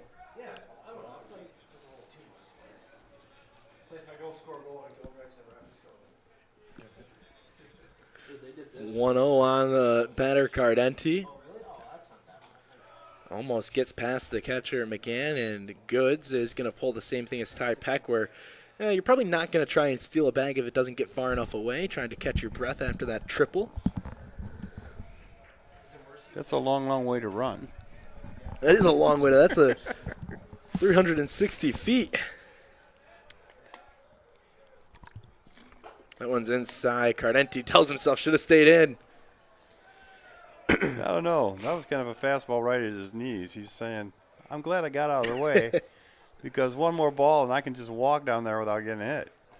3-0 count. See if green light is on for Cardenti. It's not, and it's ball 4. See, that worked out much better for Cardenti. So now first and third with nobody out, and we'll see time here as Locke is going to be done. His day comes to an end. He's responsible for the runners at first and third, but he's already given up 6 runs on 9 hits. There were a couple errors, though, as well throughout that. We'll have more information on the new pitcher when we come back here in 60 seconds on the Adrian College TV YouTube channel. We'll be right back. The score right now, 6-1 in favor of the Bulldogs. I'm Matt Kibbe, the current student body president here at Adrian College. I chose AC because the campus simply feels like home. Everywhere I go, I know the amenities are there to help me succeed and get to the next level in my career. If you want to see what Adrian College has to offer, you can schedule an in-person visit at adrian.edu/campus-visit.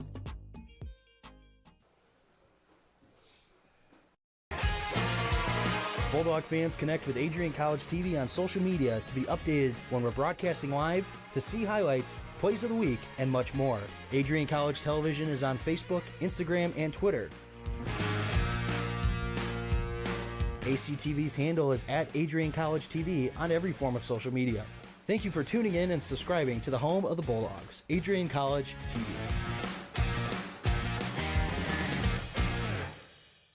Two strikeouts. Actually, I might be wrong. 3 innings.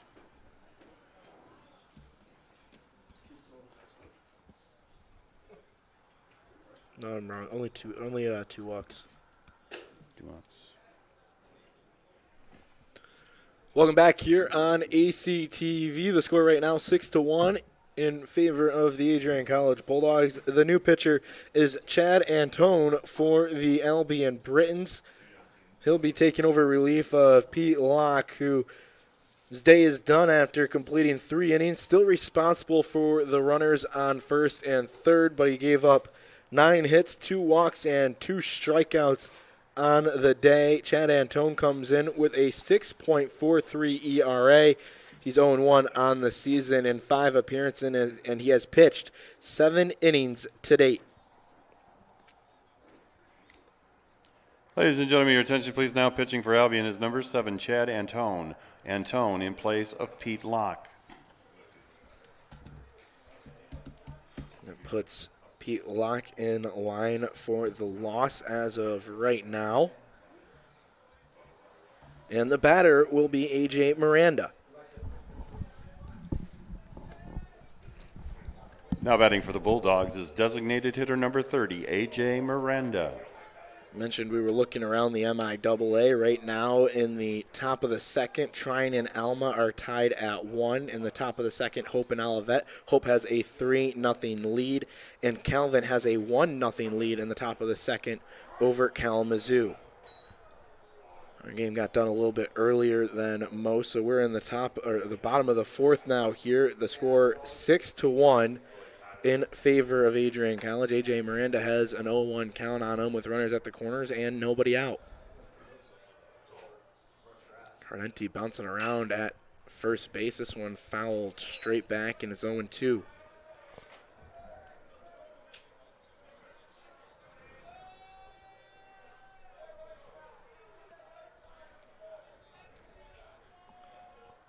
Antone works in the direct middle of the rubber for Albion. He has a little bit of a closed-off stance, but stays square to home plate. There goes Cardenti on the breaking ball. The throw will come down. It's over the head, and Cardenti is going to be able to head to third as Good scores with ease, and a throwing error on the catcher, McGann, and it is now 7-1.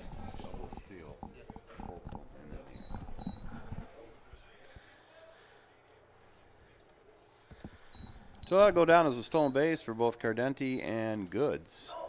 And then an error that allows them to get to third. So do charge an error on the play, but also give the runner stolen bases. That's a called strike 3 on the outside corner. Miranda not happy about it. And that's going to be the first out here of the inning. Now batting third baseman number 17, Ryan Davis. Here's Ryan Davis, who's 0 for 2 on the day. Breaking ball doesn't break, it stays up.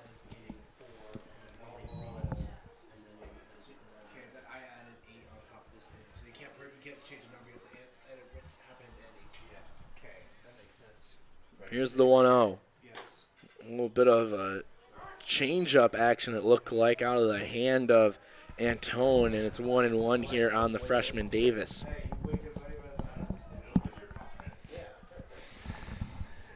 Double steal leaves that runner at third base, so he could score on a fly ball if Davis can get his bat on it and put it in play.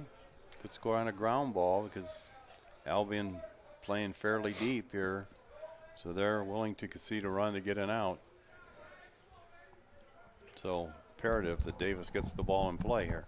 Outs are at a premium in this game. Don't want to get mercied up twice in the doubleheader, and Davis goes golfing there for that one, and it's going to be out number 2. Back-to-back strikeouts here for Antone after giving up a run on a throwing error by his catcher.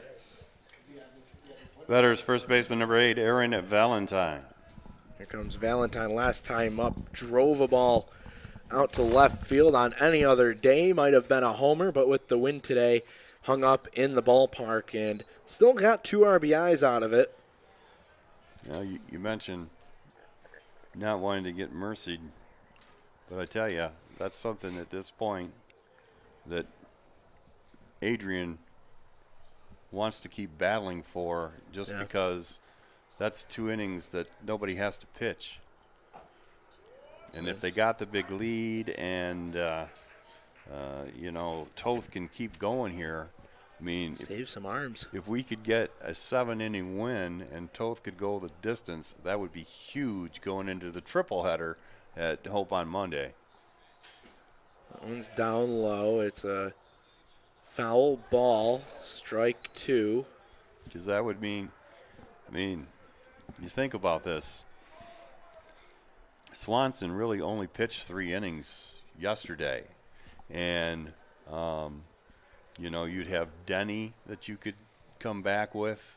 You'd have Swanson with some innings. So that would really put the Bulldogs in much better shape than if, they have to use a bunch of guys here and then they'd have all those guys backing them up as well.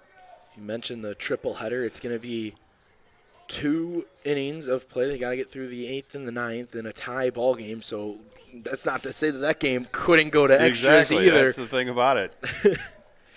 And then they'll play, I believe it's going to be a 9 and a 7. That becomes a doubleheader. That becomes an 18-inning grudge match. Correct. We're there 40 innings on Monday. We'll be trying to find anybody off the streets to pitch on the mound. Valentine rolls one over to short. He'll run it out, but not going to be fast enough there, as it's going to be a 6-3 put out, and Antone comes in, gets 3 outs, but gives up 1 run. That's going to be charged to Locke, and we'll head to the top of the 5th inning. The score right now, 7-1 in favor of Adrian College. Adrian College is a pinpoint like no other. With our 77 undergraduate degrees, 47 majors, and 21 broad fields of study, Adrian has a one-of-a-kind, hands-on learning experience for everyone. Do you want to visit the campus of Adrian College in person? visit adrian.edu/campus-visit. Again, that's adrian.edu/campus-visit. Come take in the beautiful facilities at Adrian College for yourself.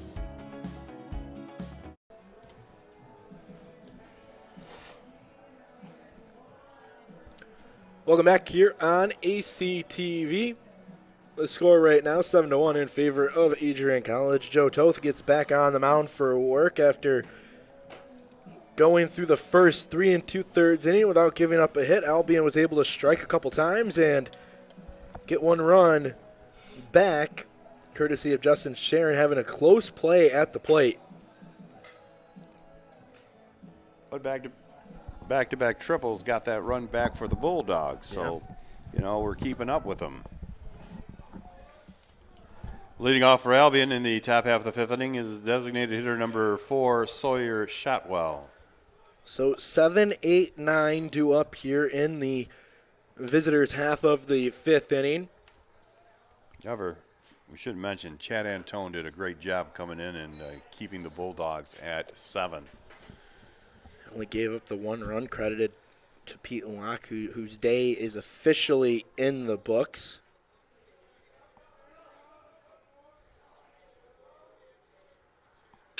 This one swung on by Shotwell. Cardenti gets it on his back step, throws it over to first. Plenty of time. 4-3 on the putout. Cardenti loves another one in his fielding days here at Adrian College. Now batting third baseman, number 17, Andrew Villalobos. Mentioned Locke's day done for Albion. His official line, 3 innings, 9 hits, 7 runs, all of them earned. 2 walks and 2 strikeouts here against the Bulldogs. There's a strike on the inside corner of Andrew Villalobos.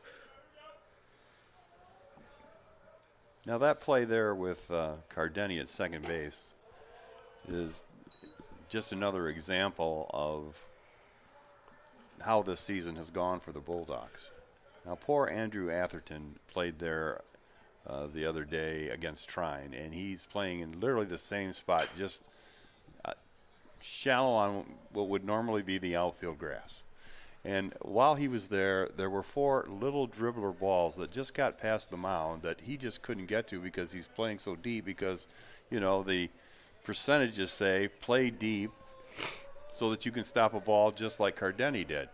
And, they hit 4 balls off the cap of their bat that ended up being hits, where, that was a pretty well hit ball by Shotwell, and he was able to make that play because he was in the right position, and that's just how the season's been going. Now batting center fielder number 11, Patrick Marola. Villalobos strikes out looking for the second out of the inning. You also mentioned the trend tells you when you're playing on turf here at the Nick, you play a little bit even more deep, maybe a step into the outfield, because the ball has the tendency to come at you fast. Johnson quickly picks it up foul. Like I say, that was, as a coach, sometimes you got to tell players that, you're not wrong when you're doing what you should be doing and it just doesn't work out. And for Andrew the other day, it just wasn't working out. He was doing exactly what he should be doing.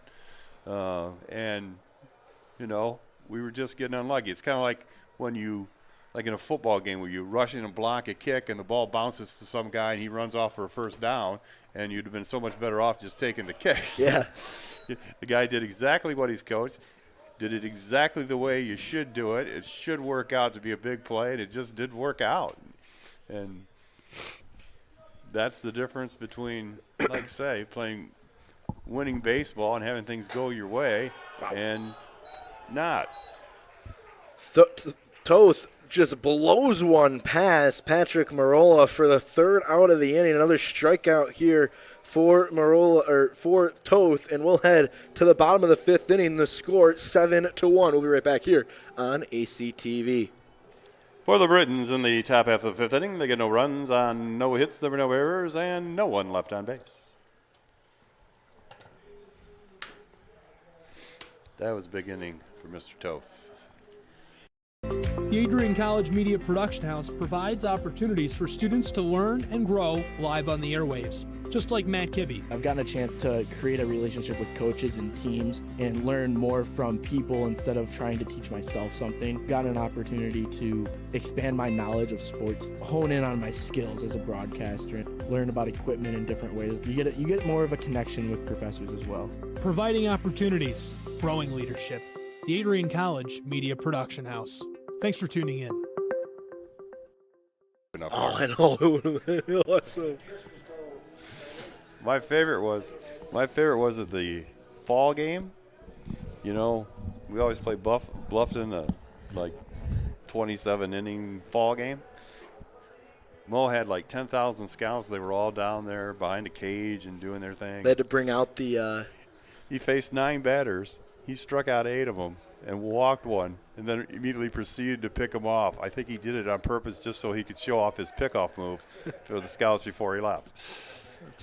Let's start a story time with Goose here on ACTV. Now batting left fielder number 26, Easton Rogers. Talking about Mo Hanley last year against Bluffton when he faced those 9 batters. Easton Rogers will lead us off here. The other funny thing about that game is that game was slated for, what did you say, 27 innings on the day? 18 innings because it was the doubleheader. So you get 18 in the fall. Yeah, they could play 18, the equivalent of a doubleheader, 18 innings. But what they do, we've always done this with Bluffton, is just play 3 6-inning games so that you can get everybody in your program basically into the game and see them in a live situation before fall practice ends. Correct. And Hanley had 9 outs, and the moment he got the 9th out, they no longer needed the screens behind home plate. Nope. All the scouts were dispersed at that point.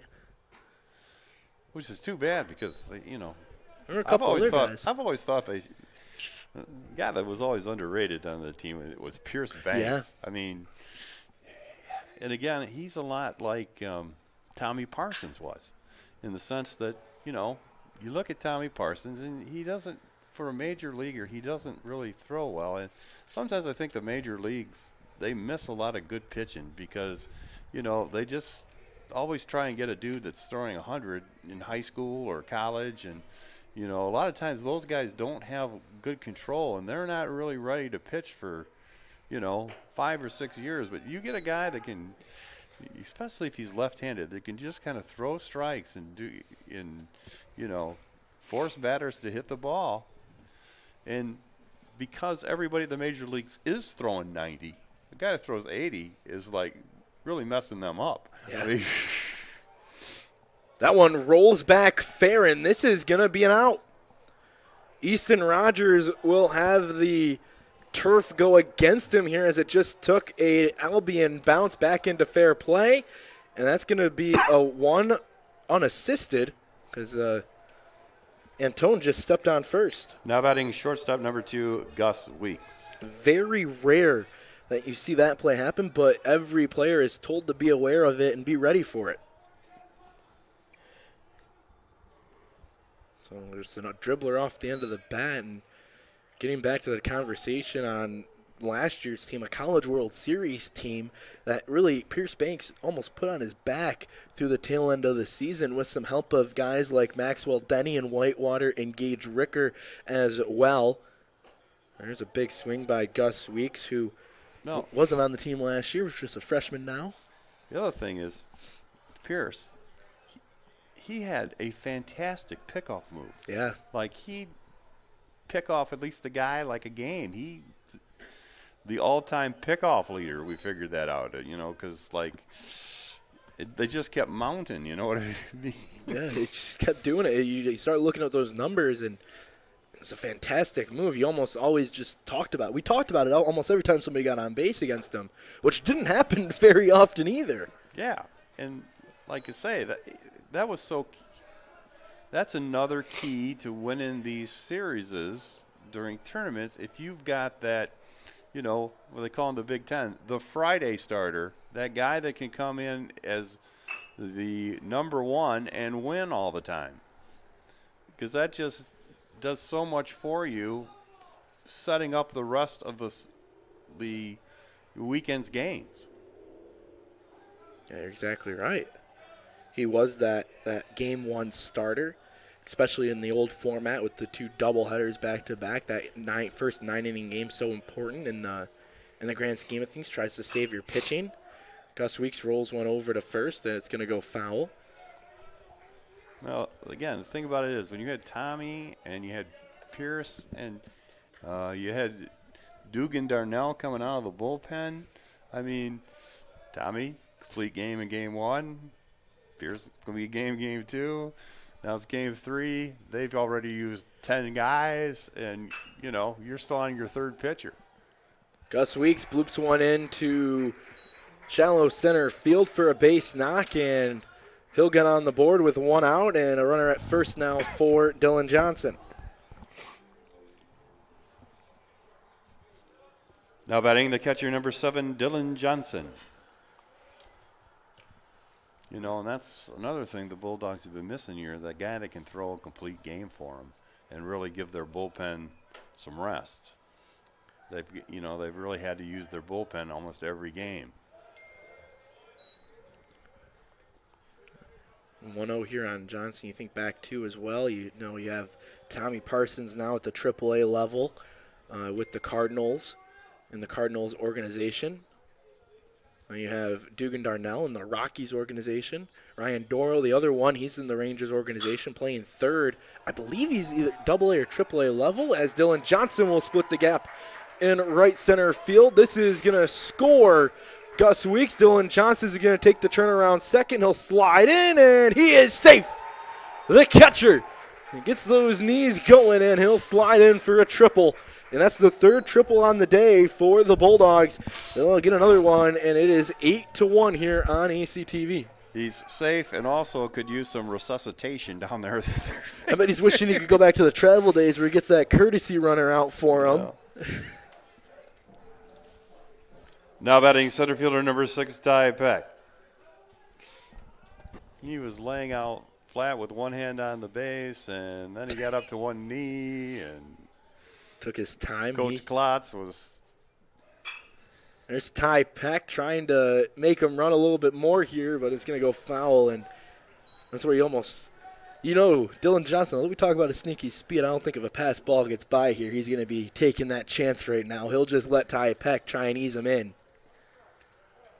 Infield in here for the Britons with the 10-run rule looming in the 7th inning. Trying to prevent and extend the outs they have left in this contest. I've been in a similar situation to Johnson my senior year of high school. There was a playoff game, and I hit a triple into the corner. And in high school, you're allowed to get a pinch runner and then re-enter. So I get to 3rd, I'm huffing and puffing. I tell my coach, get me a runner. And he goes, seriously? And I go, yeah, get me a runner. He goes, you got 90 feet to go. I'm like, I'm the leading run. If there's a sac fly, I'm out at home. That's how gassed I am. Get me a runner. So, of course, they laughed at me. They got me a runner. Sac fly to center field. Much speedier guy was safe by a step only.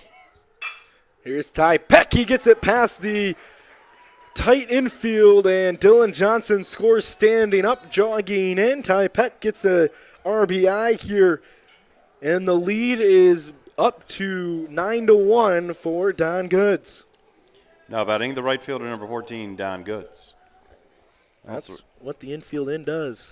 I also remember when I was coaching Joey's summer team one year, we had this really big guy playing first base, and he could hit. And he one time, but he could not run at all. There goes Peck taking off for second. He's going to have this one easy. Make it a solid 10 for 10 on the year. Ty Peck, the stolen base, actually in second on the team behind the man at the dish, Don Goods, who's got 14 of them. But he hit this ball that we were playing in this little ballpark, little high school field, and he hit this ball that was a rocket off the wall, and he came running around first and started to go to second, realized he wasn't going to make it because it bounced back to the outfielder so fast. So he started going back to first. And as this ball gets past, pops out of the mitt and allows Peck to advance another 90 feet. Now he's going back to first, and he's in a rundown. And they throw the rundown away. And now he has to go, and it got way away. Now he comes running into third, And I'm literally like, as soon as timeout is called, I just walk over and put my hands on his chest and start punching. And he was just laughing. It was just Infield back in for the Britons. That one's going to slide away. Goods gets a little Soto shuffle going. And there goes our camera. That's great. I want to say, we'll just accept our fate here, and hopefully it didn't break. Well, it'll be set up for softball next week, though. Yeah. Good swings away, sends it to center field. It's going to be caught by Marola, and Ty Peck has plenty of speed to score. It is now 10-1 here on ACTV, courtesy of a Don Goods sacrifice fly. Got the golf cart, Kevin? I do not. Now batting second baseman number 9, Kevin Cardenti.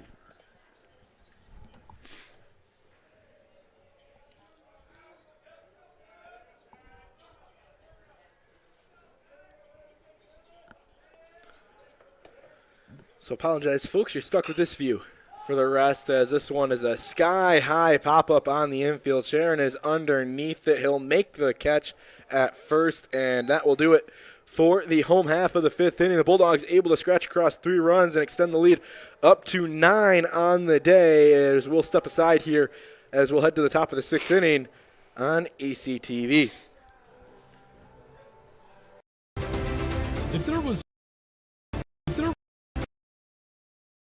If there was one word I was going to use to describe the communication arts program at Adrian College, it would be unique. Students find themselves on the radio, in front of and behind the camera, and directing their own programs. Students learn in a personalized environment that sets them up for a world of opportunities. Are you ready for your moment in the limelight? Learn more about the Rush Communications Center and Adrian College's communications program by visiting adrian.edu today. And he had these big, huge he had these like athletic glasses that he wore, and they were big and black, made him look like he was, you know, like he was some kind of an aviator, you know. We're playing our big rival, and at one point he goes up for this jump shot, and they knock his glasses off. I think we got somebody new out there. Mix is at second. So anyway, they knock his glasses off, and the fans from the other team all start jumping up and down yelling, "He can't see! He can't see!"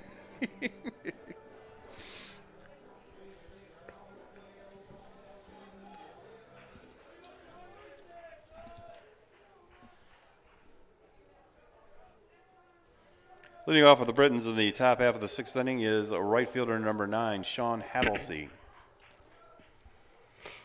Nathan Mix heads into the game for the Bulldogs at second base in relief of Kevin Cardenti, as Joe Toth gets back to work.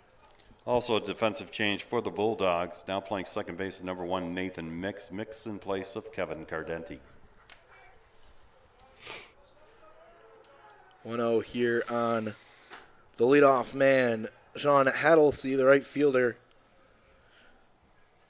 Britain's only got stuff going in the 4th inning. Other than that, every single inning has been a 1-2-3 inning for Joe Toth. Swing and a miss, 1-2 here on the leadoff hitter, Sean Hattlesey. I think we talked about it a little bit off the air, but last inning was a big inning for Toth when he got him 1-2-3, because now he's been through 5 innings, so he is in line to win this one. Bouncing ball to Weeks, and he guns him out at first base.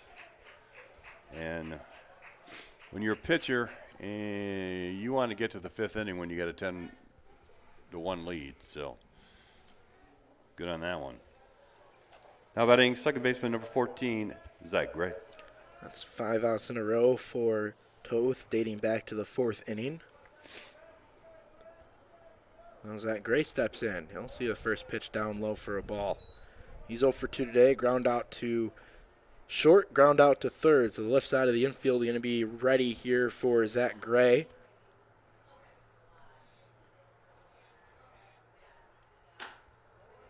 There's the 1-0. It's now 2-0 here.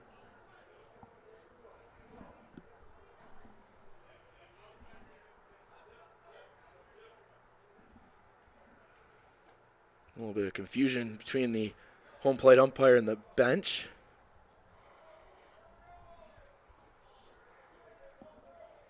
Something I like to notice, you look into dugout every once in a while, and a guy like Thomas Miller has been going back and forth talking to a lot of the young guys here after being taken out of that game yesterday, tending to a little bit of an injury here, but he's one of those guys. He really embraces that leadership role, and he's been doing that all season long, but you see it especially right now with everything he's been able to do. As this one's sky high in the air, as it will be Gus Weeks underneath it. The ball trailing in. He makes a play. That's a big play there by the freshman to keep track of it. The wind took it as it got up into that jet stream, and a big play there by the freshman for out number 2.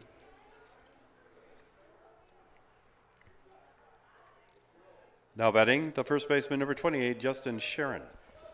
Well, again, pop-ups right now. There are no easy plays on pop-ups. You know that phrase we use as scorekeepers, ordinary effort. I'm not sure there is ordinary effort on pop-ups right now. 0-1 here on Sharon. He is the lone run scorer here for Albion in this game. Every pop-up goes from ordinary effort to a circus catch.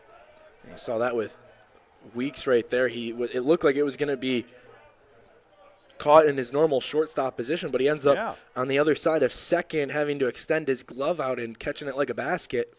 That's the thing. I mean, if you're on this side of the field, a ball like that, you've got to be ready to catch it because it's coming back to you. Here's Davis on a ground ball of third. He stretches it across and gets him by a half a step, and that's out number 3. Another 1-2-3 inning for Joe Toth, and we'll head to the bottom of the 6th inning. The Bulldogs looking to get one more run across here as we will step aside here on ACTV. We'll be right back after this message.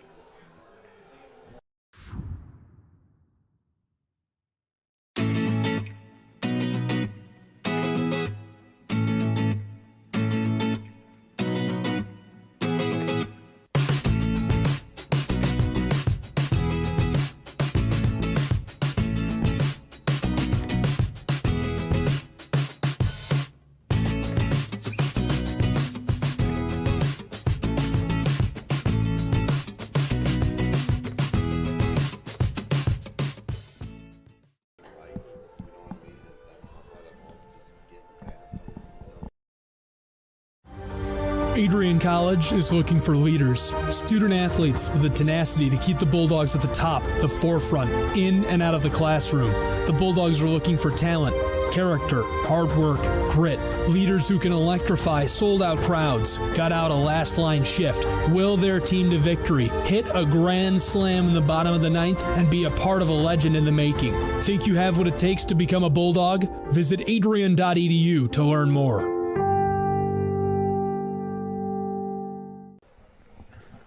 Welcome back here on ACTV. Getting underway here in the bottom of the 6th inning. The Bulldogs have a 10-1 lead, looking to scratch across one more run to get to that Mercy Rule level. New pitcher, too. Against Albion. Leading off for the Bulldogs in the bottom of the 6th is designated hitter number 30, A.J. Miranda. Teddy Brimblecombe is the new pitcher for Albion.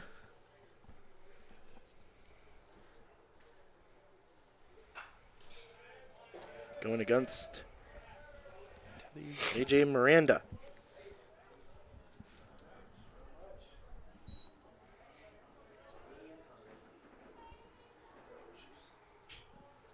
Oh, 1 here on Miranda. That pitch gets by the catcher, and we'll see a 1-1 count.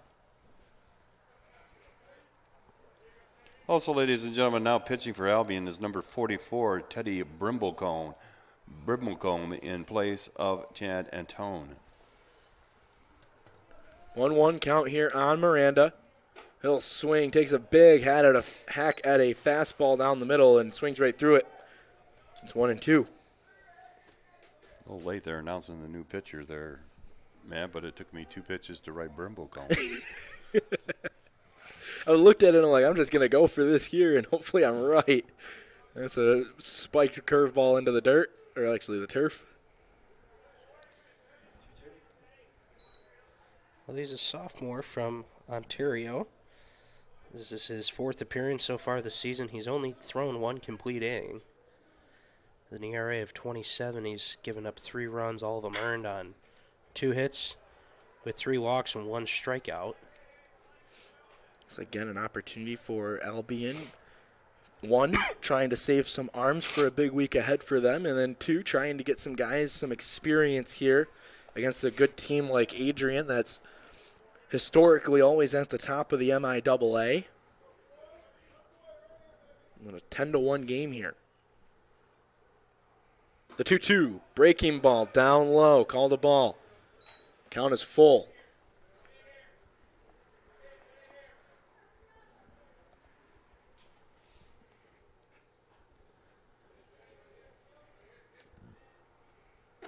That one's up high. Miranda gets walked.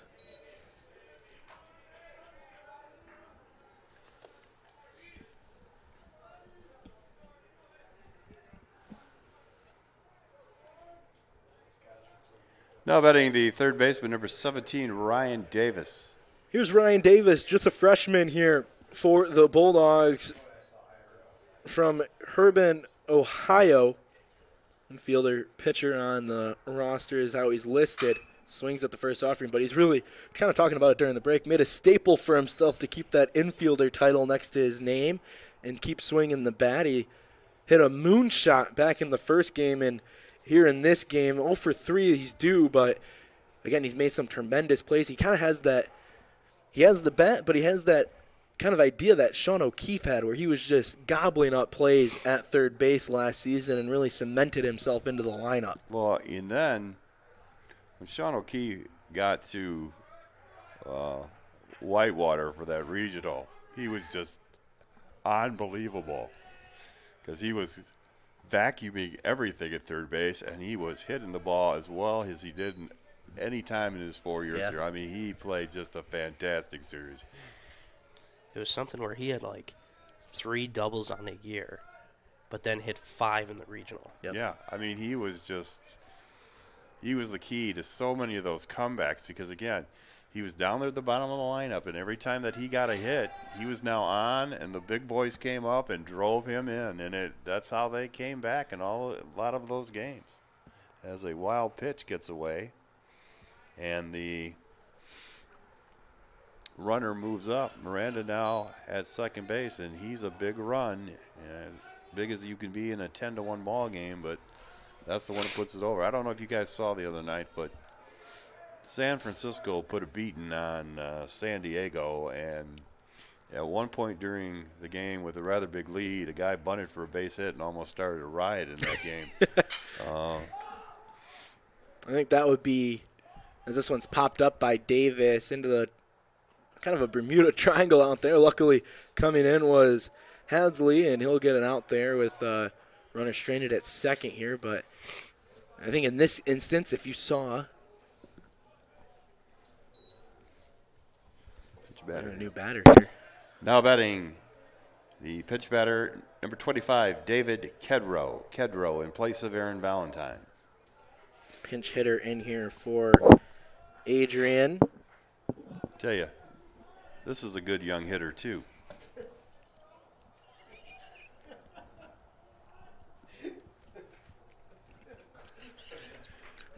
Do we just have a moment with him on the PA telling him how good of a young hitter he is? Yeah.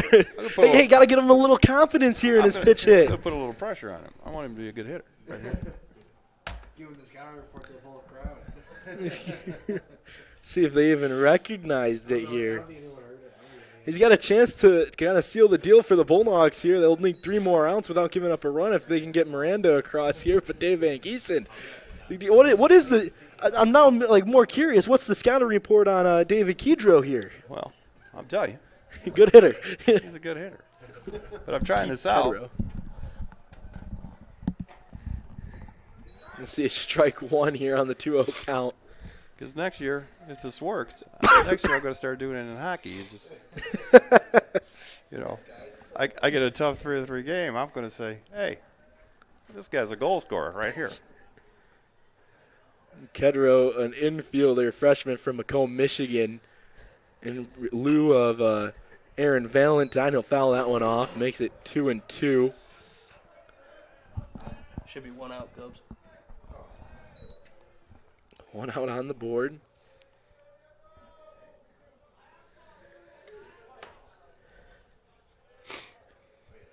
Two-two. Miranda has a lead at second. The infield is playing Kedro to pull a little bit. Outfield straight up on him. We'll see the pitch outside, and it's called strike three. Pulled back in by McGinn, and that's going to be the second out here in the 6th inning. Now batting the left fielder, number 26, Easton Rogers. Easton Rogers come up. He's been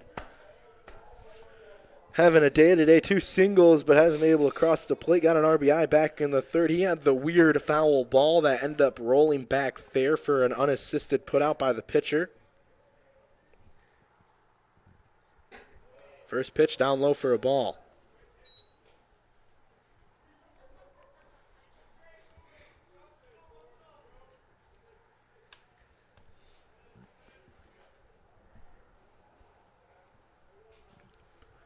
One-0 count here on Rogers.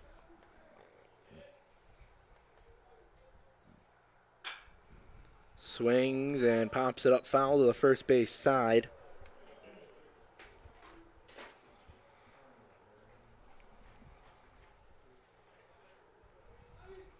Bulldogs would really, again, would love to get a little bloopy here and have Miranda show off some of his speed here. 1-1 count here on Easton Rogers. He's got a hole right between first and second if he can shoot it that way. And that's what I was mentioning in that major league game, was trying to point out that, like in a game like that, San Diego was looking at as, they were being shown up and stuff. But in a game like this, it's understandable. Yeah, it's totally understandable. If you're on the verge of getting your 10th run to force the mercy, it's almost like it's a 1-1 game in the bottom of the 9th inning, and you need to move the runner over. And coaches both teams understand that. It's a matter of saving pitching. For Adrian to play for 1 run in this inning, or if the score stays the same next inning, you can completely understand it. 3-1 count, though, here on Easton Rogers. Swings, fouls it into the dugout. Aaron Valentine couldn't scoop that one up, didn't have the glove on.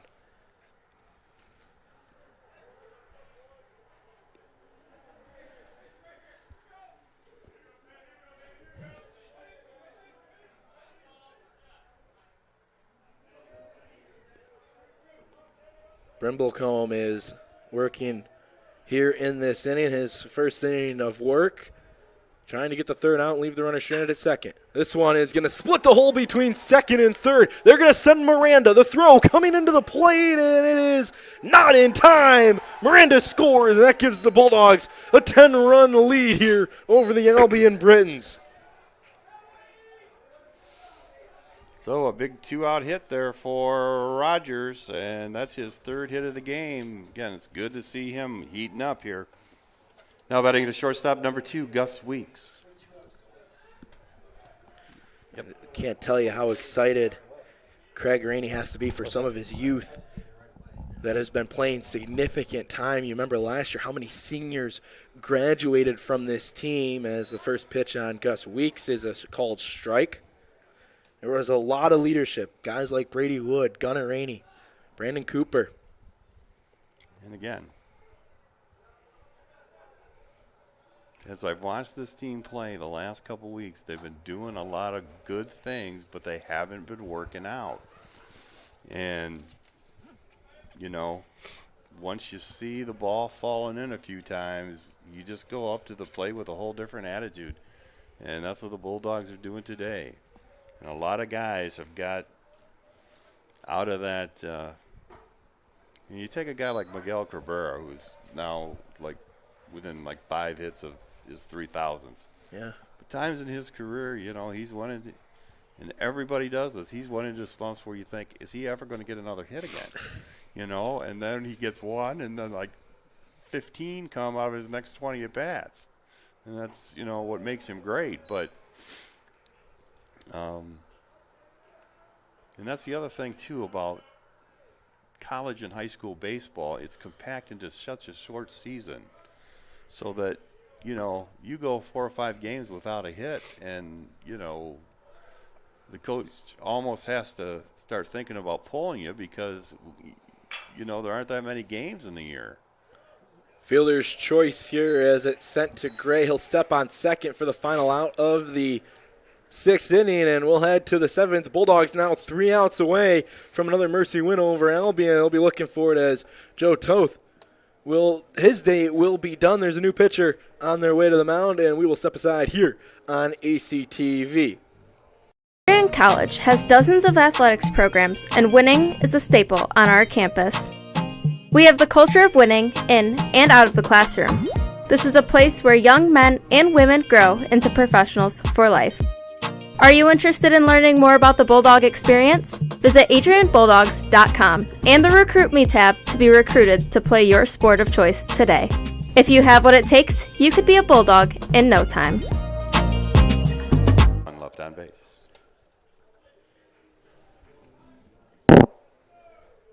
Also, David Kedrow stays in to play first base. New pitcher is number 29, Tyler Usher. Now pitching for the Bulldogs is number 29, Tyler Usher. Usher in place of Joe Toth. So his final line was 6 innings, 2 hits, 1 run. It was earned.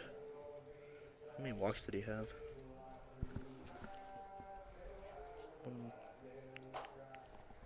And then 4 strikeouts. Welcome back here on ACTV. Top of the 7th inning underway. We have a new pitcher. It's number 29, Tyler Usher for the Bulldogs, the senior from Kalamazoo, Michigan. He comes in place of Joe Toth, whose day is done after pitching 6 innings and putting himself in line for the win. He gave up 2 hits, 1 run. It was earned. He had 1 walk and 4 strikeouts on the day, and he's going to look for Tyler Usher to help him out here and seal the deal against Albion. Leading off for Albion at the top of the 7th is catcher number 10, Matt McCain. Yeah, just like last game where the Bulldogs won 13-3 in 7 innings, Albion needs to score here to stay alive and force that bottom of the 7th as the Bulldogs lead by 10, 11-1. And getting back to our conversation an inning ago, this is almost like, for Usher, a safe situation. Yeah, you got to treat it as such. I mean, obviously, if they score, then it becomes, yeah, I got a 9-run lead again, but, you know, they're bringing him in a situation where they're expecting him to get us out of this ball game.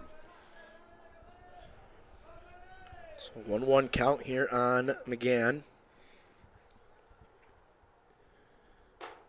Bender in, it's up high, so 2-1 is the count now here. Bulldog defense playing the right-hander pretty much straight up, especially in the outfield. They're a little shallow, more so than anything, but that's due to the wind blowing in so aggressively from left field. It's 2-2 now here on the batter. Should be 3-1. Actually, it's 3-1.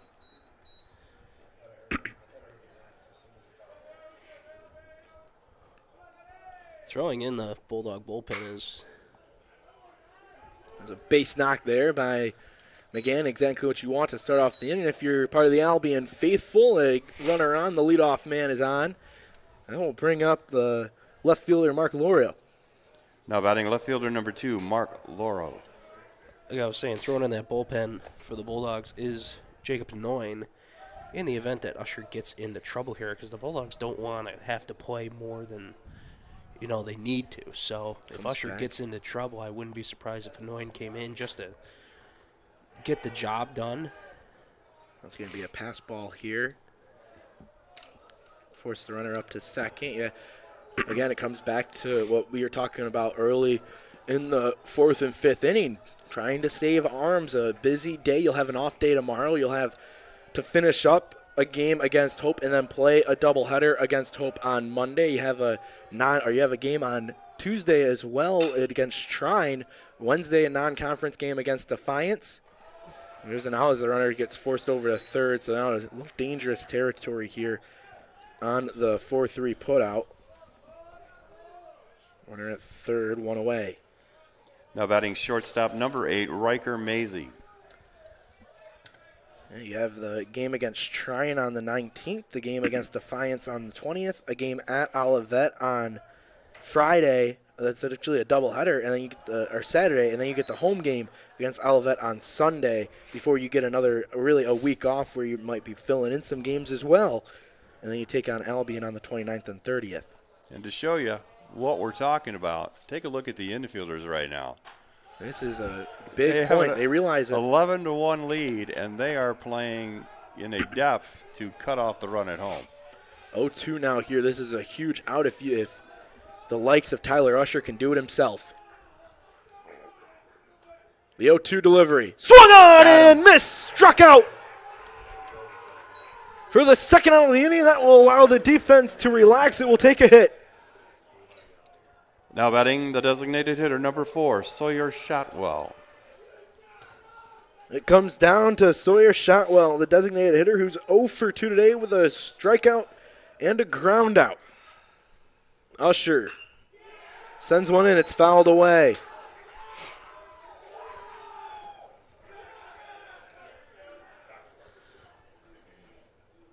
Bulldogs looking to put away the Britons and move to 5-2 in MIAA play and 13-10 on the season. This one swung down to first. A play made by the young first baseman. I was looking for David Kedro, who's a freshman. Who's a good young-looking hitter, as I recall, but also flashes the glove with need be, and he gets the last out of this ball game.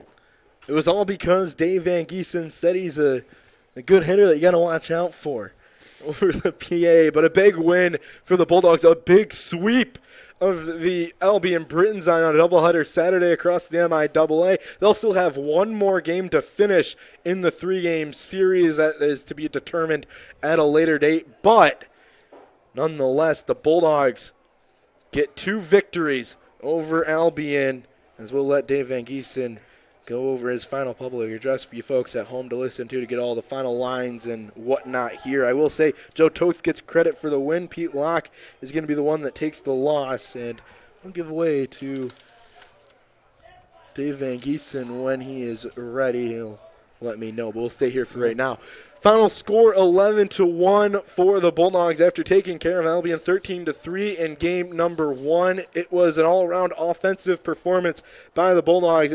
If I'm looking at my scorebook correctly, I believe every player I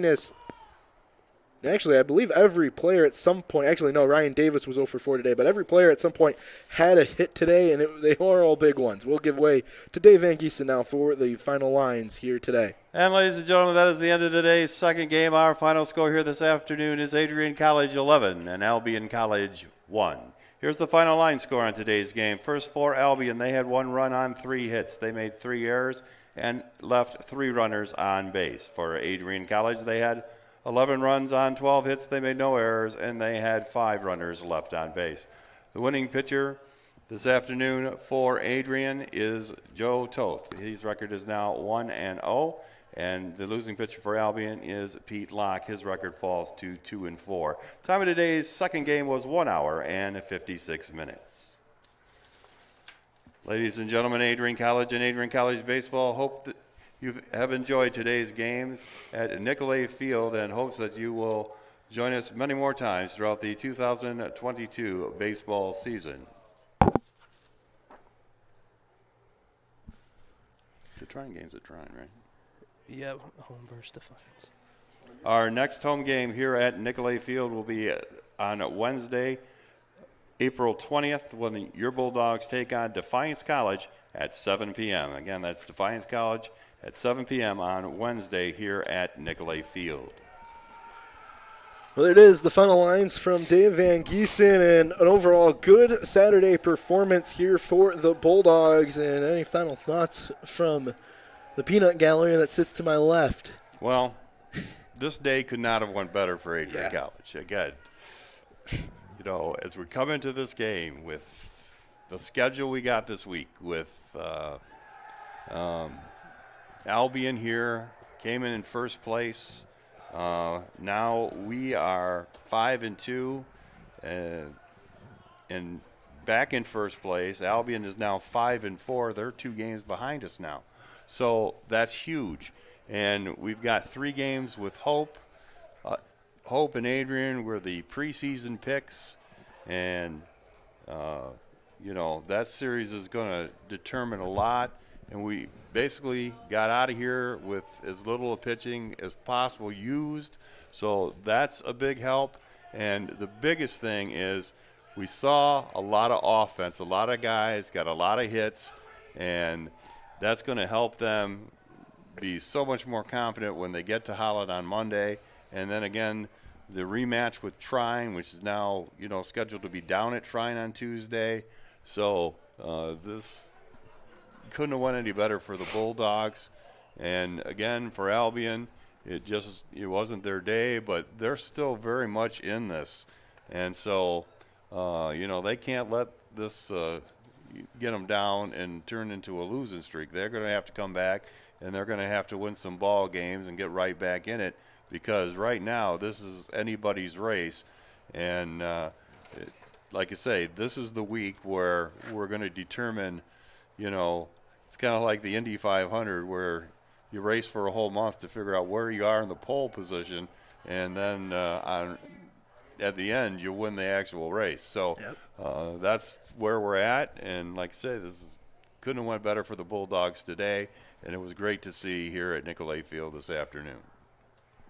Yeah, definitely. The hitting was key, and so was the pitching as well. So everyone kind of did their jobs today. No errors for Adrian in either game, so that's been pretty big for them. And one thing you got to look at is all this was done without your captain Thomas Miller, which is huge for the Bulldogs, because he does go down, it doesn't matter. Now the Bulldogs are in a situation where it's the next man up, and the next man has stepped up, and that's someone like Gus Weeks or Kevin Cardeni playing second on the rare occasion. Ryan Davis moving around the infield, some days at second, some days at third. So we'll see what the Bulldogs have going forward with them playing 2.5-ish, maybe less, maybe more, on Monday at Hope, assuming that happens. Like I said earlier in the broadcast, some poor weather is in the forecast for Monday, but hopefully they can at least get a little bit in, maybe at least finish that suspended game where we can get a little bit further along in the MIAA season.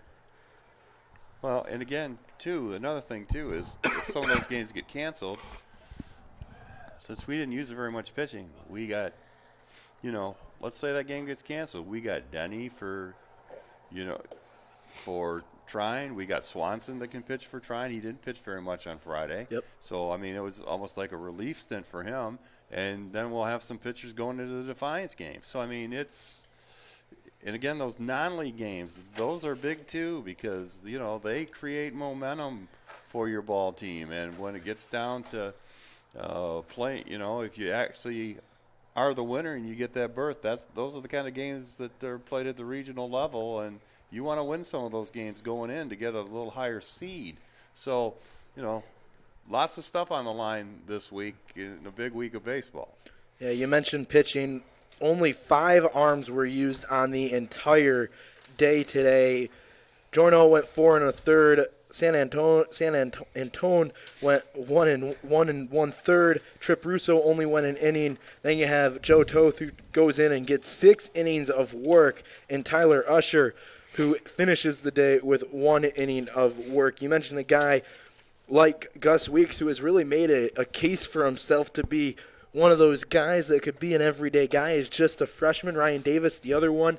An overall, a really good performance for the Bulldogs all day long against Albion, and 2 mercy victories, one by a score of 13-3 and the second one by a score of 11-1. Some final scores from around the MIAA right now. Nothing else is final other than this game here right now, but Trine right now is on top of Alma by a score of 5-3. Hope is over Olivet by a score of 4-1. Both those games in the bottom of the 5th. Kalamazoo and Calvin in a tight game, 2-1 in the top of the 5th inning.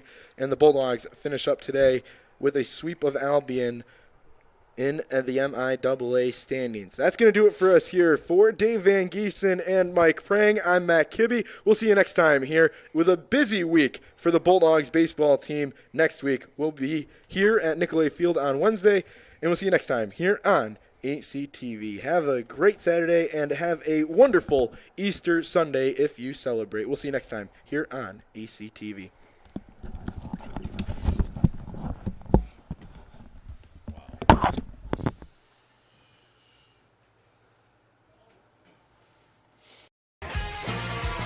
Bulldog fans, connect with Adrian College TV on social media to be updated when we're broadcasting live, to see highlights, plays of the week, and much more. Adrian College Television is on Facebook, Instagram, and Twitter. ACTV's handle is at Adrian College TV on every form of social media.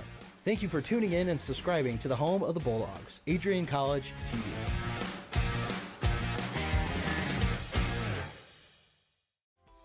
Welcome to Adrian, Michigan. We're located in a proud college town. Adrian College is situated just 45 minutes from Ann Arbor, Detroit, and Toledo. We're very excited to show you just a little bit of what AC has to offer. This is the gateway to our campus. Welcome to the place that we believe will change the rest of your life. AC features one of the most well-rounded educational experiences in the country.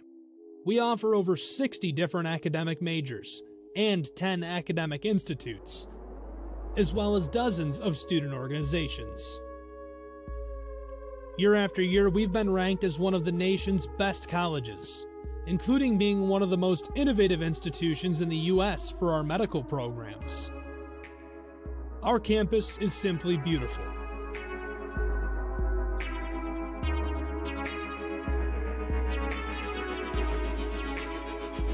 Our student-to-faculty ratio is an incredible 13-1. That means more attention for you and a much better overall learning environment.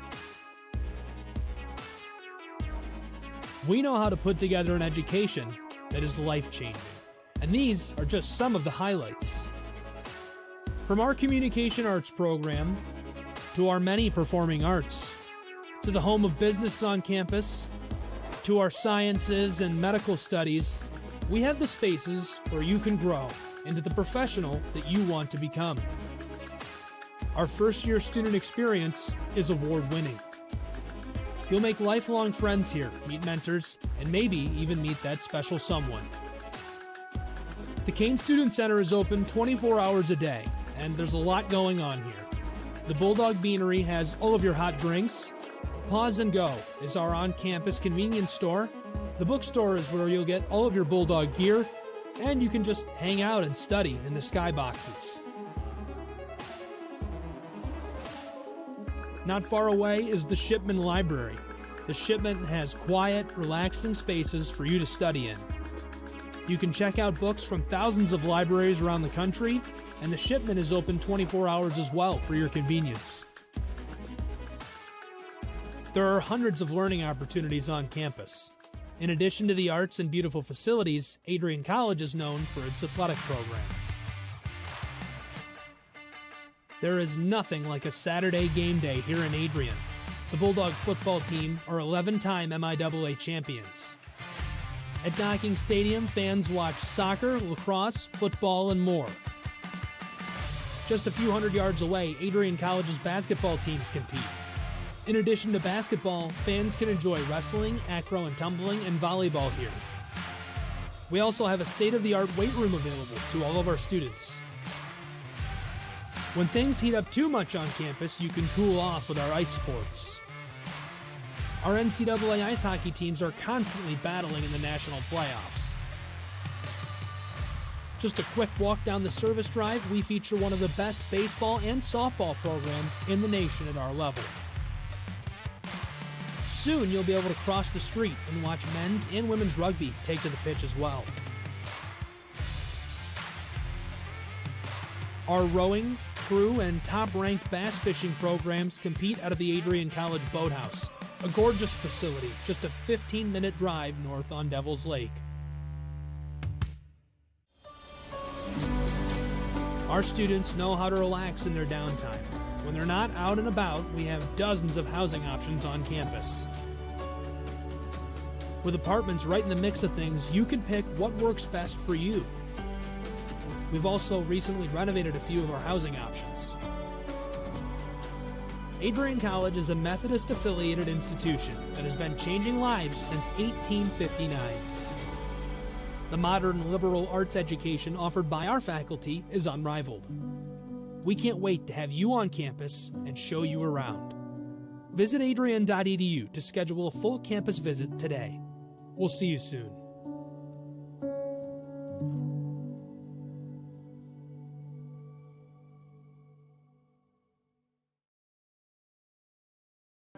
Adrian College Television would like to give a big thank you to our sponsor, Carlton Lodge of Adrian. Carlton Lodge is sponsoring all ACTV broadcasts during the 2021 to 2022 school year.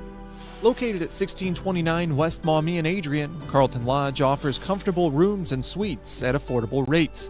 There's also a heated indoor and outdoor pool, along with a 24-hour fitness center. Thank you for the continued support toward Adrian College Television.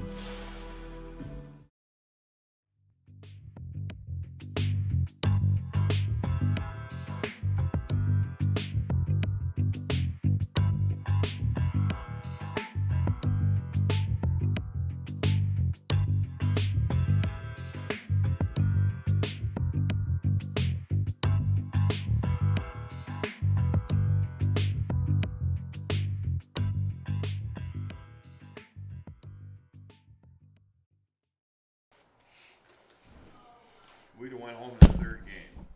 Yeah. Well, I believe that.